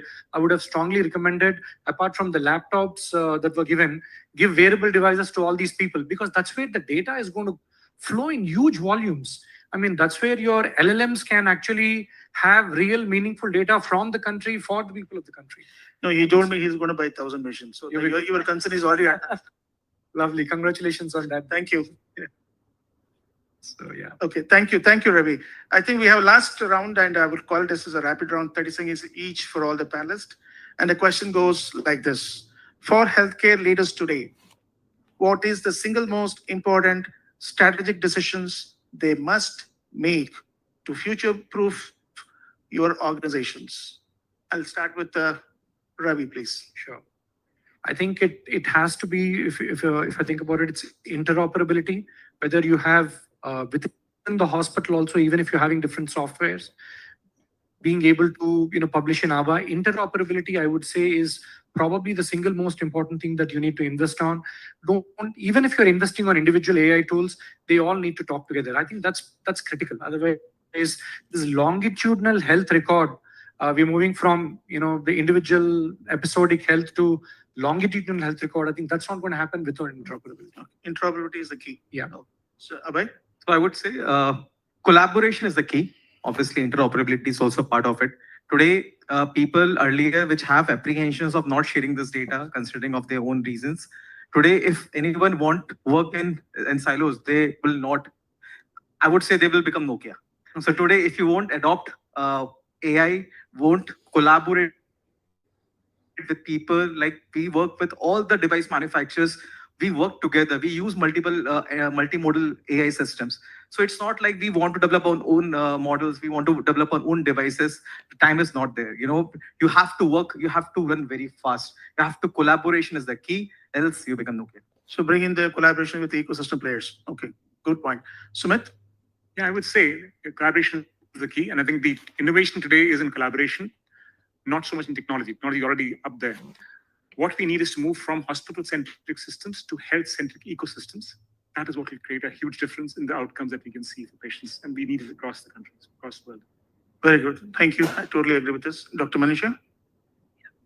I would like to say what personally I face every day in the hospital.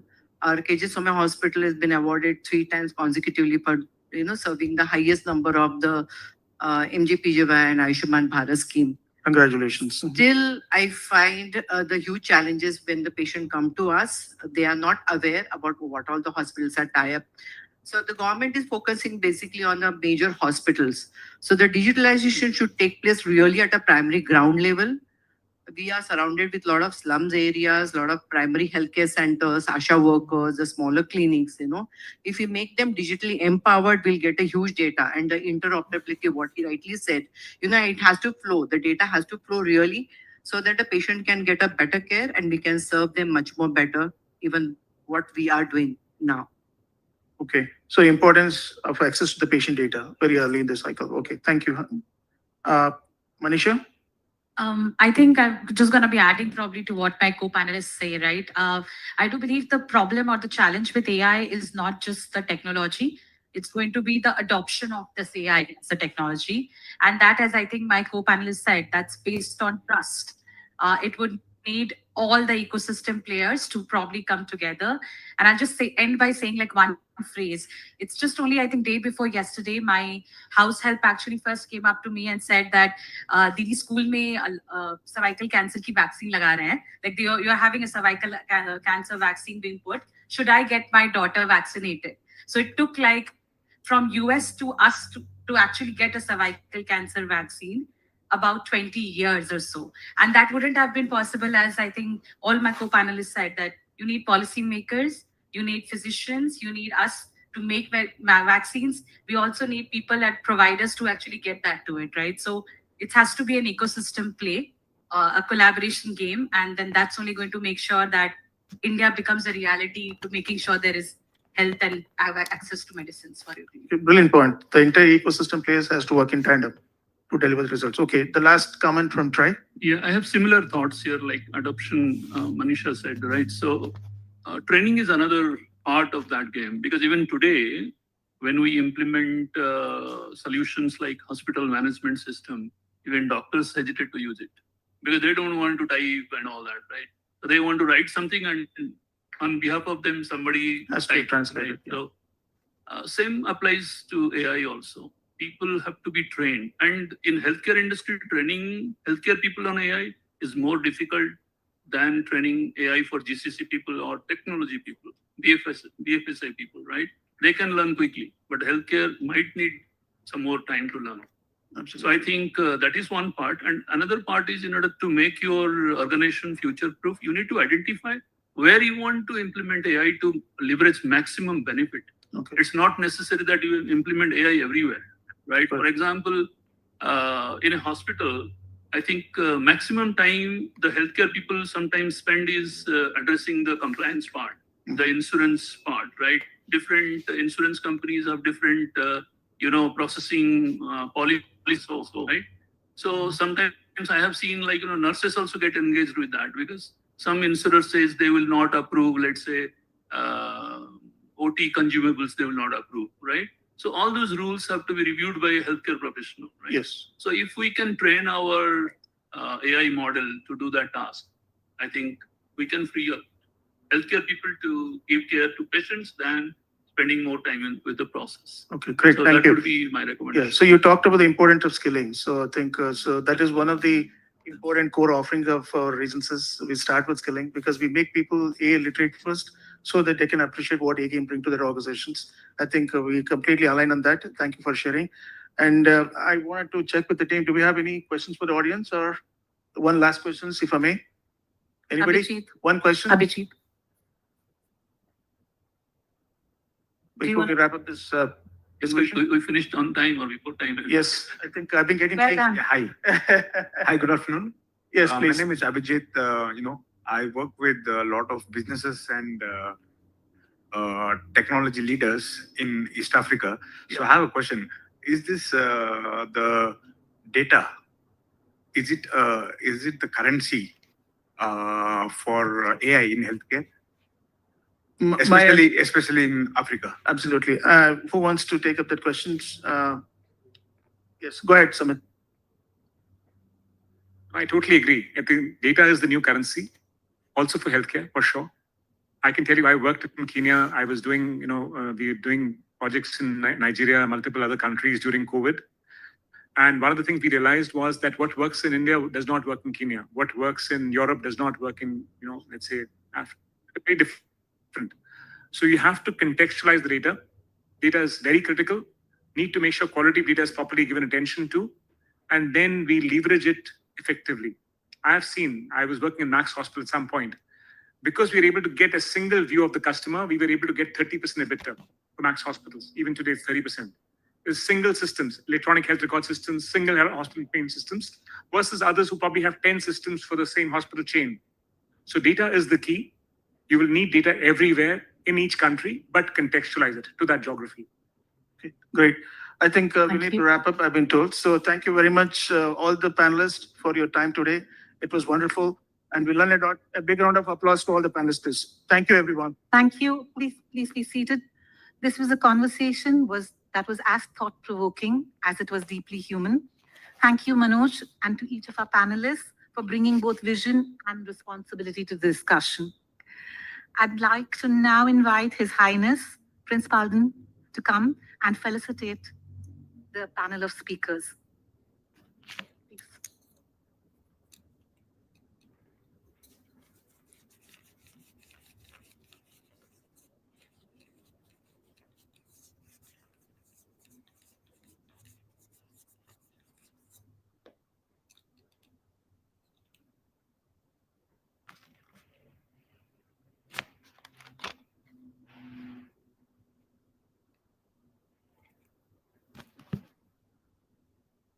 Please continue being on stage for the group photograph.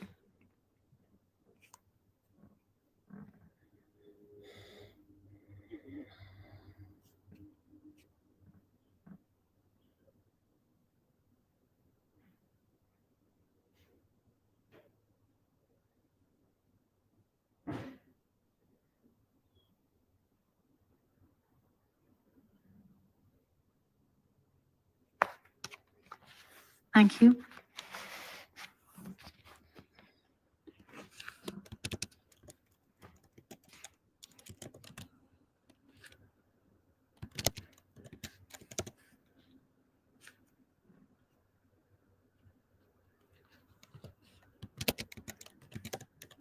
Thank you, Manoj.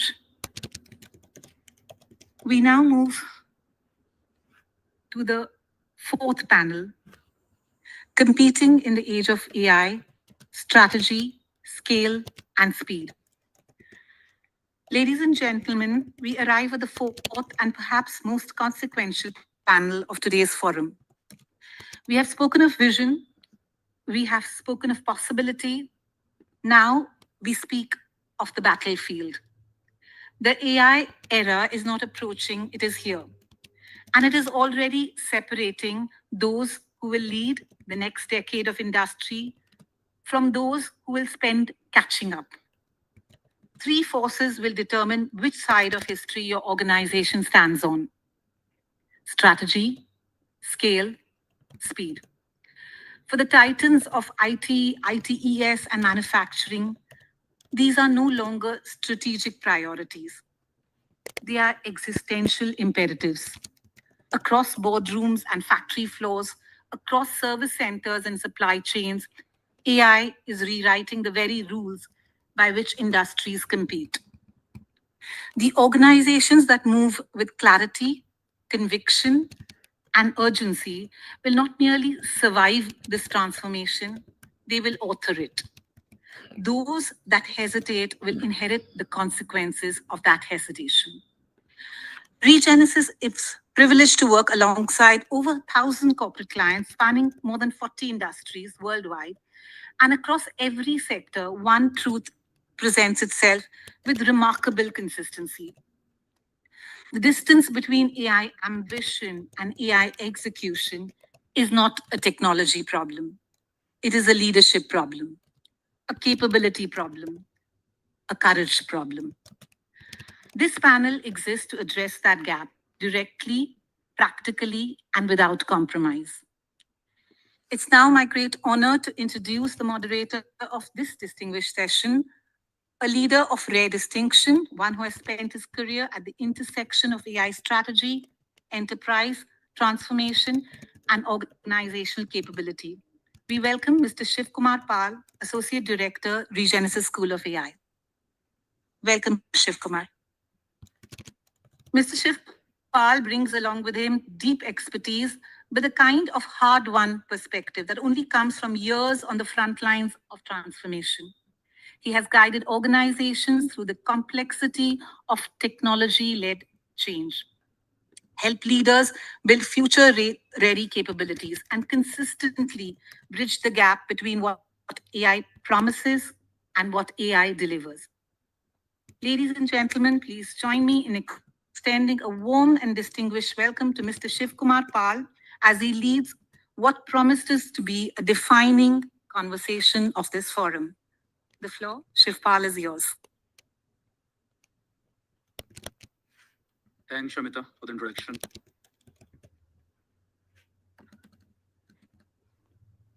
Good afternoon, everyone.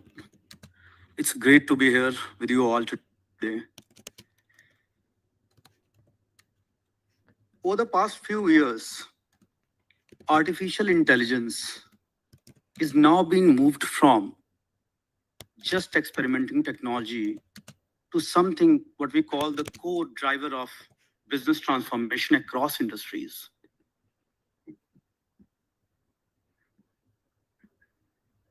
Now, the two sectors where this transformation is happening at a rapid pace is IT, information technology, and manufacturing. In IT, AI is fundamentally changing the way software is being developed, tested, and operated. If I take example in generative AI, is increasingly accelerating the way software is being developed. It is automating all the test cases, and it is supporting the operations.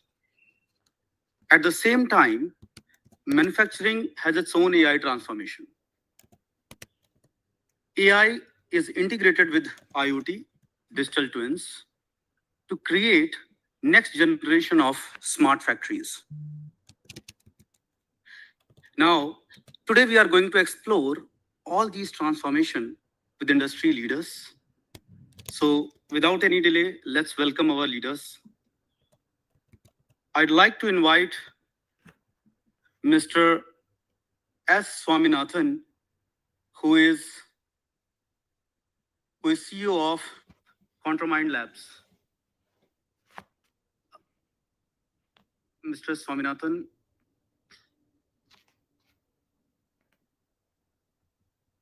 Okay, so I'd like to move to the next guest, Mr. Karthik Menon. Hi, please welcome Mr. Karthik Menon. Karthik Menon is a joint president of strategy and corporate development at Metix. Karthik, over 20 years of leadership experience across India, Asia, and Middle East. He specializes in corporate finance, M&A, and business expansion. Welcome, Karthik. Moving to my next guest, Mr. Ranish Jaiswal, who is CEO West at Sifi Corp. Please welcome. Ranish is an accomplished business leader with over 25 years of entrepreneurial experience across technology and technology-enabled services. Before Sifi Corp, Ranish held senior leadership position at IBM Consulting. Welcome, Ranish. My next guest is Paresh Shetty. Paresh is CEO and MD at Centel. Please have a warm welcome. With over 25 years of experience, Paresh is an action-oriented leader driven by customer-centric ethos. Welcome, Paresh. My next guest is Derek Josh, who is managing partner at Accenture. Yeah. He's also co-founder at Flutura, which is ranked #1 by Gartner Peer Insights. Welcome, Derek. Moving to the next guest, Mr. Ravi Hemnani. Hi, Ravi. So Ravi is VP HR at Novoco Vistas. Ravi is a strategic leader with over 20 years of experience driving large-scale organization transformation for global giants. Welcome, Ravi. Oh, he's here. Okay. I'd like to welcome Mr. S. Swaminathan.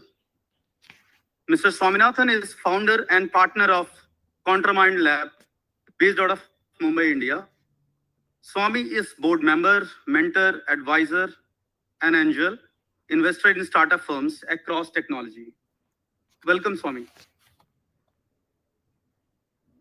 So I'd like to start questions. My humble request is, I know we are running a little short of time because some of the guests have already requested me to close it on time. So I'd like maybe our answer should be very specific and maybe short, maybe 2 minutes.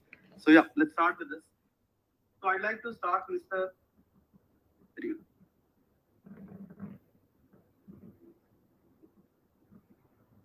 Hello. Hello.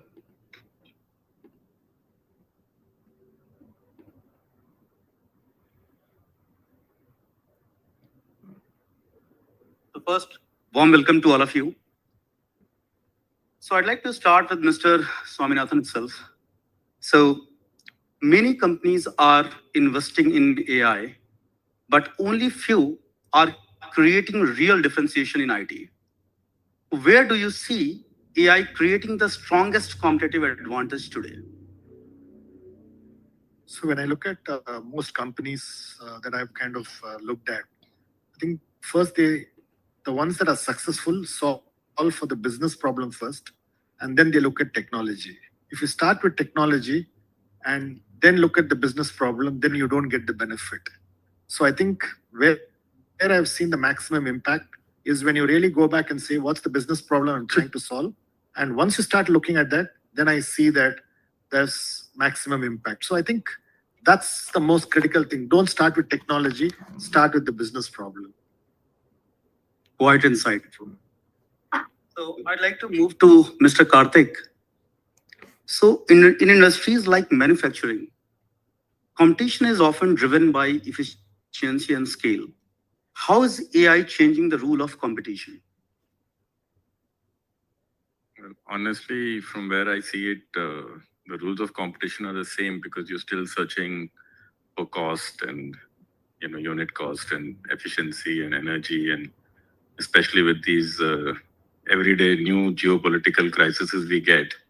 So energy remains a primary exercise. So I think from where we have to see the change is that very much like what Swami said, I think you have to go to the problem first and then see whether there's a solution that's available to be helping us address that issue. If you take manufacturing as a core business, and if, especially if you're in public markets, I think performance normally becomes the judgment parameter when you want to get into change.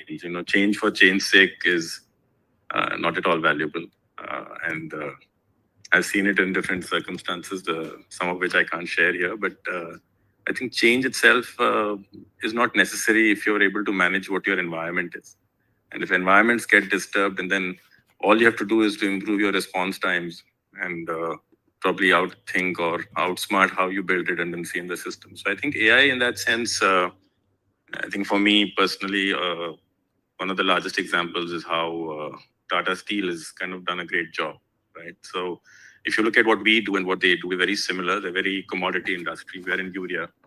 And so we are the largest single train player in the country today, 4.5-year-old company. The basis remains tracking how your input cost is. And once you go beyond that and standardize input cost, I think the essential aspect is consumption and productivity and efficiency. And I think how you adapt that into your process is very essential. You can't build a process to suit a technology. It's always the business that has to lead from the front. And the Tata example or Matix's example has been that we work with large process majors like KBR and everybody else. So we have to look at how we operate our DCS as a start point. And then once we do that right, we don't necessarily have to follow everybody else. So we started 4 years back. We were novice. Everybody asked us, what are you doing in this business? It's a boring business.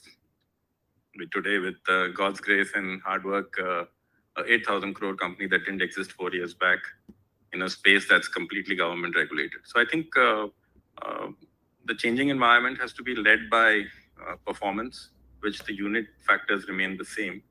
And you have to use AI to only enhance on them. And you see the market caps of companies that have done well in adapting technology in a very non-sexy, quiet, below the radar way. I think that works well enough. So for me, it's more about sticking to the basics and using a tool to enhance what you're good at. Well said, Karthik.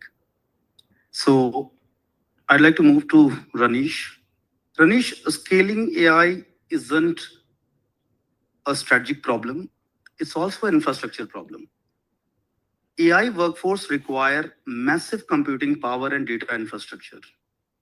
How are enterprises redesigning their cloud and data center strategies to support AI? Good evening, everyone. So this is a question which remains with, I would say, 70-80% of the organizations as to how they can embark an AI journey, which involves a lot of capital investments. When I say a lot of capital investment, if you look at a typical requirement, approximately 40-50% of the cost goes for infrastructure to enable that application to deliver what is required as an outcome. So first is the use cases which they finalize, which takes time. Then after is a dilemma because there is a high cost involved in these kind of activities to take forward. So there are a couple of ways that one can do. One is to follow an hybrid way of going for an infrastructure. You cannot offload 100% on cloud today. It is better that you do something which is on-prem, something which is service providers like us who has a private cloud built up for organizations, wherein we can give you things basis your requirements. So dev and testing environments can be built on private cloud that we provide. Maybe you can go for GPU as a service or some applications as a service. You can deploy this later for production on a public cloud providers which are available here. The problem which comes with any organization is a public cloud provider. When you put something, you don't know what is that volumes going to be. And volumes play a big role in terms of cost, what you are going to incur. And to any C-level person, if you cannot judge a volume for the coming year or the years after, and you cannot budget it, what is that expense going to be? It becomes a very, very large issue for that organization. So it's better that you decide the use cases, start with people who can provide you resources on a share model, and start developing, testing, and getting into production there. And if it scales up, maybe you can take a call moving to maybe a cloud provider, or maybe you can go an on-prem. Like I was there with one of the customers, they are looking at putting up GPUs in all the tall plazas. Okay. Now look at the way people are thinking on. And that's how we have to work towards. But the problem is they have not started the step one. If you don't start the step one and then think of, yeah, this is the investment that is required, possibly that's not a right way of doing it. So best way is go on a hybrid mode, look for people who can provide you things on shared model, less cost, have a right use case on place, and then start working towards what is that outcome, and start small, gradually scale up and move forward. Yeah. I think well said. It's more about, because infra is one of the major costs involved, and the use case should be mapped with whatever budget we are allocating, is what I'm just trying to conclude from you. Thank you. Moving to Paresh. So if infra become foundation of AI, so software development becomes the engine that delivers value. So with this, I wanted to ask you, Paresh, that if AI is transforming how software is built, tested, and maintained, how do you see generative AI impacting software engineering productivity in IT space? Firstly, thanks to Regenesis team and Chief for inviting me here. Good evening to you all. I think this is a question which is going on in all engineering colleges. In fact, in my son's mind, who's doing his fourth year in this thing, how the entire generative AI, because nowadays they don't write codes at all. I mean, everything is using chat, GPT, cloud, the cloud software, the Anthropic is creating so much of news. I want to start with a small story. I know you've given 2 minutes to everybody, but I'm taking the extra from Swami. So because he didn't use 2 minutes, right? So, during the late 80s or the early 90s, when Excel came into picture, everybody thought that it was going to take the accounting jobs, right? All the accountants and all, they said we did BCom and all, what do we do? The entire thing. But it really, it was a very different thing that happened with Excel, right? It didn't reduce the jobs, but what happened is what Excel could do, what spreadsheet could do, the analysis and all, the companies started getting more things to do. They started analyzing more, they started demanding more, right? So that's what is going to happen here. So because Excel changed the entire way how we were managing accounts, right? Otherwise it was just a P&L and, income and all. But what Excel can do today is very different, right? I think similarly, generative AI is going to change the way we are going to do things, and it's going to demand more, and that's what's going to happen to software engineering. In fact, there are some data which is available with GitHubs or McKinsey. But developing code perspective, right? From a development perspective, I think the way we will develop, almost close to 30 to 50%, it will be faster. Your debugging or bug resolution will happen almost 20 to 30% faster. Most important is the documentation. The documentation also used to take a lot of time, right? That is going to reduce by 70 to 80%. So definitely there's going to be a huge amount of change. Very clearly there's going to be a change there. I think what the software engineers will have to know, or what the change will happen, it is going to move from coding to problem designing.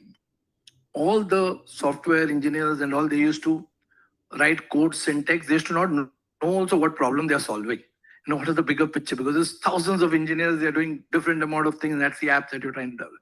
But today, the ones who are using AI tools, they'll know what problems they are solving and what architecture is needed, right? That's going to be the main thing. That's number one change. Number two, testing is going to become continuous. AI has test cases, edge cases, regressions, kind of unification. How do we do all those things? That will happen in minutes. So testing will not happen at the end. It will be embedded anywhere and everywhere. So testing will become continuous. Then third is the maintenance will also be by AI, right?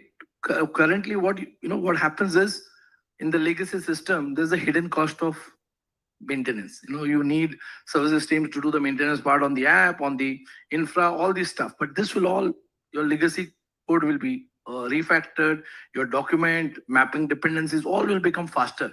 So what I see very clearly is, it will kind of make not only development faster, but the entire life cycle.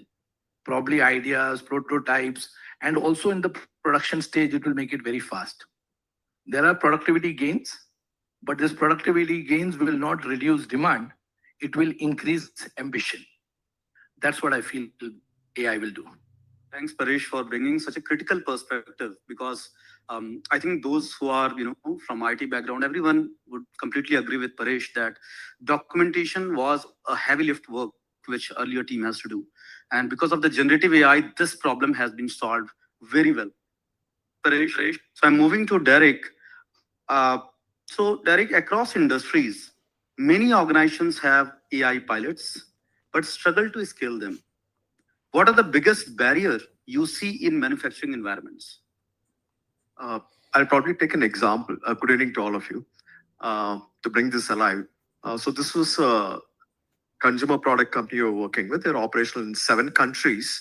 They were making mayonnaise. So the defect rate in producing mayonnaise was roughly about 11%, which was very high. So problem statement was either the mayonnaise is too viscous when it comes out or too fluidy when it comes out. And so they said, how do you control the process parameters so you get the right viscosity of mayonnaise so that you go to the marketplace? That is the problem statement. So if you look at how you manufacture mayonnaise, there is egg, there's milk, there's a lot of preservative chemicals, and there's a lot of process parameters, temperature, flow rates, so many variables to control.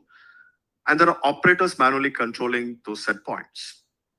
So if you had a rock star operator, the outcome was good. But if you had a rookie operator, then the variation shows.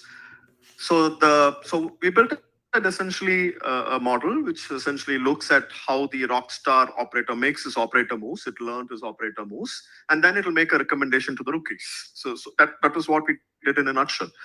It worked well in pilot, but it was not getting adopted by the operator in the front lines. The operator in the front line was fearful about this. Okay, so how do you solve for it? You have to, it's like a junior guy coming and telling an operator saying, this is a set point you need to go. You should not trust your intuition. You should trust my recommendation. How does it build trust, right? How does the AI agent build trust? So we figured out the kind of 3 levers to build trust. First was the agent has to prove that it's reliable in its recommendation. So we had to display how reliable I am in my recommendations. 70% of the time I get it right, 80% of the time I get it right. Whatever that statistics is, you show it to them. The second important thing for them to know is every time I made a mistake, I'm not repeating that mistake. So what we call as learnability metrics from that agent. So that was also important for the operator to say, this guy is not repeating his mistakes. so I can trust it. Okay. But those 2 levers were not enough. What's in it for me? So they were still not adopting it. Finally, I think the management took a call to add something called AI-driven PLI, productivity-linked incentives. Okay. And that was the lever which actually moved the whole thing on adoption. So the biggest learning for me was out of that was you have to design the trust architecture before you design the AI architecture, so to speak. Whatever shiny toys you have, rubber hits the road, there are humans who gatekeep, right? And you need to factor in that. So trust architecture is more important than that. And also a lot of work related to the data mashing. You had lab data, you had sensor data. So what was not, the critical path was not the AI. The non-glamorous things like designing the incentive design, mashing up the data was where the actual execution for scale is. And that's a blind spot for many companies. Yeah. Thanks, Derek, for choosing such a unique, use cases. I'm moving to Ravi. So Ravi, as AI adoption increases in manufacturing, how is the skill profile of industrial workforce evolving? Okay, I don't know whether it was by design or it was just by chance. The HR person comes the last after all the business guys come, right? Before I answer this question, maybe I rather put a question that might put your brains thinking, right? So we're talking about autonomous manufacturing. We're talking about digitalizing the entire manufacturing processes, lines. So if that's going to happen, what will be the human premium, right? What is that you would want humans to do that you would not want AI to do? And I think this is more or less what came out in the conversation right now, right? I just love the fact that you mentioned about problem solving. So I was making notes. The answer is here in what all you said, right? So yeah, it's already there. I mean, you already said what is the problem, and that's what we need to fix it, right? And those are the skills that we need to develop. If I look at manufacturing in particular, because you asked probably manufacturing, but I think this will apply all across. So if you look at the feet on street, or in particular manufacturing, the operators, I think the AI collaboration is something that they really need to pick up, right? So moving from the repetitive task to solving the AI anomalies, right? So that's something that you'll have to pick up.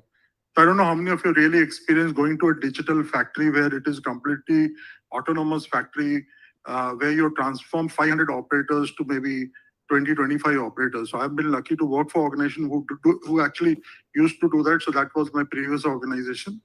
And I've actually seen factories transforming. And when you go inside the factory, you're really amazed to see what really happened to this factory. I mean, what I saw earlier and what I see today is completely transformed.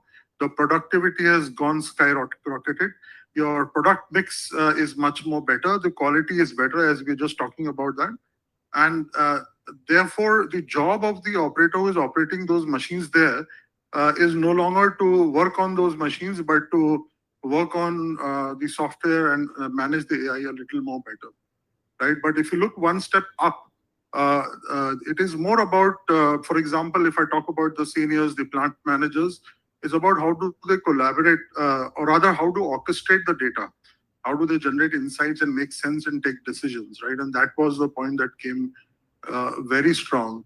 Last but not the least, I think the way we do the maintenance, right? Use of technology in maintenance is increasing from the conventional way of breakdown to preventive to autonomous maintenance. Now we are talking about using AR, VR to not have SMEs on site, right? You can have a regular tech on site and you have the SME sitting somewhere remote, somewhere in different part of the world, who is managing remotely using AR, VR tech and really solving the real world problems in the manufacturing. So things are changing really fast. And the question is, are we changing? So I always believe tech comes first, technology comes first, governments adopt faster, and then the organizations adapt. The humans come last in tech. So it's, they adapt the last. That's the interesting part. And that's where I think we need to strongly work on upskilling them. So identify what skills are required and then work on that. Yeah. Thanks, Ravi. So upskilling is important at the same time, right? So which leads to the AI opportunities. So next question I'd like to ask Mr. Swaminathan.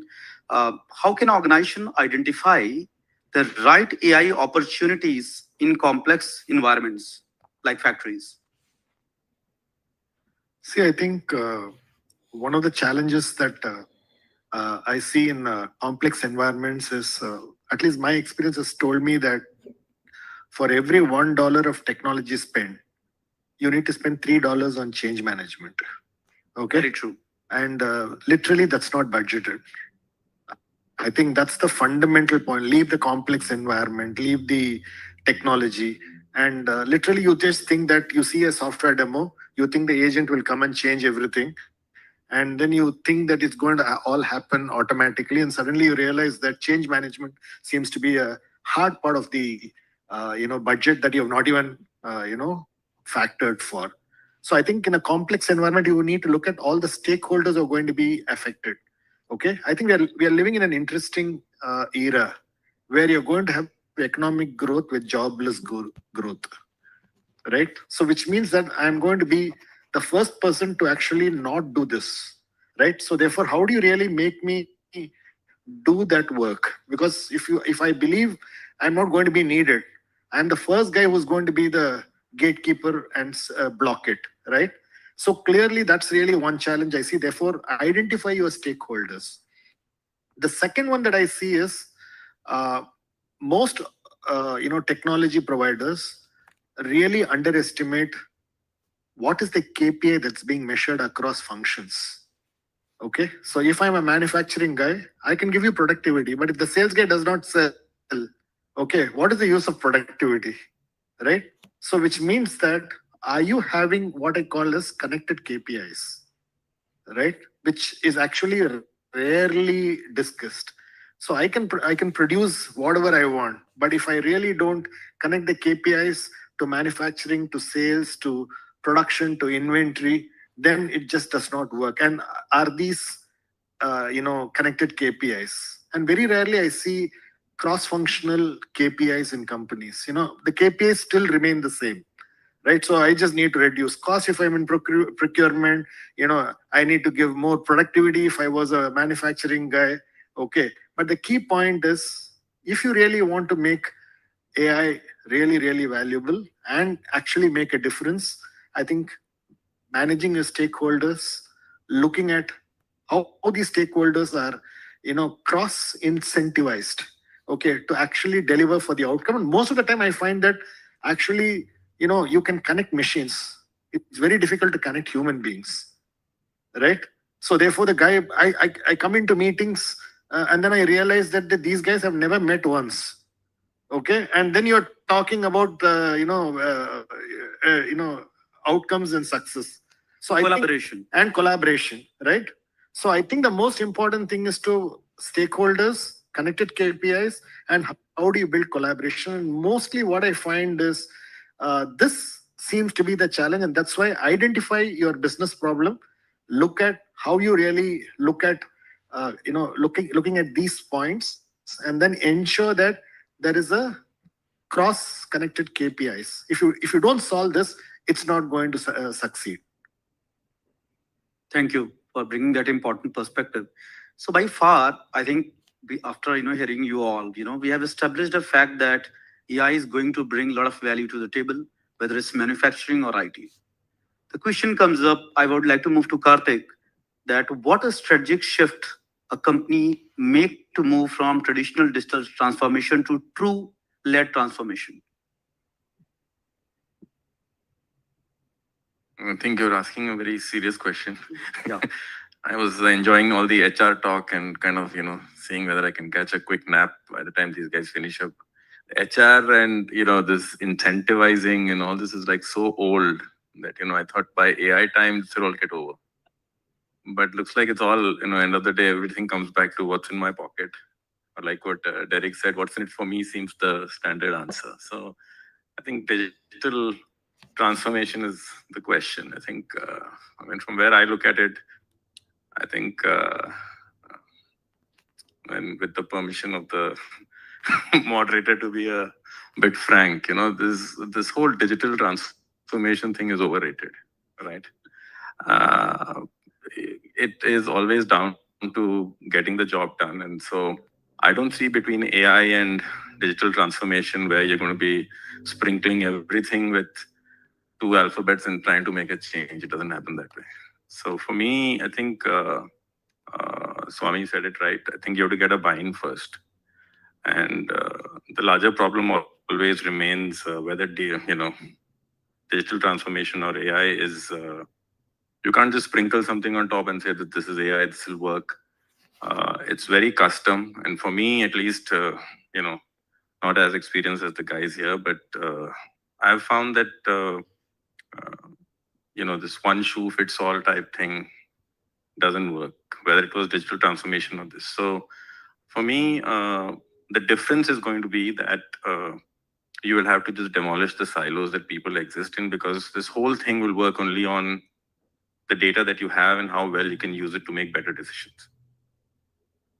Secondly, I think the buy-in has to be very broad. And again, I think Swami said it before me that guys come in, have not collaborated. Each guy thinks that he knows the best on his function, which may be true. Give the credit where it's due. But without collaborating on a platform level to figure out what is a common goal, that's not going to happen. So again, don't think everything is AI. Don't think that you can work in silos. And last but not the least, I think measuring metrics, whether it be digital transformation or AI, for example, again, just to keep the context clear, we were running on a certain energy level, and we have a Yokogawa system, which is by far the top thing in the world out there for urea. And we thought there was nothing else to do. All our guys were very happy sitting, achieving the numbers they were achieving. We got a bunch of 3 Gen Zers coming into our company, and they just stirred up the whole pot and said, sir, this system is not working because your historian is not working. Half the guys in the system didn't know what the historian was.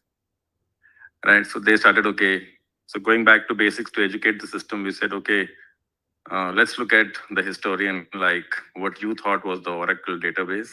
And you got all your problems sitting inside there because the plant is basically running on an auto mode. So from a scale sense, we run a 1.5 million ton plant. We dispatch 4,400 tons a day. And we have 17 people managing this whole thing, right? So everybody thinks that this is the peak of efficiency. So you walk through our plant, 500 acres of it, you will hardly come across one human being. So either they are in the corporate office or they're sitting in the plant office or they're inside the DCS. So everything is transformed as far as they're concerned, right? There's nothing to change. These three guys, they came in with a tool that's basically a Honeywell tool meant for manufacturing, meant for fertilizer. And suddenly in a trial, we have a simulator. So they ran the simulator setup that runs on the Yokogawa DCS and reduced energy by 0.03, okay, GCal. Nobody believed them. So our CEO, who's like a more forward-thinking guy, said, hey, simulation mein chal raha hai, to chalna chahiye, lekar aao. So we ran it in one shot. And, I don't know, any of you are from continuous chemical process manufacturing here. The energy jump resulted in a 20 crore profit jump in that month, right? Just three young juniors. The first thing that happened was all the three juniors left. Because उसके पहले जो बैठा हुआ था, उसको लगा कि boss, ये तो खतरा है, मेरा क्या होगा? So we have to stop thinking this insecurity bit first, whether it be digital transformation or AI.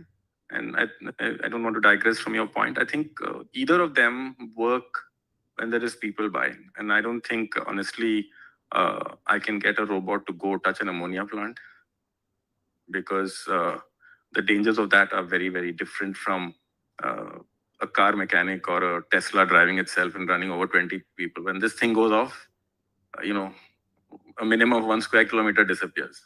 So I think there is a lot of use cases, there's a lot of comparative differences, and we have to each take our own case. So for me, it's a journey, it needs a lot of combination. So that's where I am at. Thank you. Moving quickly to the infra part, Ranish, can you just help us know, do you see enterprise moving towards sovereign AI infrastructure to address security issues and data concerns? So, absolutely. We see this very, very categorically and very explicitly in banking and financial industry. That's one thing very clear. In fact, over there, it's a no-go if there is a data which is moving outside the territory. In some of the other industries, they have an acceptance. But over the period, people have started realizing that the sovereignty is required and they want this localization of data. And this is happening across the globe. And that is primarily the reason why all these companies, which are typically hyperscalers or typically companies providing you services over the cloud, they have started having an instance in India. And that is not only helping people like us to sell our spaces to them. When I say spaces, the co-location services, also helping customers because the latency is reduced, data, and also the security because data is getting stored and processed in an instance in India. But yes, that's a requirement, and maximum of the companies are actually working towards it. Regulated entities for sure, because this is one of the norm of regulations or regulators that you have to have a data localization and the processing and the storage of data in the country. So yeah, it's working well. Thanks, Ranish. Quite insightful. Moving to Paresh. Paresh, very in short, if you could just help me, that how should IT services firm reinvent themselves to remain relevant in AI-driven world? Actually, this is a very good question because Swami talked about it, Karthik talked about it. We'll have to change and probably get the stakeholders here. It's a reality, right? I mean, the stock prices of all the IT firms are dropping like crazy because coding is going to become all AI driven. You don't need so many engineers. So all the IT firms will have to redesign for sure because it is a reality. Everybody can develop codes and your entire software stack is going to be so easy. The apps are going to be developed faster. The testing is going to be faster. Everything is going to be faster. So till now, for 30 years, probably, and it impacts India the most. All IT guys are from India. The software engineers are from India because you get at a less, at a very economical price, English-speaking guys who can write the codes and all that. So it was a labor arbitrage model, right? It was a labor arbitrage model. You have large teams sitting everywhere and all that. 1,000 engineers in one place, either in Bangalore or might be an offshore model. This is all going to change, right? So there is going to be people who can, with the AI tool and all, do the job much faster. Testing is going to be autonomous, so it's going to be automated. Documentation is going to change. So it has to be a intellectual arbitrage. You will have to have engineers who can, so the services have to start looking at outcome driven, not kind of people driven. So it has to be outcome driven kind of entire productivity. You have to do things like your AI platforms, the entire platform. What platform will you use? AI governance, that's going to be a much bigger play because who will own the decisions taken by AI agent, right? I mean, we're talking about it, the accountability reporting, right? The governance, that system design. Okay, how do we design the system for implementing this AI? Third is Mr. Anish, my friend's thing, architecture, the whole architecture, the infrastructure is going to be different. He's going to earn a lot because of the AI infrastructure, because most of the workers will move from CPU to GPU, right? So that's going to be expensive. Then, of course, the power guys, energy. Where is the energy? I mean, once you move into AI, what work is done normally, it is going to be almost 5x or 6x of energy required. So there's going to be a power thing also required. So that's a different thing. But as far as the IT service providers are gone, they'll have to build up different models. It has to be a IP-driven model. Okay, the intellectual property model. They'll have to see how to design it. They'll have to do prompt engineering. Those kind of, and outcome-based services is what they have to do. Also today, they will also be required to see if the data is ready. Every enterprise is saying, I want to be AI ready, AI first. Do they have the data? Today, data are in silos. So yeah, right structured data and how they can, kind of integrate the entire thing. So many services are there. I think they'll have to move faster there. Thanks, Paresh. I think I've been told that we are running out of time, but still I would like to take a quick answers from my two panelists. Derek, can you just quickly help me understand, right? What do you think generative AI, we know that it is mostly generating the content, shortening the cycle, whatever the effort or the productivity we are getting, right? If there's a developer earlier who need to spend 8 hours, now he just need to spend 2 hours.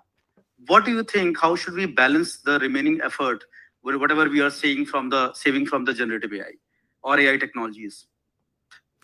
So I see this as a moment similar to how many of your photographers here? So before the phone camera came, right? You used to have an SLR. You need to know a lot of techniques. Yeah, no, you need to know the shutter speed. A lot of language jargon was there in that world, which a normal guy couldn't take a good photograph, right? So that completely collapsed with the phone, which totally democratized making a photograph. Same thing is happening in this world. So for last 30 years, the automators have now automated themselves. They lived in their own world, but that has completely got cannibalized by Claude and all of these things. So today, you're only an API or a prompt away from democratizing everything, in my view. I mean, and it'll increase. The velocity at which this will happen will increase. So once that layer, horizontal layer gets commoditized, what remains is, how do you reskill is, I think you'll have to verticalize. Go back to the problem statements, the intimacy with the problem statement becomes very important understanding the workflows become very important, understand where value leaks in the workflow, and all those levers become important because I think today's workforce is very tech-oriented, horizontal, not vertical-oriented. So verticalization will be one very key. And by virtue of having done services for the last so many years, I think the Indian ecosystem has a very intimate view of the workflows. But it's just that they don't wear the domain lens to codify that. Okay. So if you're able to shift from the horizontal to the vertical, that would be a huge thing. And the other thing I'm seeing very strongly is, which is going to accelerate this trend is, at least in the energy sector, I can speak from the oil and gas industry, upstream, midstream, downstream. The CEOs are taking an EBITDA target on AI. Okay, I'm going to commit X $1 million of efficiency, reshape my balance sheet, putting it out there. Once that happens, the silos of departments will also, he takes the whip and just cuts across, right? He has to meet that. So the challenge which was there earlier, right? You had silos of data, coordination issues will get collapsed if that guy takes an EBITDA target and cascades down, and then verticalization really accelerates. So that's the biggest opportunity for us. Thank you. I think just in interest of time, we need to close this, but thank you very much for such a valuable insights which you all have given. Thank you.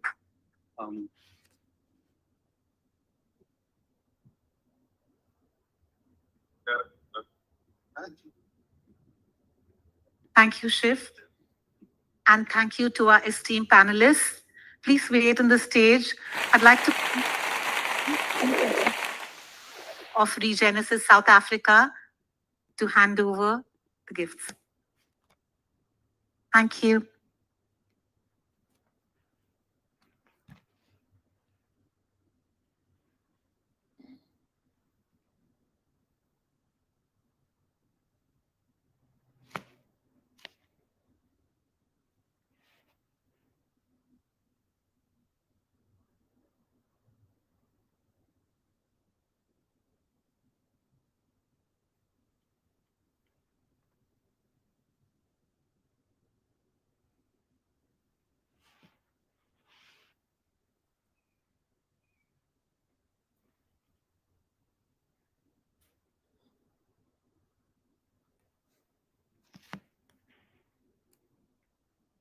Ashwin, can you stay back on stage for a group photograph?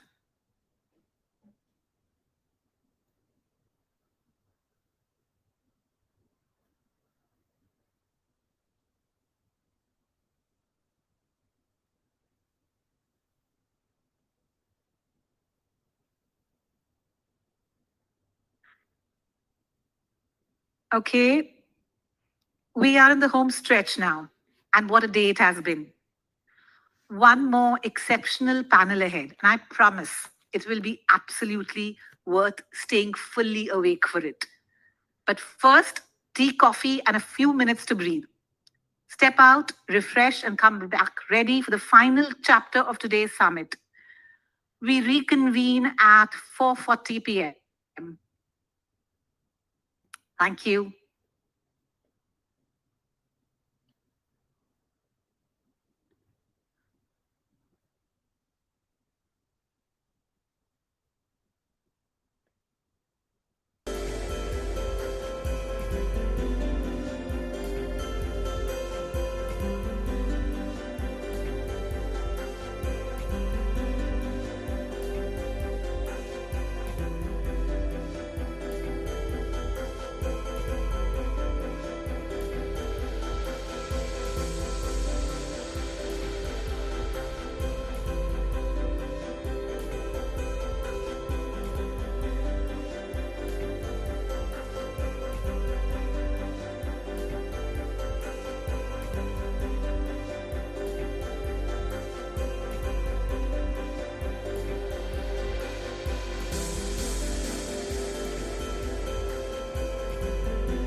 Thank you.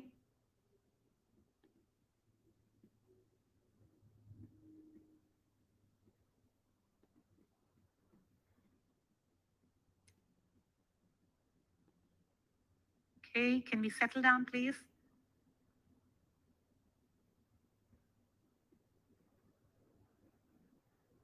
I can't see my. Just see.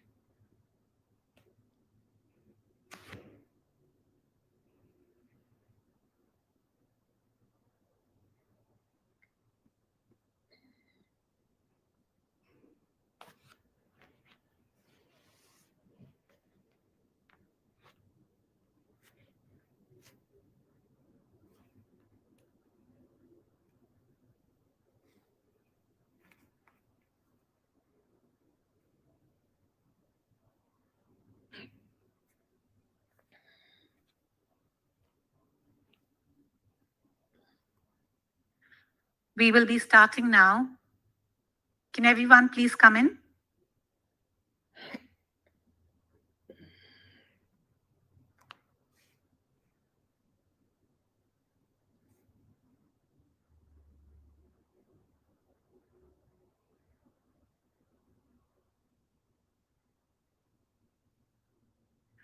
And here we are, our fifth and final panel. And I have saved what I believe is the most important one for last. Because here's the truth. Every strategy we discussed in the BFSI panel, every operating model shift we examined in GCCs, every AI-powered diagnostic we explored in healthcare, None of it happens without people who can build it, run it, challenge it, and govern it responsibly. Workforce skilling in the age of AI is no longer optional. It is again a strategic imperative.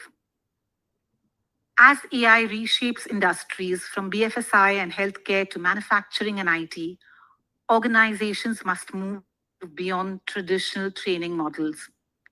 AI is automating repetitive tasks, but it is also augmenting human decision making in ways we are only beginning to understand.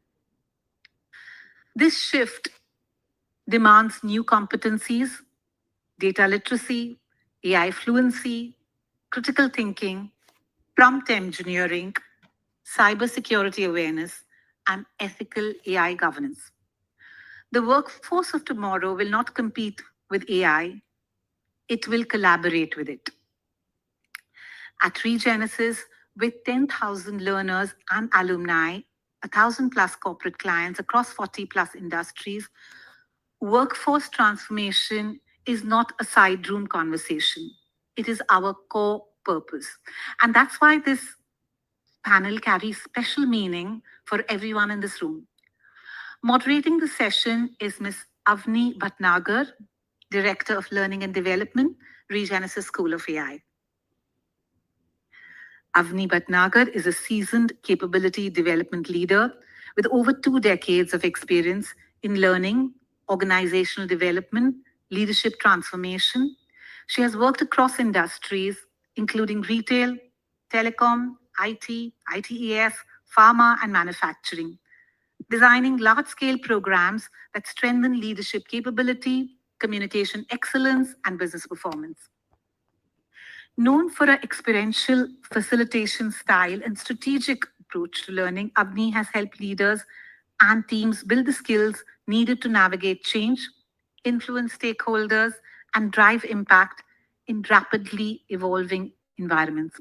I welcome you on stage, Avni, and the stage is completely yours. Thank you.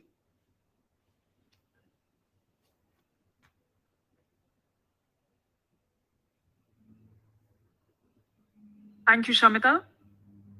So I hope everyone had a great tea break. A quick show of hands of how many of us used our mobile phones during the tea break? Okay, so the chances are that many of the apps that you checked were powered by AI, recommending, filtering, predicting. You know, AI has literally tiptoed in our lives, and the real question is whether our organizations are preparing our workforces to collaborate with it or not. Picture this: a radiologist sits in front of a scan, 20 years of experience of the radiologist, trained to catch what a human eye can easily miss. However, today, an AI system analyzes the same scan in 3 seconds and finds patterns no human eye can see. So I was also recently going through the World Economic Forum Future of Jobs Report 2026, where it said that by 2030, 92 million roles will be displaced and 170 million new roles will be created. So there is a net gain of 78 million jobs. However, the report also adds one very critical word that we need to hear, which is contingent. Contingent on skill alignment, contingent on workforce adaptability. Jobs will exist. The question is whether our folks, our workforce will be ready or not. And with that, I think I'd like to welcome my wonderful panel today. So we'd like to start by welcoming Rahul Malasi, an L&D powerhouse, currently leading the academy at Cipla. With a rich professional history at major institutions like MetLife and SBI Life, Rahul has spent his career mastering the art of workforce empowerment. He is a specialist in nurturing talent and driving performance through innovative training strategies. Welcome, Rahul. Joining us today is Shiva Onikrishnan. Shiva is a seasoned leader in talent management and learning and development. Currently serving as the head of talent management, L&D, and employee engagement at Godrej Infotech, he has a distinguished track record of driving large-scale digital transformation and skilling initiatives, including previous leadership roles as well. Next is Dr. Mayuk Dasgupta, who leads digital culture and capability building initiatives at Hindalco. With a rich career background that includes leading business units at Tech Mahindra, Dr. Dasgupta has been at the forefront of large-scale workforce transformations. He's an expert in technical and digital skilling. Welcome, Mayuk. Welcome, Shiva. Next we have is Atanu Das. Atanu is a technical director at KPMG with over 18 years of experience leading large-scale transformations for global organizations. He specializes in IT target operating model design, performance optimization, and service excellence, helping enterprises fundamentally reimagine how they deliver value at scale. Welcome, Atanu. And next we have Dr. Suman Bhattacharya, a distinguished enterprise architect, academic leader with over 26 years of experience in the technology sector, with a PhD in computer science and engineering focusing on speech synthesis. Dr. Bhattacharya spent over 14 years at TCS, where he served as a product manager for IPR management and competency head. A prolific inventor with 6 patents across India, the US, the UK, he currently leads initiatives in AI and deep tech at KIIT University, Bhubaneswar, Odisha. Thank you and welcome everyone.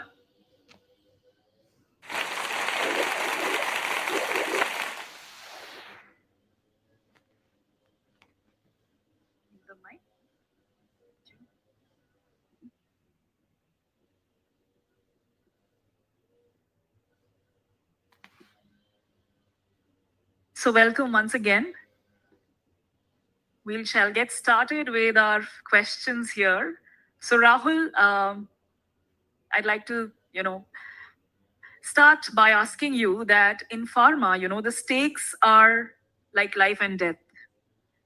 So how do you go ahead and build a culture that's fast enough to innovate with AI, and at the same time, it's disciplined enough to stay within the strict guardrails? I think you answered it, in the question itself, because in pharma, it's not that, we adapt early and then, we break all rules and say that, yes, we are in the top rail of adoption of AI. For us, it's like, being responsible first. And though, while we cannot say that we do not want to innovate, but yes, being responsible within the regulatory framework, putting the right guardrails, is important for us. So for us, AI, before we say that we are adopting AI, the three layers come first. The first one is, are we teaching our people what is responsible usage of AI?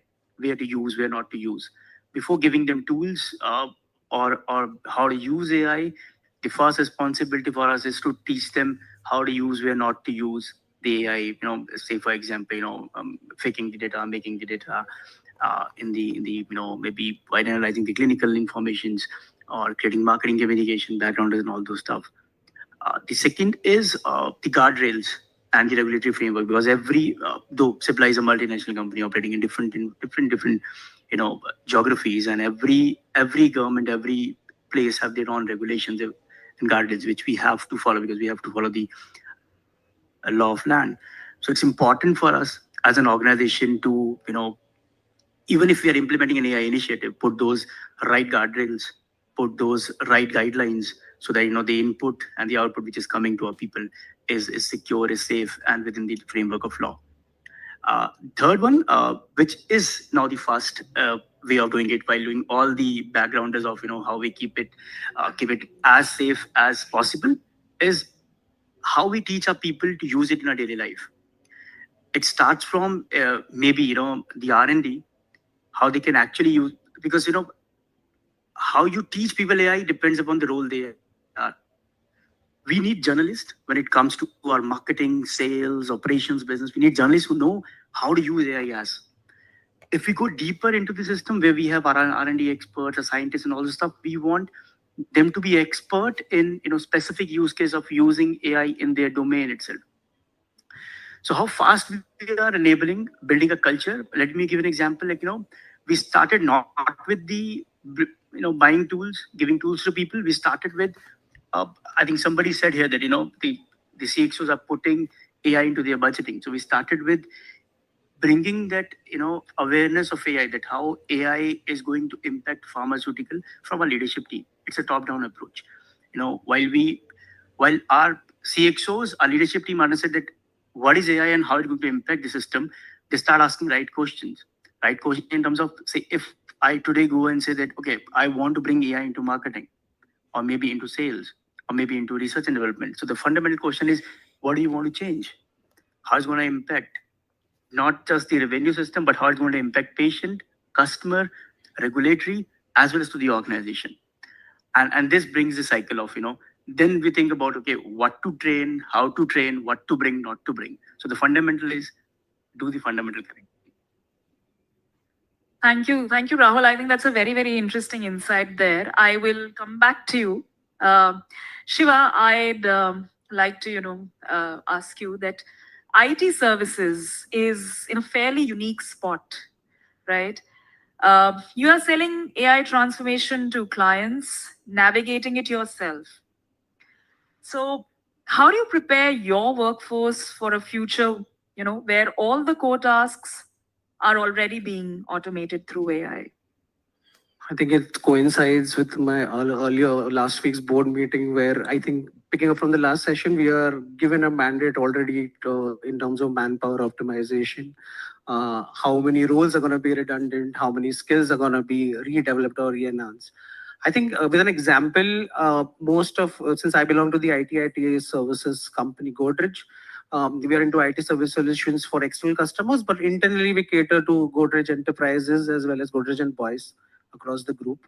In terms of solutioning, in my company, most of the roles are developers and coders. So if I look at a simple example in terms of primarily training them on the core skills, Java, .NET, SP, which are primary languages, because of the shift, it has become or primarily shifted more to consultative selling, AI literacy, understanding the architecture, and most importantly, understanding the domain-specific part of it. Where we had clients who came in, our ask was how to develop and deploy it fast. The verbatism or the ask has changed as to how do you automate or how do we come up with a solution that caters to reduction in man hours or improvement in productivity. So the prima facie skills or the prima facie capability skills matrix has changed for IT as an organization. All right, thank you. And again, I'll come back to you. Dr. Mayuk, how do you take a veteran, with 20 years of heavy industry, asset intensive, tactile industry, how do you upskill a veteran technician to become a data literate operator?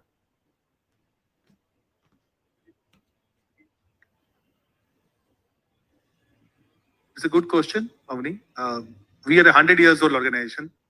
We have a mix of businesses, I will say it's a very dynamics business because downstream and upstream is totally different.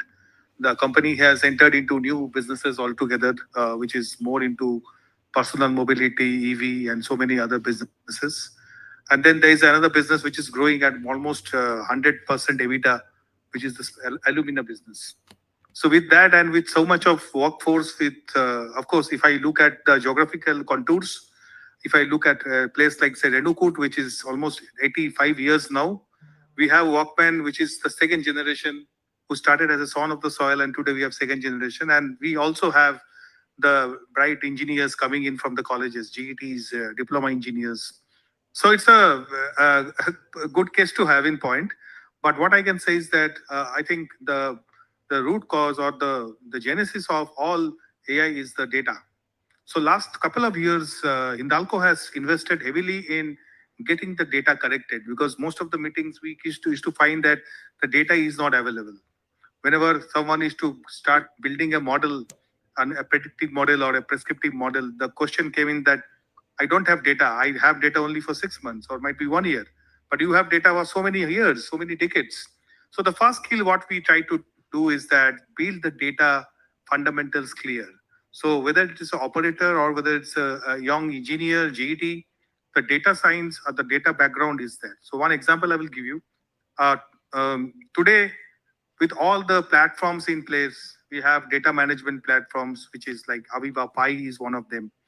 Now, decision making is not based on doing analysis, going collecting reports and all. Data is all available on the dashboard. KPIs are mapped. Whether it's a rolling mill, whether it is a smelter, or it's an alumina refinery, all data is available. The operator need to take decision looking at the visualization. So one skill which we try to do with now people is that look at data and take decisions. We have empowered the shop floor. We have implemented daily management teams and area effectiveness teams.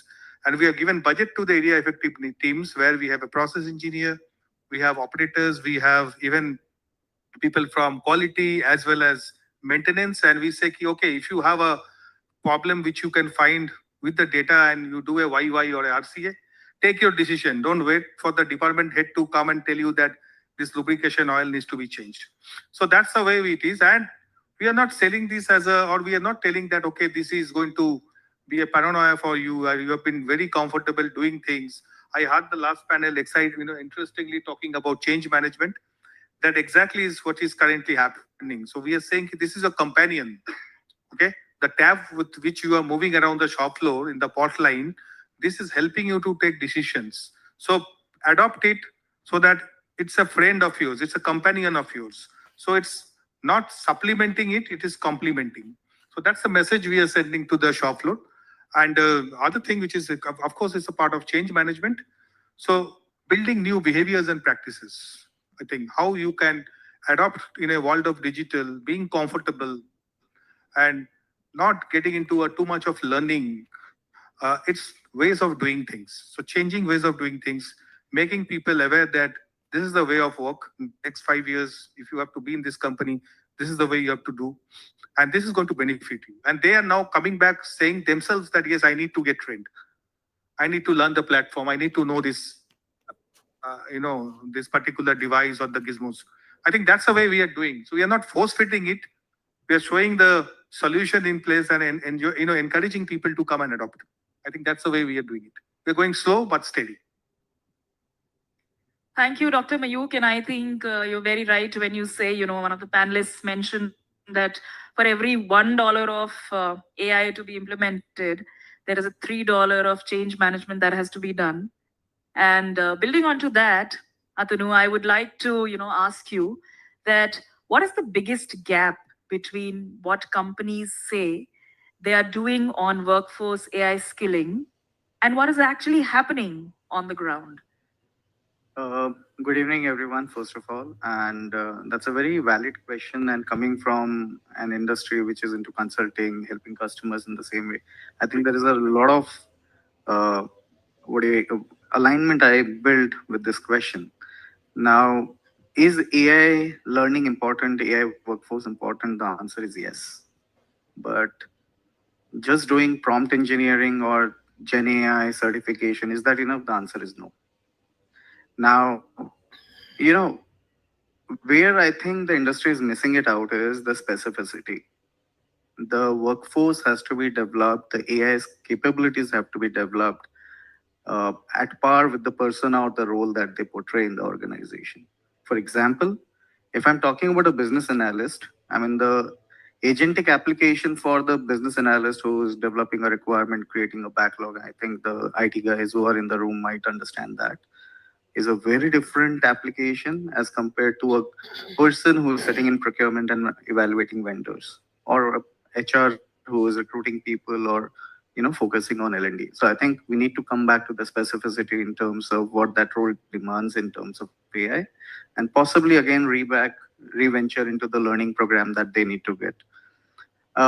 I think the second bottleneck that I see is, you know, is a workforce useful if you don't give them the necessary ammunitions to work? And that's where comes your ways of working, your operating model. I mean, we are talking about AI, but still our processes are, traditional age-old processes which does the same thing. The ways we have not identified the touch points where AI agents can come into play and help the help the workforce to get their work faster. So I think that's another way where you need to look into your workflows, you need to look into your processes, you need to look into your ways of working, finding out the exact touch points where AI can play a role. And I think that's where the win-win comes into a play. That that they can work together to unlock the efficiency that they are looking for. The third thing that I feel is a reinforcement, and that's typically what I call it as an enterprise change management. Don't take AI as just a competency program, take it as a change management. And that's where it can't be a 30 days program where you do something and create a list of things, do it, and after 30 days you forget about it. It has to be a pure change management where you need to reinforce guardrails, you need to reinforce governance, you need to reinforce processes to see how it is effective for you. More importantly, are you really getting an ROI? If not, change. That's my answer. Thanks. Thank you. You spoke about reinforcement, and that is something that Dr. Suman and we were discussing during one of the earlier breaks. We were talking about students and, how students are making good use of AI. And with respect to that, Dr. Suman, I'd like to ask you that if AI can now, for students, help students pass entrance exams, write research papers for them, solve their engineering problems, what exactly is a university for? What is a university doing? Hi, good evening. Hope I'm audible to all of you. So it's a fantastic question. Whole day I'm hearing from domain experts from different industry about the problem statement. And now the challenge is how to create the human resource and starting from the university level, right? Trust me, the today's student, Gen Z plus whatever you see today are completely different what we have seen 5 years back. It is completely different. And the hiring process have changed. Now what in KIIT, after I came from Tata Group, spending almost 15 years, I was in the other side of a recruitment side, and now I am in this side of making the students ready for this. And seeing that entire, value chain or big IT companies who used to serve for many big clients like BFSI, manufacturing and all. Now they are struggling. Now net addition of employee last 3 quarters, only 27 out of these 4 big companies that you see, right? Now, how to handle this challenge basically? What is the gap existing? Where to study? It's not that easy, only learn some tools and deploy. It doesn't work. Now, the biggest gap is enterprise AI. So, enterprise is a problem, and we have to give a solution to this. And every problem has a different set of tools and solutions. It's not like one size fits all. You cannot say use ChatGPT and do this. No. So that for each and every problem statement that today's enterprise is facing, n number of tools are coming up. Every day, n number of tools are coming up. Now we have to train the students from the backside. AI generic is fine. Understand the mathematics behind the AI, but understanding the domain problem and making the tools ready and making the students ready with the solutions. At least tools versus industry problem, coming up with a prototype or MVP by 3rd year is a good ball game, rather than finally you train them and then once you bring them to on campus, on site, then train them and deploy to the customer in a site is again disastrous. They may not give results out of it. But start this left shift from 2nd year itself. Why I'm saying this? Because today's generation of kids have already studied coding, AI, ML from standard 6 onwards.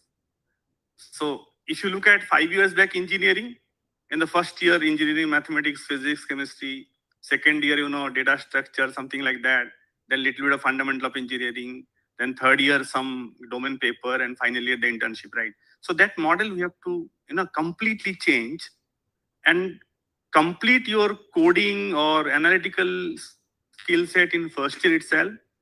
Third semester, second year, start pumping in industry problem statement. Let them start doing something on this, learning the tools. Fourth semester onward, they should start having a mindset of creating a prototype or MVP or sort of thing by the problem which industry gives to them, right? So that is how the government also might have seen a lot of apprenticeship driven training, courses or internship driven courses are coming up. So is the time industry, like Western part of the world, industry academia collaboration, right, which was not existing in India in predominantly because there are historical reasons. Because if you look at these universities also coming up during 96, 97 when IT services booming, right? So there is a linear equation between create workforce for the IT service, right? Typically, support engineer sort of roles and all this. And average salary was 3.54 lakhs per annum. So that doesn't exist today. The jobs are shrinking. Those particular low-level jobs are gone. All AI is taking care of this. So I cannot keep on eyeing Infosys or TCS will come and hire me. Rather than I should prepare these guys for a particular domain, and all GCCs can support me because they want such kind of workforce from the fresh blood who can deploy, right? So that is the practice which already started almost 2-3 years back. And you can see now in KIT, almost out of 5,000 students passing out, 2,000 students are ready with their MVP and prototype. With a different, like healthcare or manufacturing or robotics or defense tech or agri-tech, you'll find a lot of good solutions are coming up. So those things has to be brought in. Industry and academia should partner. They should bring problem statement. They should see that, mentor the students to develop all these things so that they can get a fantastic workforce down the line 3-4 years. So that is what the best practices we are doing it. And I think I request also every company should come forward and do the same. So that is how we are doing it. Thank you. Thank you. Thank you. I think that's very fascinating to hear, how the young workforce is already geared up or how they're already gearing up to basically move ahead. And I think I really agree with you when you talk about the industry academia collaboration, because I think that has been the need for quite some time. And now with AI workforce skilling, that has become very, very critical. On that note, Shiva, I'd like to understand from you that, with AI coming in, AI is flattening the hierarchies. A junior developer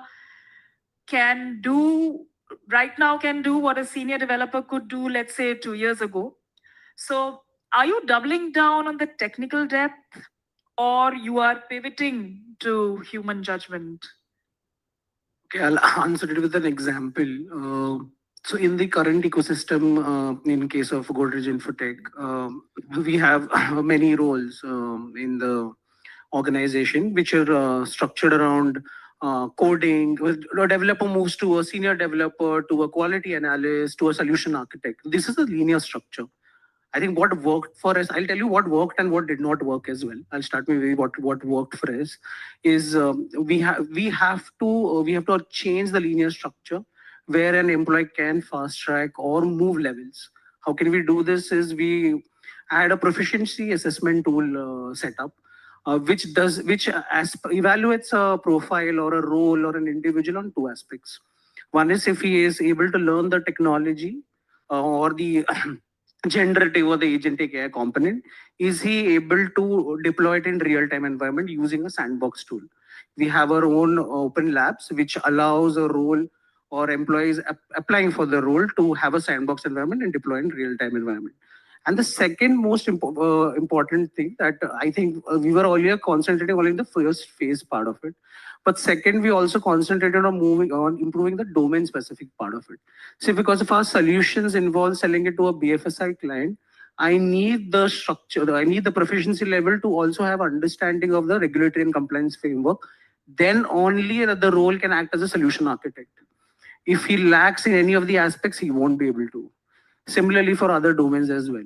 So yes, we moved from a linear structure to a more adaptive or an agile structure, but it is still going on. I would not make a statement where we have done it and we've been successful. It's in the pipeline. We have done it for a few roles and it has worked considerably well, depending also how well the person or the willingness of the person to adapt to this technology. One is on the sandbox environment, if he has been evaluated and performed well, and second is on the domain specific skill set.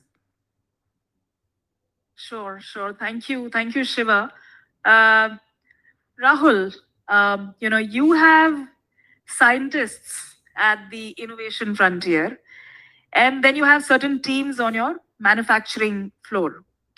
So, how do you go about designing a skill strategy that serves both without leaving the front line behind?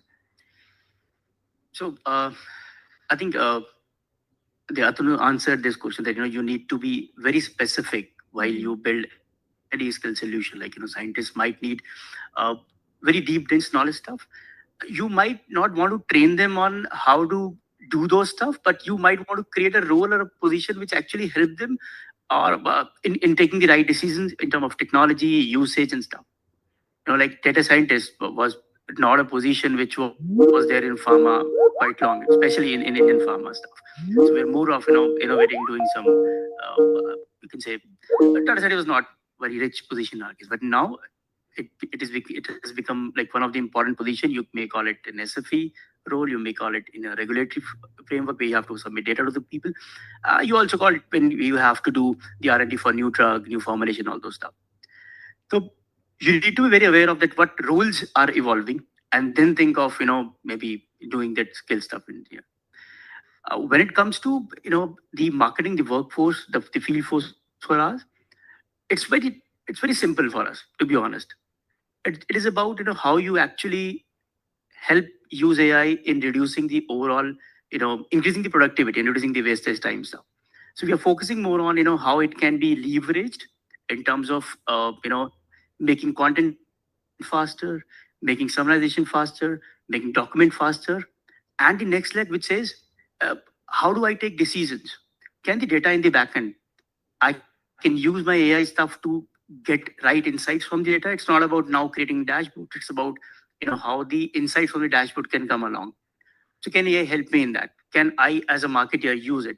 Can I as a scientist, let me give an example. Suppose if I'm here to identify new molecule for a certain drug, it was a lengthy process. It takes, you cannot count years, like 10 years, 5 years, 15 years. Now you can actually, identify out of 1,000 molecules, these are the 5 or 6 molecules which I can really bet upon and find and start working upon.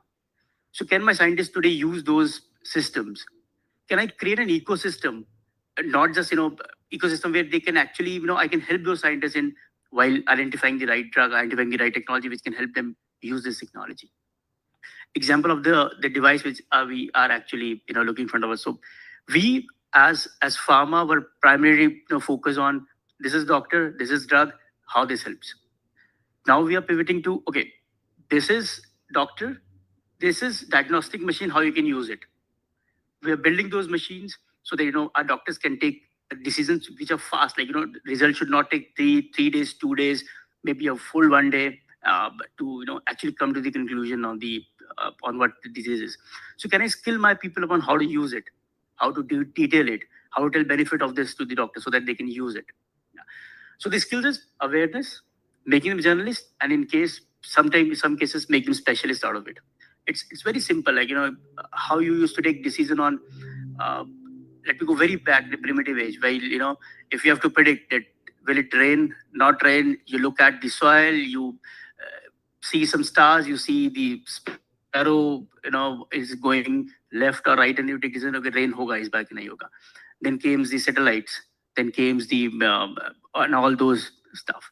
So the AI has done similar things. Now before you go intuitively, okay, this is A is right, B is right, your left brain, right brain decision kind of stuff.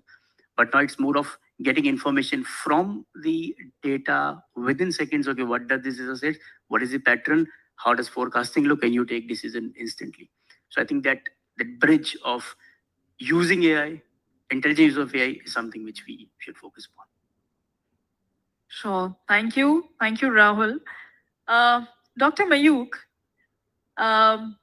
you've built a technical university, right, inside a manufacturing conglomerate.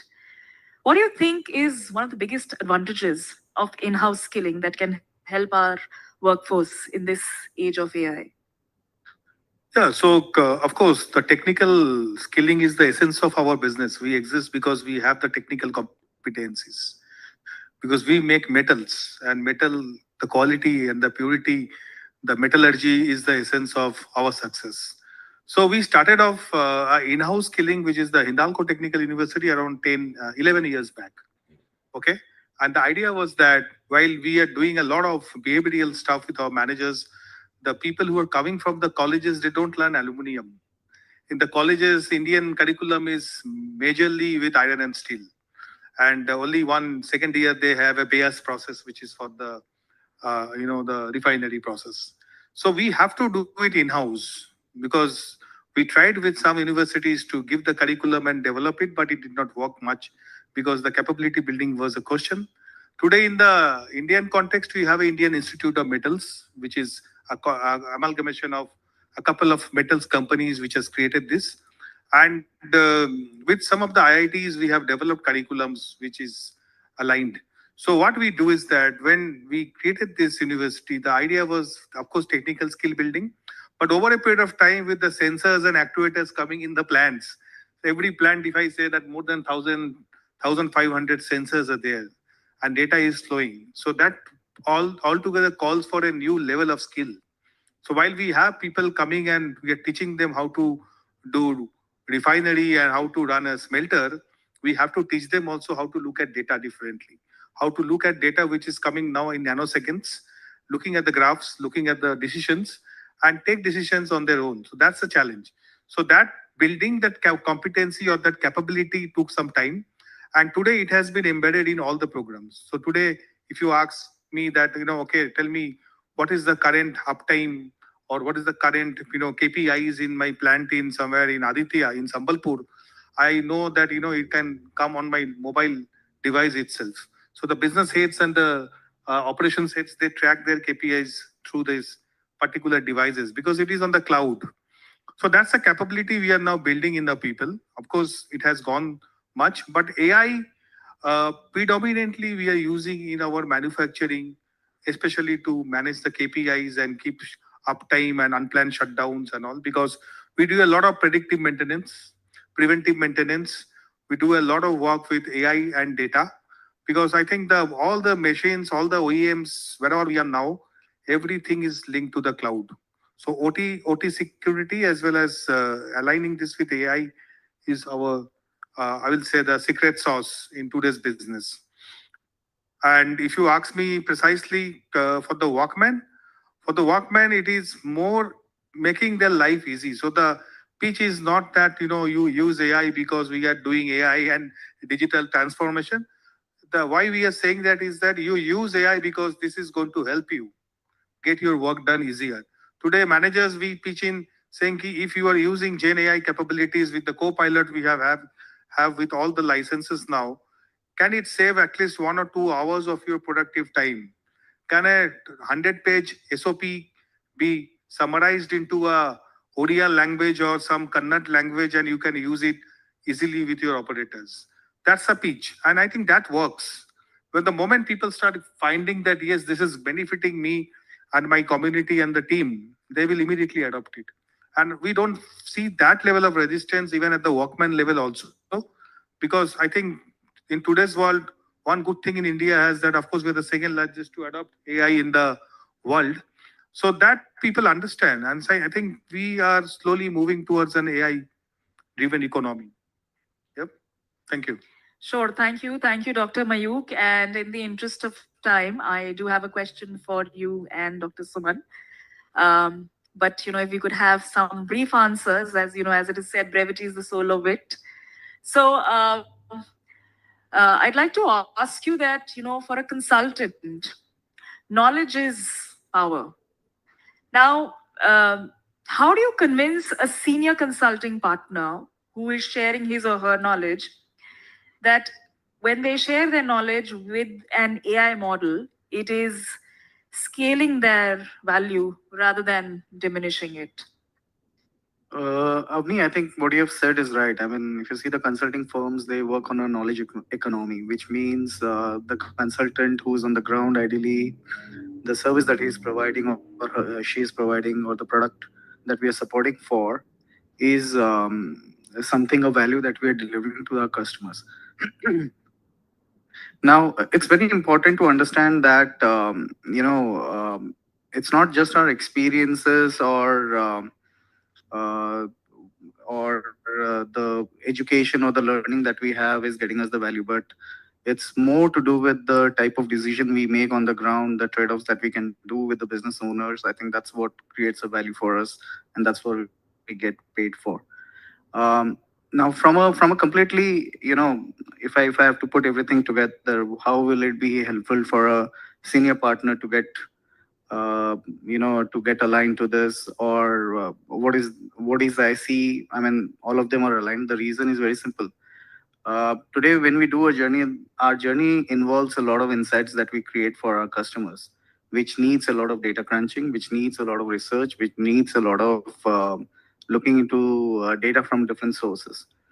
And then the part comes which is more strategic in terms of how do you build over those insights, which is going to create a business agenda or a plan or a strategic agenda for the customer. Today, 30 to 40% of the time goes just doing the data crunching. Now, if I have AI agents doing it, I'm actually calling them as junior consultants in my team, supporting the entire team doing the job, which one prevents the team to have enough of time to do the strategic piece, which also involves, which also means that the people involved in the team, from partners to directors, they don't need to do the level of review that is required, which we today do in the data sources, because we know the AIs are working with guardrails, they're taking the data from the right sources, and we can focus more on the strategic insights. From a partner point of view, yes, it is beneficial because, end of the day, what matters is what is the revenue that you bring to the firm. And if you're doing a project with X number of resources, if your AI agents, having AI agents really collapse the time and you can do 3 projects at the same time, obviously that's a win-win situation for the partner. So I don't think there is a problem over there. I think the problem is more in terms of, can these solutions be repeatable? I think for that we need to go out of generosity and make it much more specific to what we deliver value, so that no one can replicate. And second is the fear of, can someone also do it? I mean, if we don't do it, our competition will be doing it, so it's better we be the front runner doing it. So I think that's my view. Thank you, Dr. Anuta. And very quickly, Dr. Suman. We'll go back to our fresh workforce as we were talking. So fresh graduates are AI tool literate, but they may or may not be AI judgment capable. So how are we building that layer of, critical agency?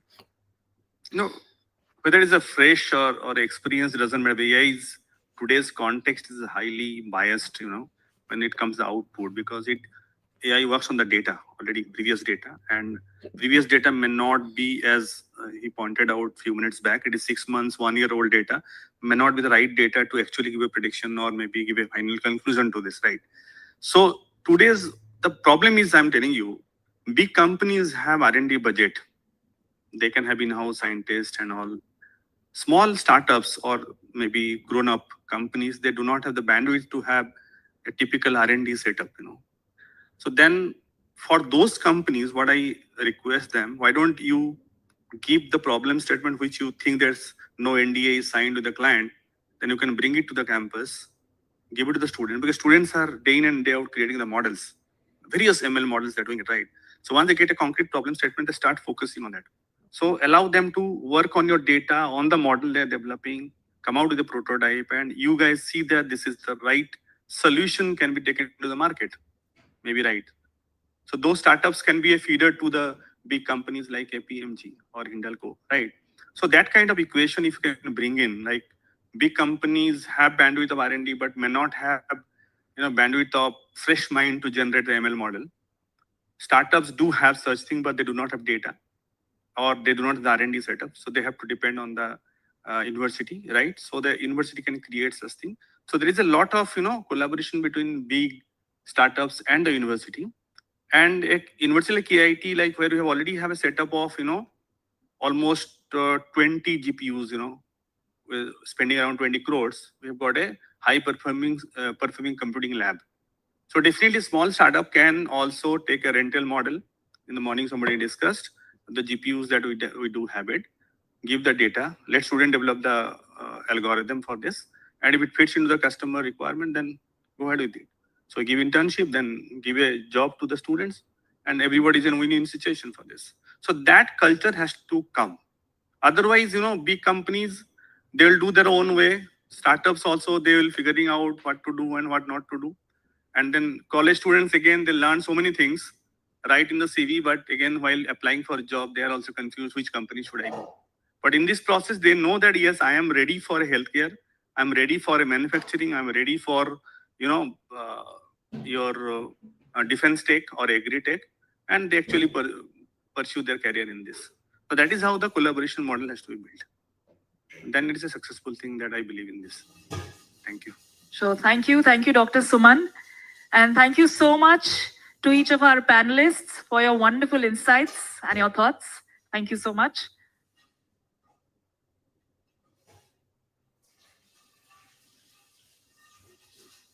Thank you, Avni, for your empathy and your clarity in thoughts. Thank you to our panel for your honesty and depth.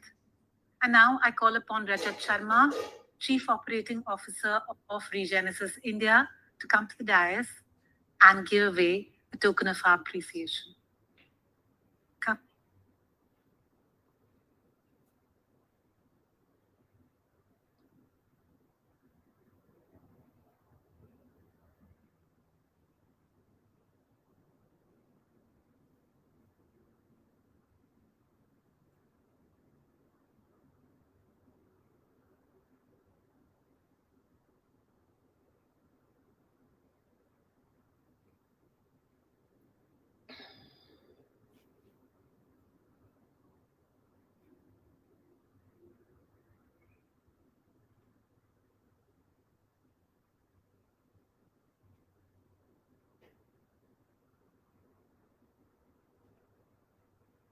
Rajat and Avni, do stay back for a group photograph, please.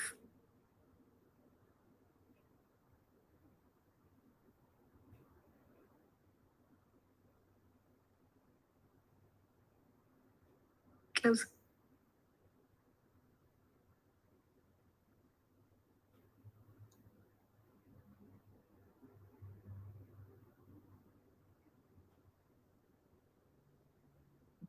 Thank you. Ladies and gentlemen, we now move on to a very special moment in our program. A day like today does not happen without extraordinary people. People who committed their time, their expertise, their organizations, and their presence to make the summit what it has been. It is now our privilege and our honor to recognize them. I now invite Tony to take the stage to conduct the felicitation ceremony. Thank you.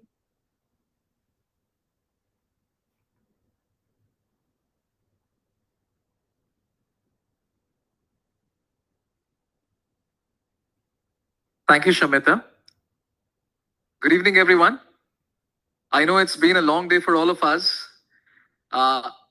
Every time that I think that I know AI to the core, I know the best of AI around me. But when I listen to experts like these, I really feel that, there is loads that I have to kind of cope up. Thank you so much, everyone, for gracing this even with your presence. And it is my privilege to lead this special recognition segment where we celebrate recognitions and celebrate organizations that are demonstrating foresight, innovation, and leadership in the AI era.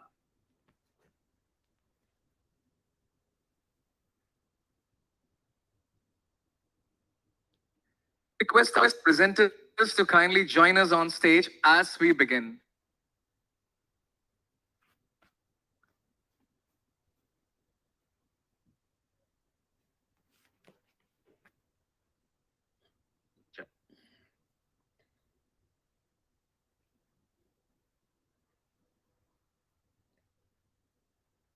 Thank you.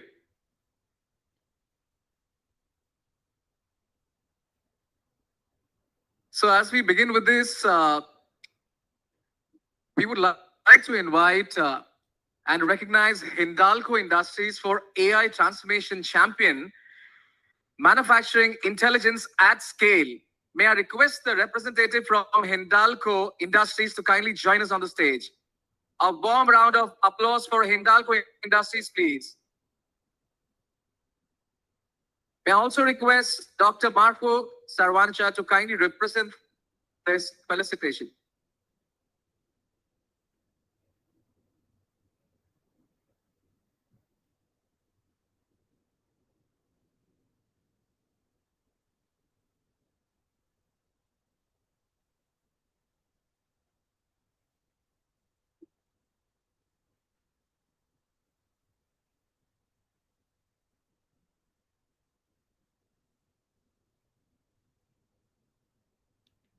Thank you, thank you. We would love to hear from you, Dr. Mayuk. We would love to hear from you. Please do share what this association with Regenesis has meant to your organization. Okay, so it has the association with Regenesis is like a coach and a mentor. Okay, sometimes I play the role of a coach and sometimes also a mentor. And I think I'm a very demanding customer. So Mallikarjun, Saif, Avani, they know that how many rounds of discussion we do. But one thing we have done in the last couple of, I think, years now, 3 years, right? In the 3 years, we have evolved the process. It's not that only that we are doing something like a cookie cutter approach. It's we have evolved the programs. We have thought of how do we bring in more value, because as I've told you, it's a very diverse and conglomerate business. So every business requirement is different. We can't have one, size fits all. So thanks for bearing me, because it's a very demanding customer.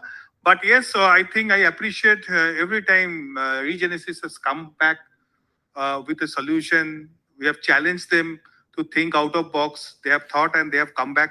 So thanks for that, and thank you. Thank you for this. Thank you, Dr. Mayuk. I think that gets the best out of us. Thank you so much. And our next felicitation goes to Apar Industries for Industry Excellence in Innovation and Technology Leadership. May I request the representative from Apar Industries to kindly join us on the stage.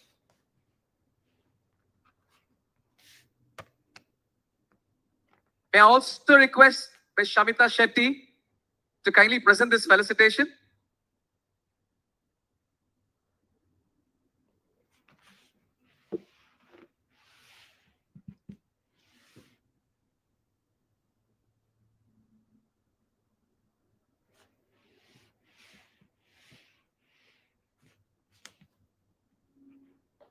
Thank you, Shamita.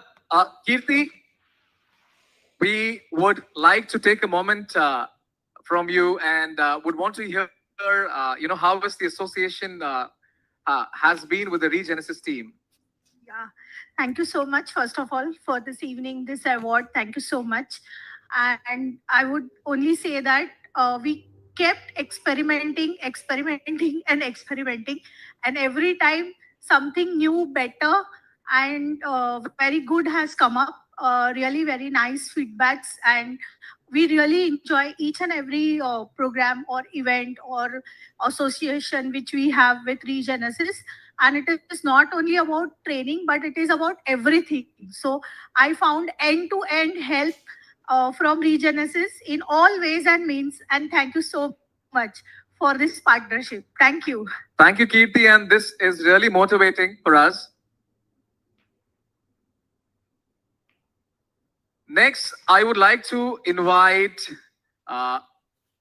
Novaco Vistas Corporation Limited to kindly join us on the stage. Please join me in applauding Novaco Vistas Corporation Limited.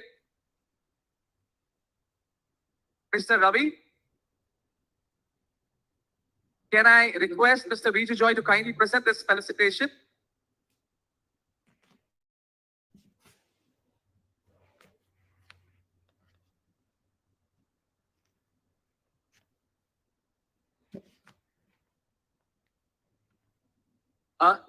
Ravi, I think it continues. We would want to hear again, what's the association with the Regenesis team has been to you? Well, we are yet to start this as much as we would want to. Sure. I think we are at the early stages of adoption. We are Sure. putting the strategies across and working on skilling the workforce. That's in the process. Wow. So hope to work with you guys more. Sure. Thank you so much, Ravi.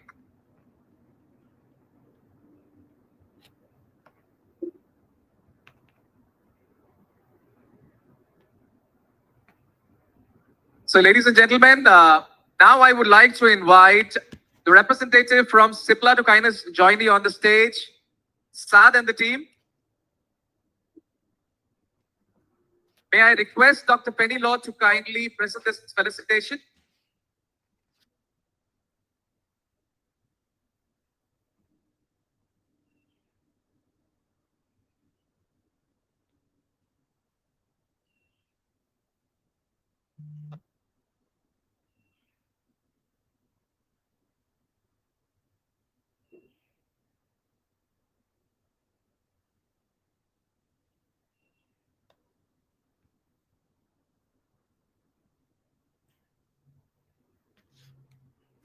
Thank you, Dr. Penny and Saad and team. I think we continue with that.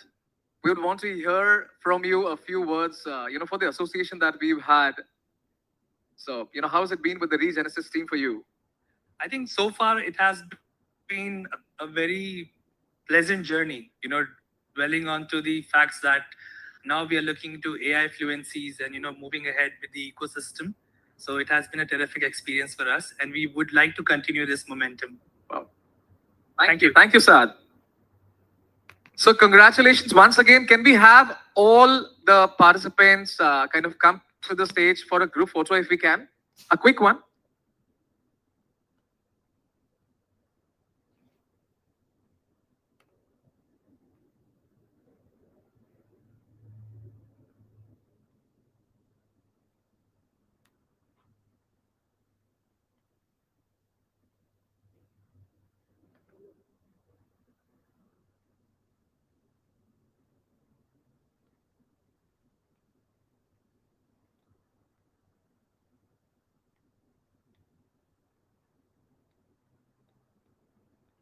Saif, Giju.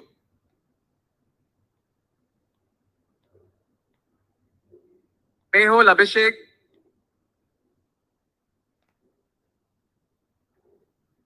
Amni.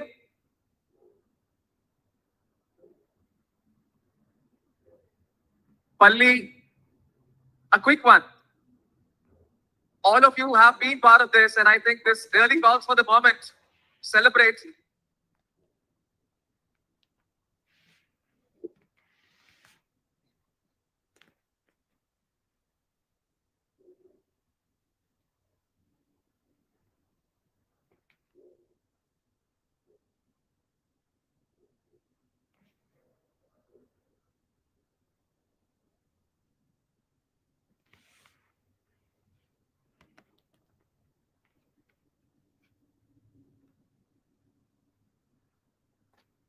Thank you so much, everyone. Days like these should never come to end. Though it's been a long day, but I don't feel tired at all. It is so much excitement and fun to see you all here. Finally, thank you so much, everyone. And for the vote of thanks, may I please invite Dr. Marco Sarvancha, Chairman, Regenesis Group, to kindly address the gathering.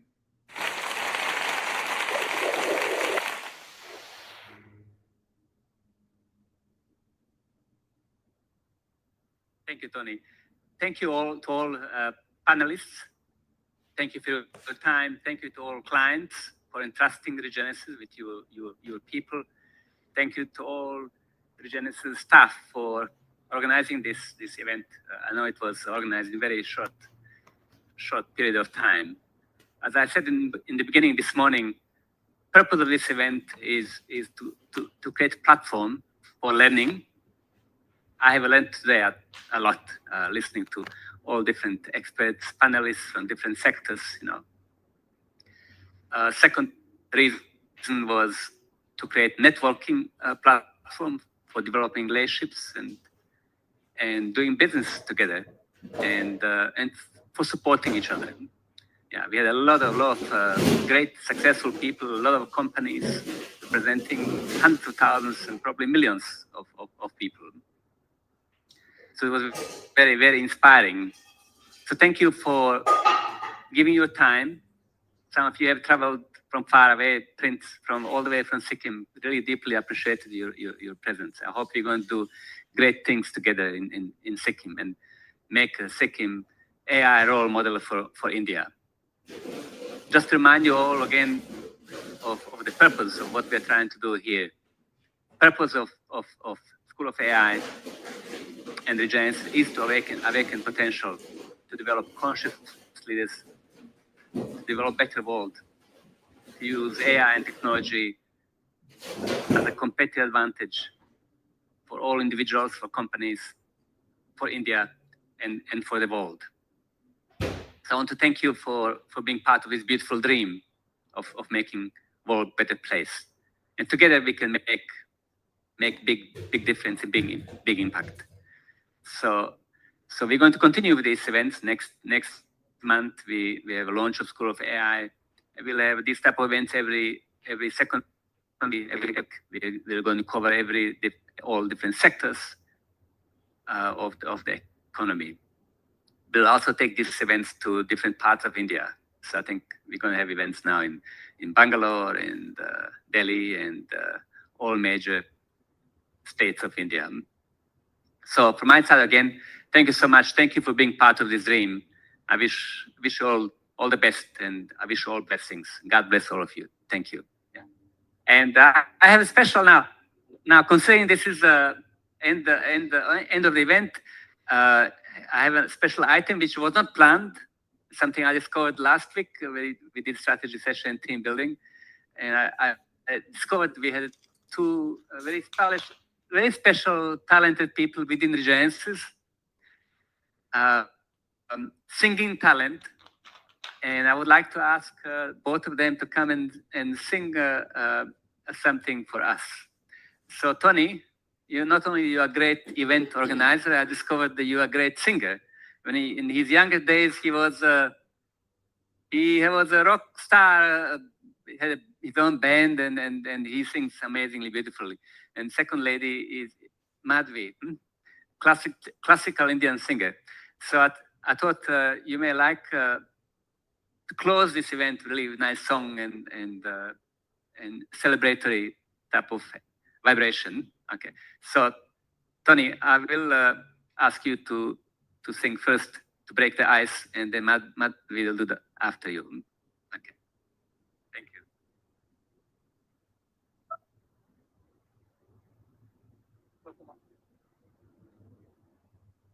This is all of a sudden for me. I'm not playing any karaoke track, but I'll sing something for you since I'm on the stage. लग जा गले से कि फिर ये हंसी रात हो न हो, शायद फिर इस जन्म मुलाकात हो न हो, लग जा गले से, हमको मिली है आज ये घड़ियां नसीब से,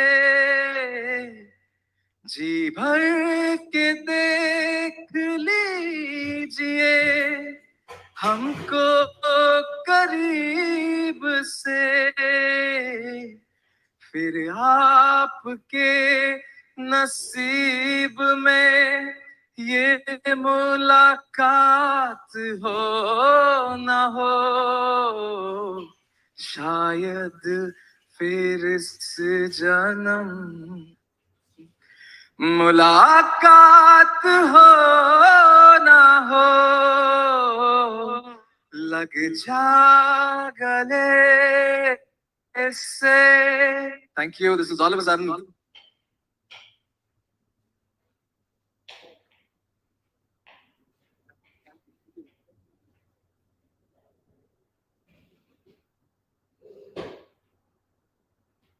This actually is all of a very sudden. But well, I see all of us are sitting very seriously. We have been attending this entire event, so let me cheer you all up. I'll quickly sing a mashup. You all can sing with me. I would love that. कोई कैसे इन्हें समझाए सजनिया के दिन में अभी करार है जाने बलमा घोड़ी पे क्यों सवार है जाने बलमा घोड़ी पे क्यों सवार है आजकल तेरे मेरे प्यार के चर्चे हर जुबान पर सबको मालूम है और सबको खबर हो गई आजकल तेरे मेरे प्यार के चर्चे हर जुबान पर सबको मालूम है और सबको खबर हो गई ये चांद सा रोशन चेहरा जुल्फों का रंग सुनहरा ये झील से नीली आंखें कोई राज है इनमें गहरा तारीफ करूं क्या हो सके जिसने तुम्हें बनाया है अपना दिल तो आवारा न जाने किस पे आएगा चला जाता हूँ किसी की धुन पे धड़कते दिल के तराने लिए एक अजनबी हसीना से यूं मुलाकात हो गई फिर क्या हुआ ये ना पूछो कुछ ऐसी बात हो गई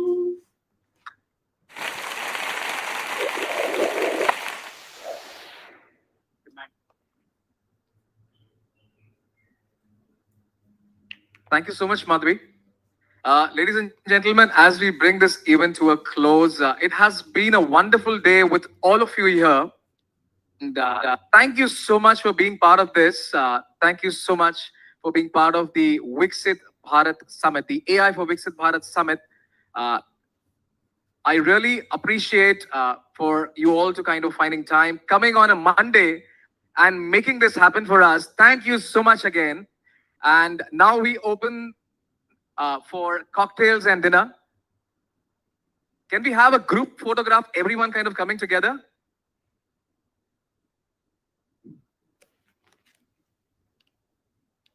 Thanks and enjoy yourself.